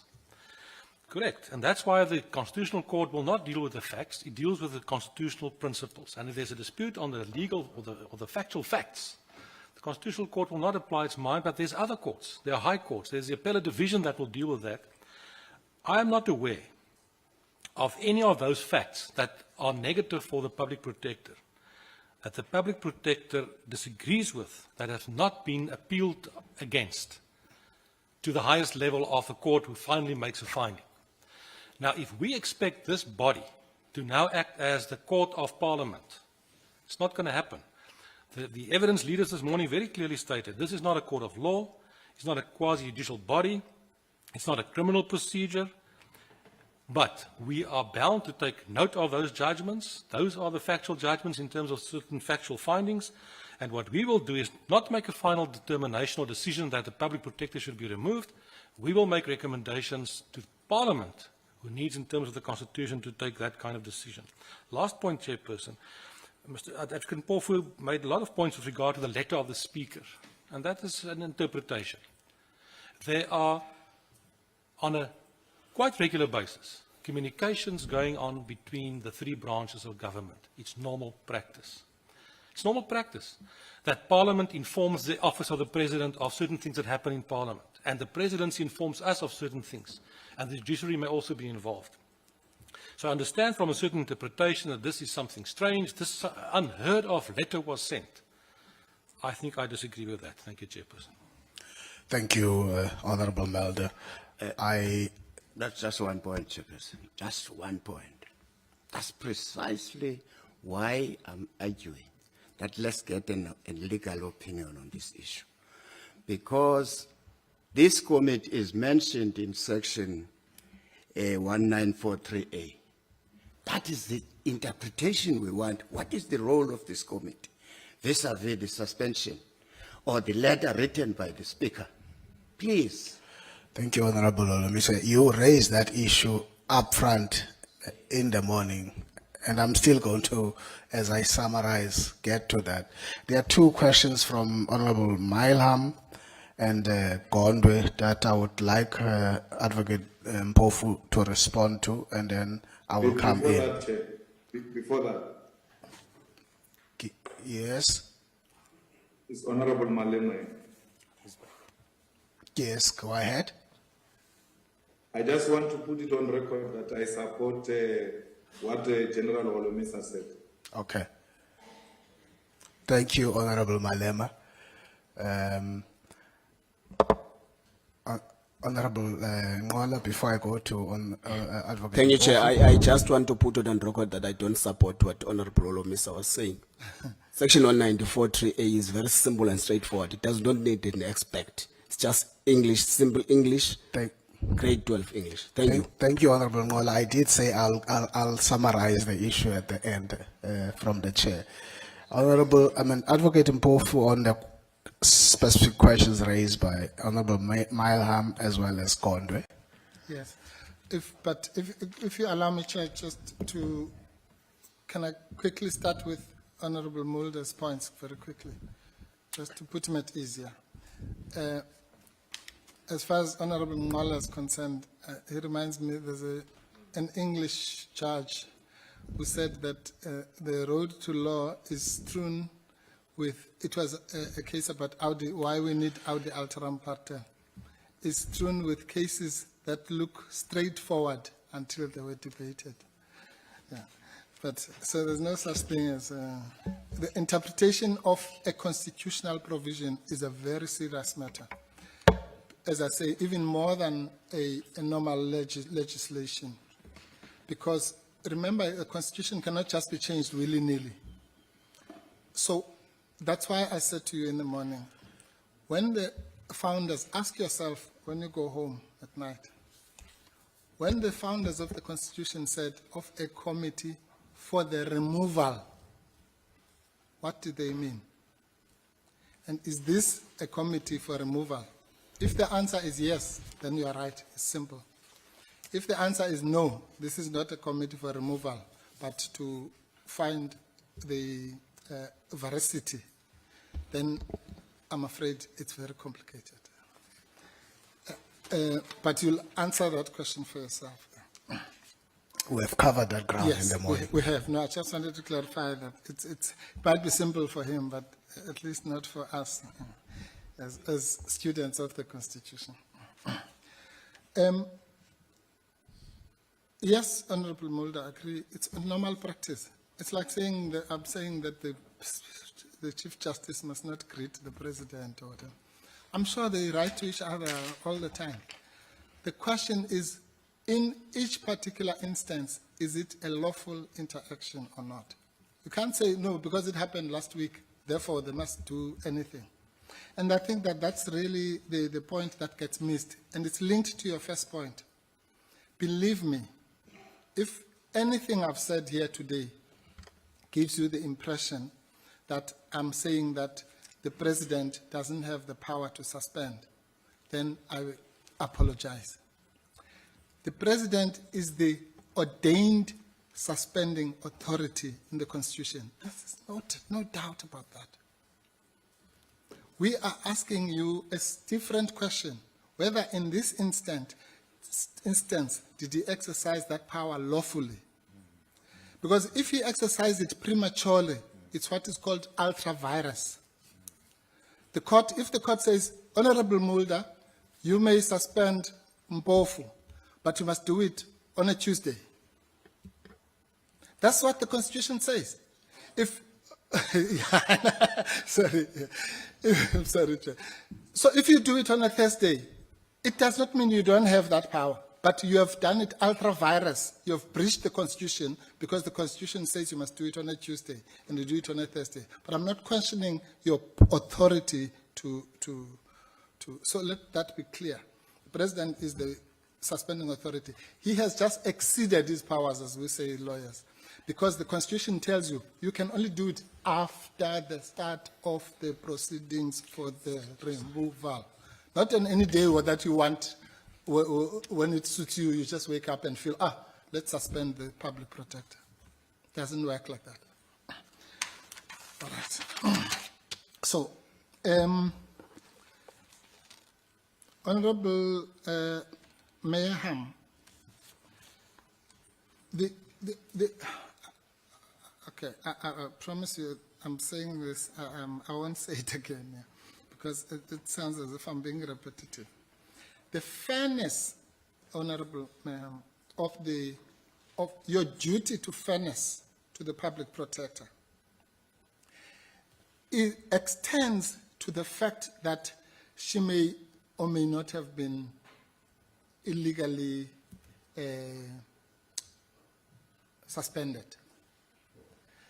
Let me simplify it like this. Let's assume we came here and say the public protector wanted access to a certain witness so that she can defend herself in this committee. And somebody said, no, you're not going to talk to this witness. Otherwise, we're going to kill you. I'm exaggerating for effect. Then it doesn't make you the murder and robbery squad. But we have a right to come here and say the process that you are about to embark on is going to be unfair because the public protector has been denied the normal right of access to a document or a witness or whatever. So when we're saying the issue about the unfair suspension, we're saying it only insofar as it relates to this process. as I said, she hasn't had, because of the suspension, she has not been having access to her computer. These cases, some of them happened in 2015 or whatever. She might think, oh, I sent an email to Mr. Shabalala, which will make it very clear that I did not overreach myself on the CX matter, let's say. But if she cannot access her computer to bring that witness here, then it affects the fairness of your process. Not because you are involved or have anything to do with that blockage, but it has a serious impact on your own process. Yeah. So follow up.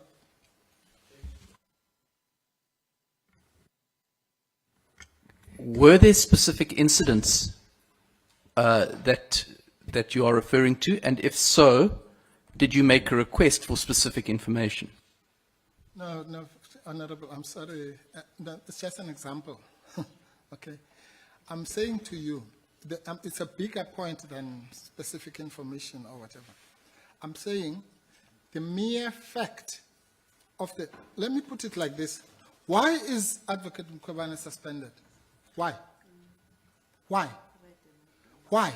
Because a suspension in law is to make sure that you don't interfere with an investigation, or that you, and then you must be given a hearing if it's a serious matter, or victimize potential witnesses. Okay? You don't somewhere suspend someone just because you can. These charges, we all know, bar COVID, were first put on the 6th of December 2019. She has been sitting in that office until last month. Has the sky fallen? No. The only thing that happened in that 2 years was that she produced 2 clean audits. Right? So, and that's not your baby. It goes to the issue of the May. But you have to ask yourself, if you are a fair-minded person, what was this rush that she had to be suspended on the 9th, long before the court case even came out? 12 hours, please. Can't wait for 12 hours just for the court to pronounce. Having waited for 2 years. She has not killed anybody in the office. The only reason was to humiliate her and to attack her dignity and to make sure that she's deprived of legal representation so that she can be bent at stake and lynched by the lynch mob that is after her. That's all. So that's the point. It's not about a document here or a document there. It's about asking yourself, why was she suspended? Okay. Anyway, your next question was,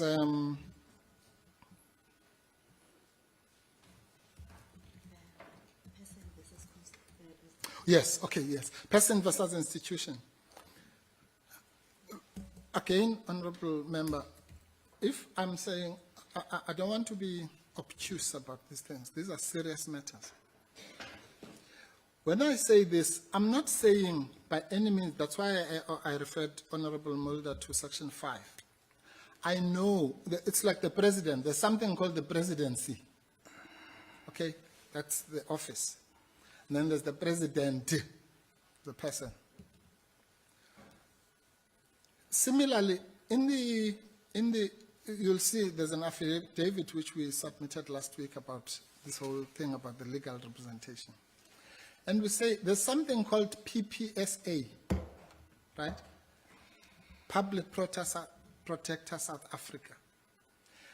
You will not find anything like that here. It was a convenience created by her predecessors to try and distinguish the institution from the person. A good thing. Okay? So, and that's the confusion, for example, that is being peddled by some people to say that the Public Protector South Africa is withdrawing as an applicant in her application. Public Protector South Africa is not an applicant. You can't withdraw from an application that you're not an applicant. The applicant is the Public Protector of South Africa. There's only one such person, it's Advocate Mkhwebane, who's the Public Protector. That's why the president of this country, the one who suspended her, to make it clear, when he writes to her, he says, "Dear Public Protector." Now, when you address her, you say Public Protector, because she's the Public Protector. There's no other Public Protector. Okay? And this notion, then again it says, what are we doing here? If indeed she has been removed by the people who say so, then why are we here? Because she's not the Public Protector. She doesn't have a right to challenge anything. But it's that confusion, Honorable Member. It's a very delicate issue. So the institution, yes, it's an institution. But as I say, when you almost have to play it on yourself as to what are we dealing with now. When Justice Mkhwebane said she must be, she, meaning Advocate Matonsela at that time, he was using those words interchangeably with the institution. So he was saying she must be protected in terms of Section 181. But the word she, in that sense, meant both the person and the institution. And that's what I meant by inseparable. All these gymnastics out there in the public domain to try and distill the Public Protector from the Public Protector, from Advocate Mkhwebane, it's just a waste of time, quite frankly, and breath. Because when the Constitution says, even Section 1 of the Public Protector Act says the Public Protector is a person who does this and the other. The other section, which was repealed, said she has the right as to be like any employee. Another section, Section 9 of the Public Protector Act, says that she, like judges, she must not be insulted, otherwise you'll be guilty of contempt, and so on.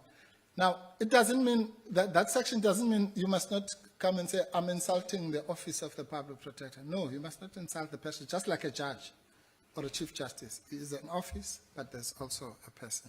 So those two things are, legally speaking, inseparable, but conceptually separable, because the one is a juristic person, the other one is a human being. Okay. Thank you. Sorry. You're done. Sorry, I think there's just one. Sorry, oh, it was Honorable Gondo. Sorry, Chair.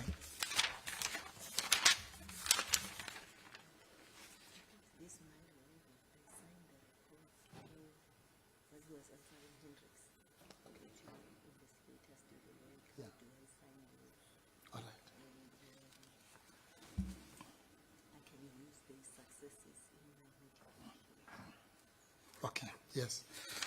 Okay, before I come to Honorable Gondwe, yes, the issue about a responsibility. You see, there's a difference between, there are three things that are always confused: liability, responsibility, accountability. Of course, the Public Protector, as I said, I'm saying this for the second time, is the buck stops with her.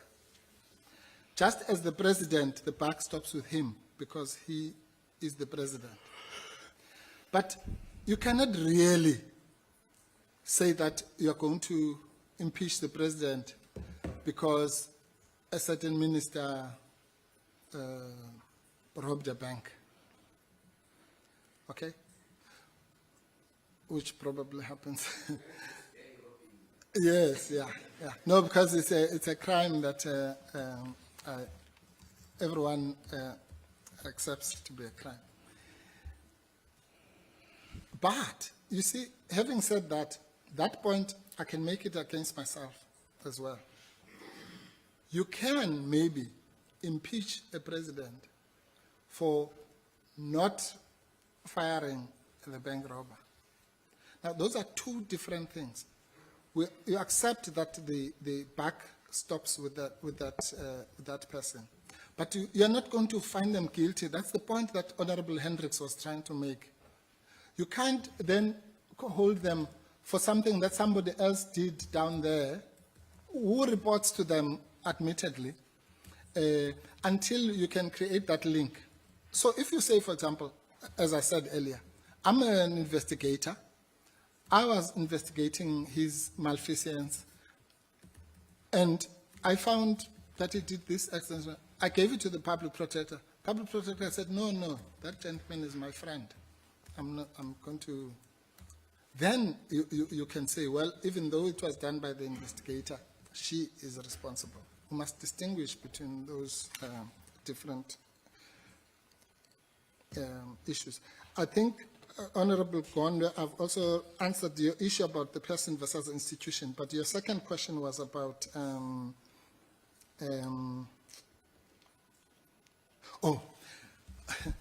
yes, is the Twitter's favorite. What does it matter that she's suspended? Because the so-called office continues, and so does the investigation. So says the president as well, by the way, even in his suspension letter. No, it doesn't work like that. The fact that you forget about what's going to happen next. The conflict is at the level, at the point of suspension.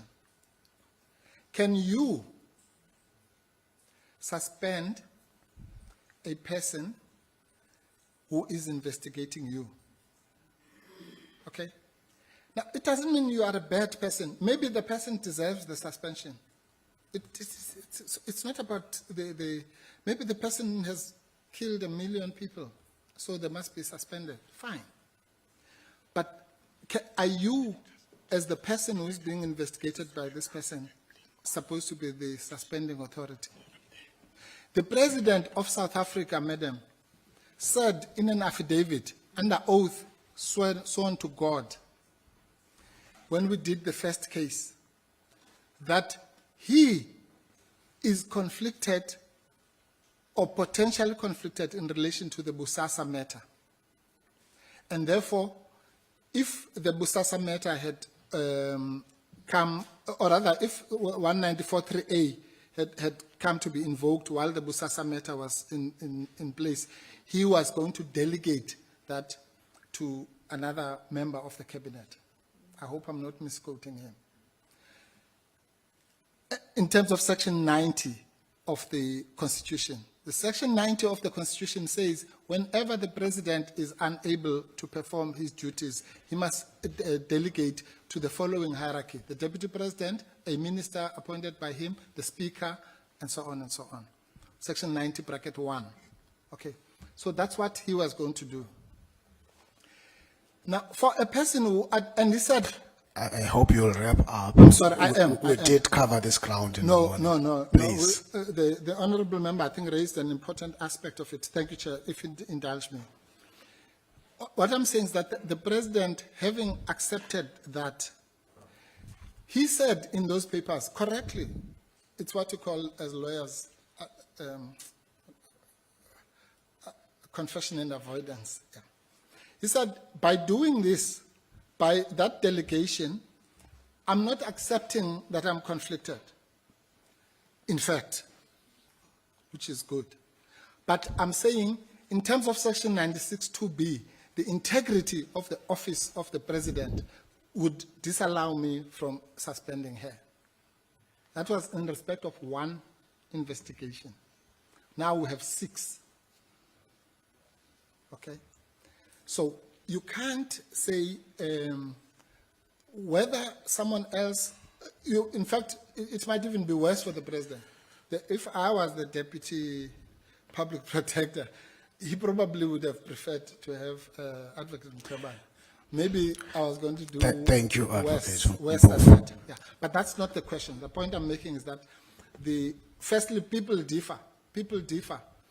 We know, for example, now, there's a hullabaloo about the president having been given an extension to answer the Pala questions. Advocate Mkhwebane have given him the extension? Maybe, I don't know.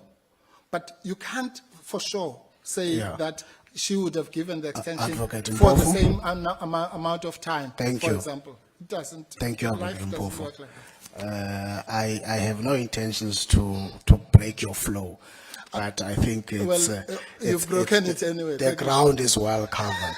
Thank you. Thank you. But the Honorable point is- members, I just want to, in doing the summary, want to touch on 3 areas.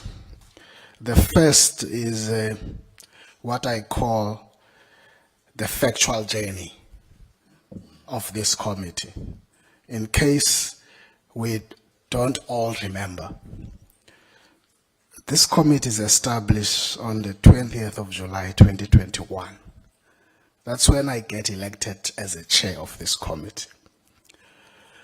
On the 28th of July, this committee, 8 days later, adopts a program. That's on the 28th. A day or two thereafter, the Western Cape High Court delivers a judgment in which it then ruled that there's a defect on the issue of legal representation as well as the issue of the judge. Okay, that's our journey. We pause, and I called it a long pause. We paused and we resolved that the Speaker is going to oppose the matter. In fact, appeal. And in which case, the Speaker appealed at the same time both to the SCA and Concord. The Constitutional Court delivers a judgment on the 4th of February, 2022. Mark the journey. 2022, it delivers that judgment. This committee meets on the 22nd of February, 2022. In that meeting, having been taken through the actual outcome of that judgment of the Concord, because we also, in the same meeting, Advocate Mpofu, do 2 things. Adopt the terms of reference, and Mailham would have complained about us calling it living. Remember that word? In that meeting, a living document. And the same meeting, a permission is given for the appointment of evidence leaders. This is 22 February, 2022. This is the journey of this committee. Now, 10th of March, 12 days later, the Speaker writes a letter, 2022, to the President. That's the Speaker's role. That the committee would have met on the 22nd of February and resumed its work in line with the directive and the judgment of the Constitutional Court, the highest court in the land. So we resumed and we started our work. That's on record. There shouldn't be any dispute about that. On the 17th of March, as Advocate Mpofu refers, the President writes a letter to the Public Protector, which is his constitutional role to do, nothing to do with us as this Section 194 committee. Section 194 is pretty clear on who does what. And since then, every time we ask when this committee meets again, it make the point that that's a suspension that has nothing to do with what we do. We have a constitutional role to play as a committee of the National Assembly, and our task has been very clear from the very beginning.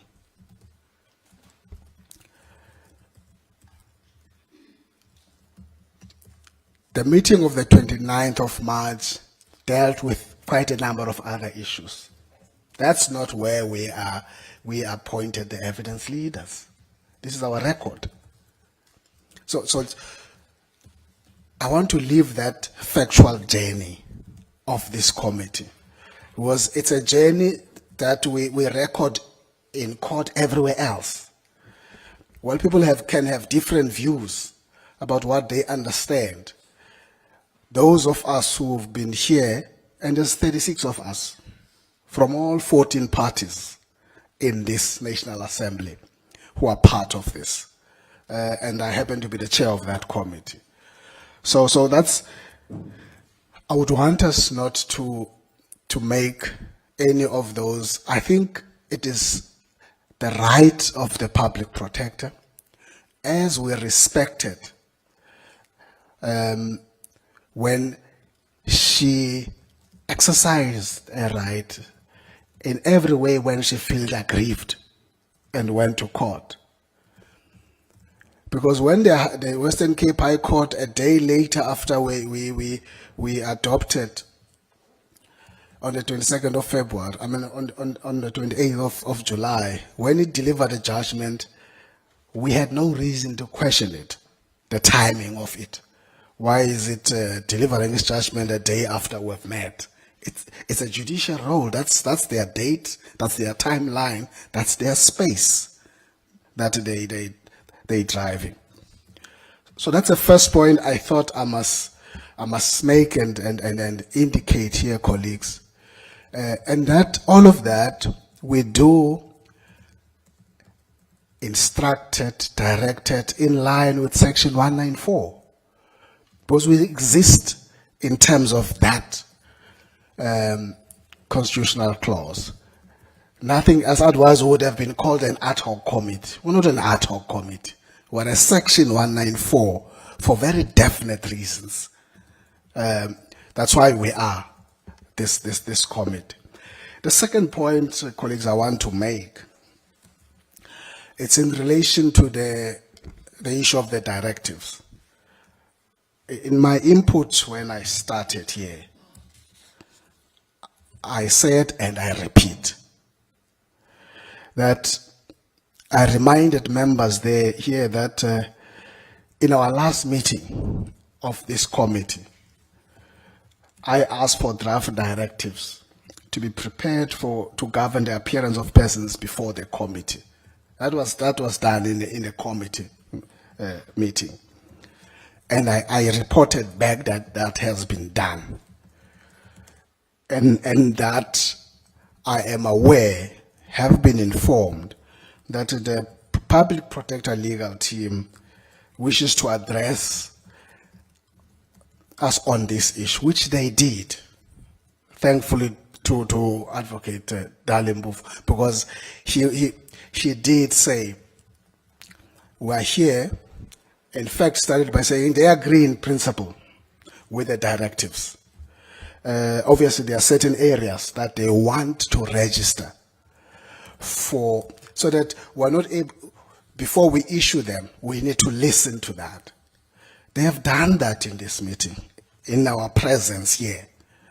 And Advocate Dalimbouf took us through those areas where they raised these issues.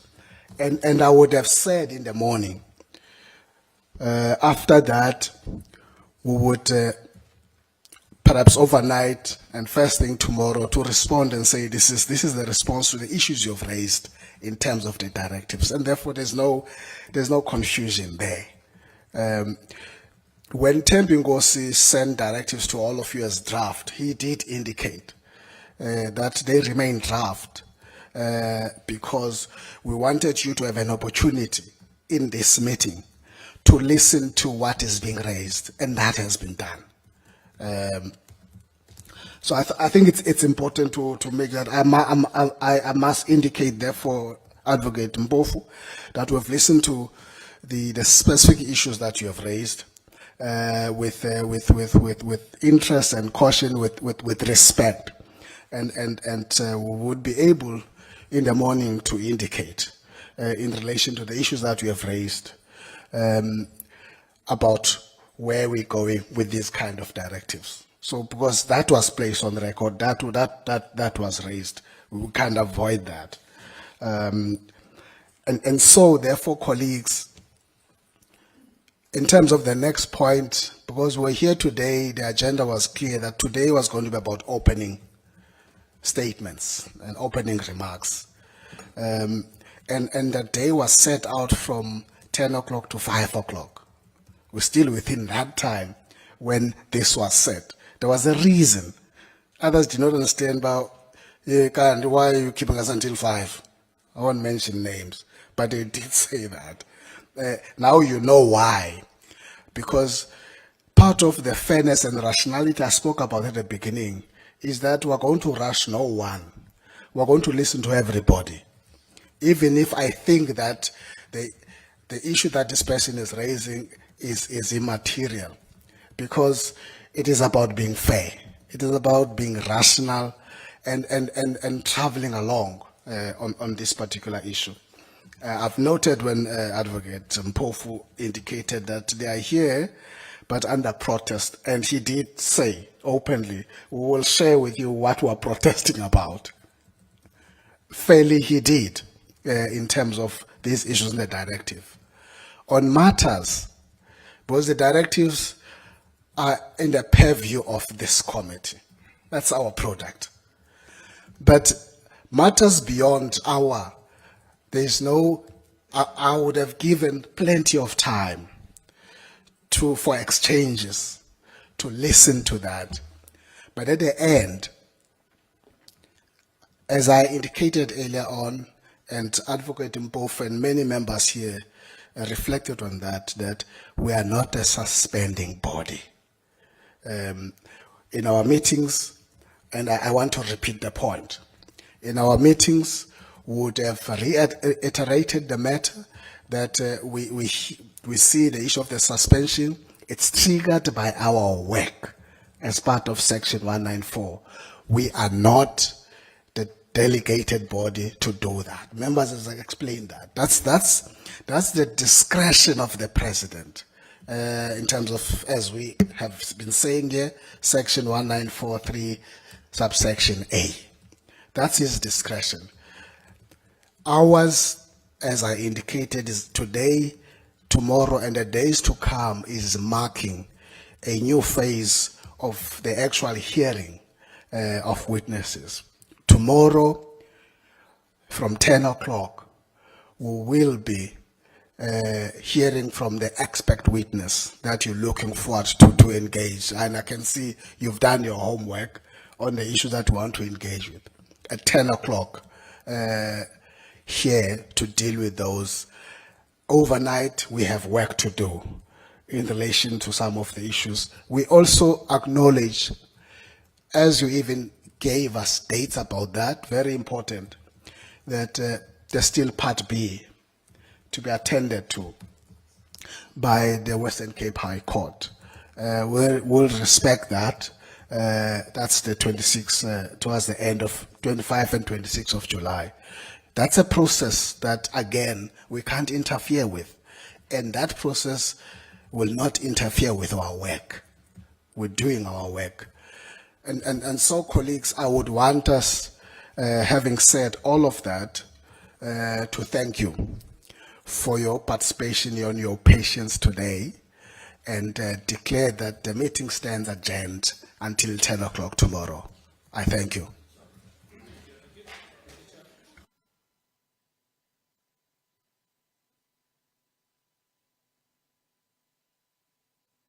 Recording stopped.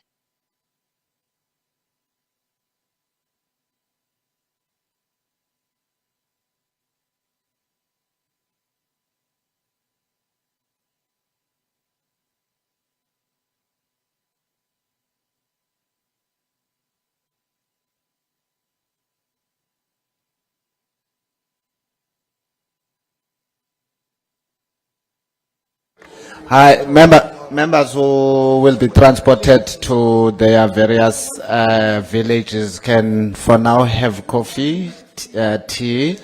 I'm told that the transport was arranged for 5 o'clock. Thank you.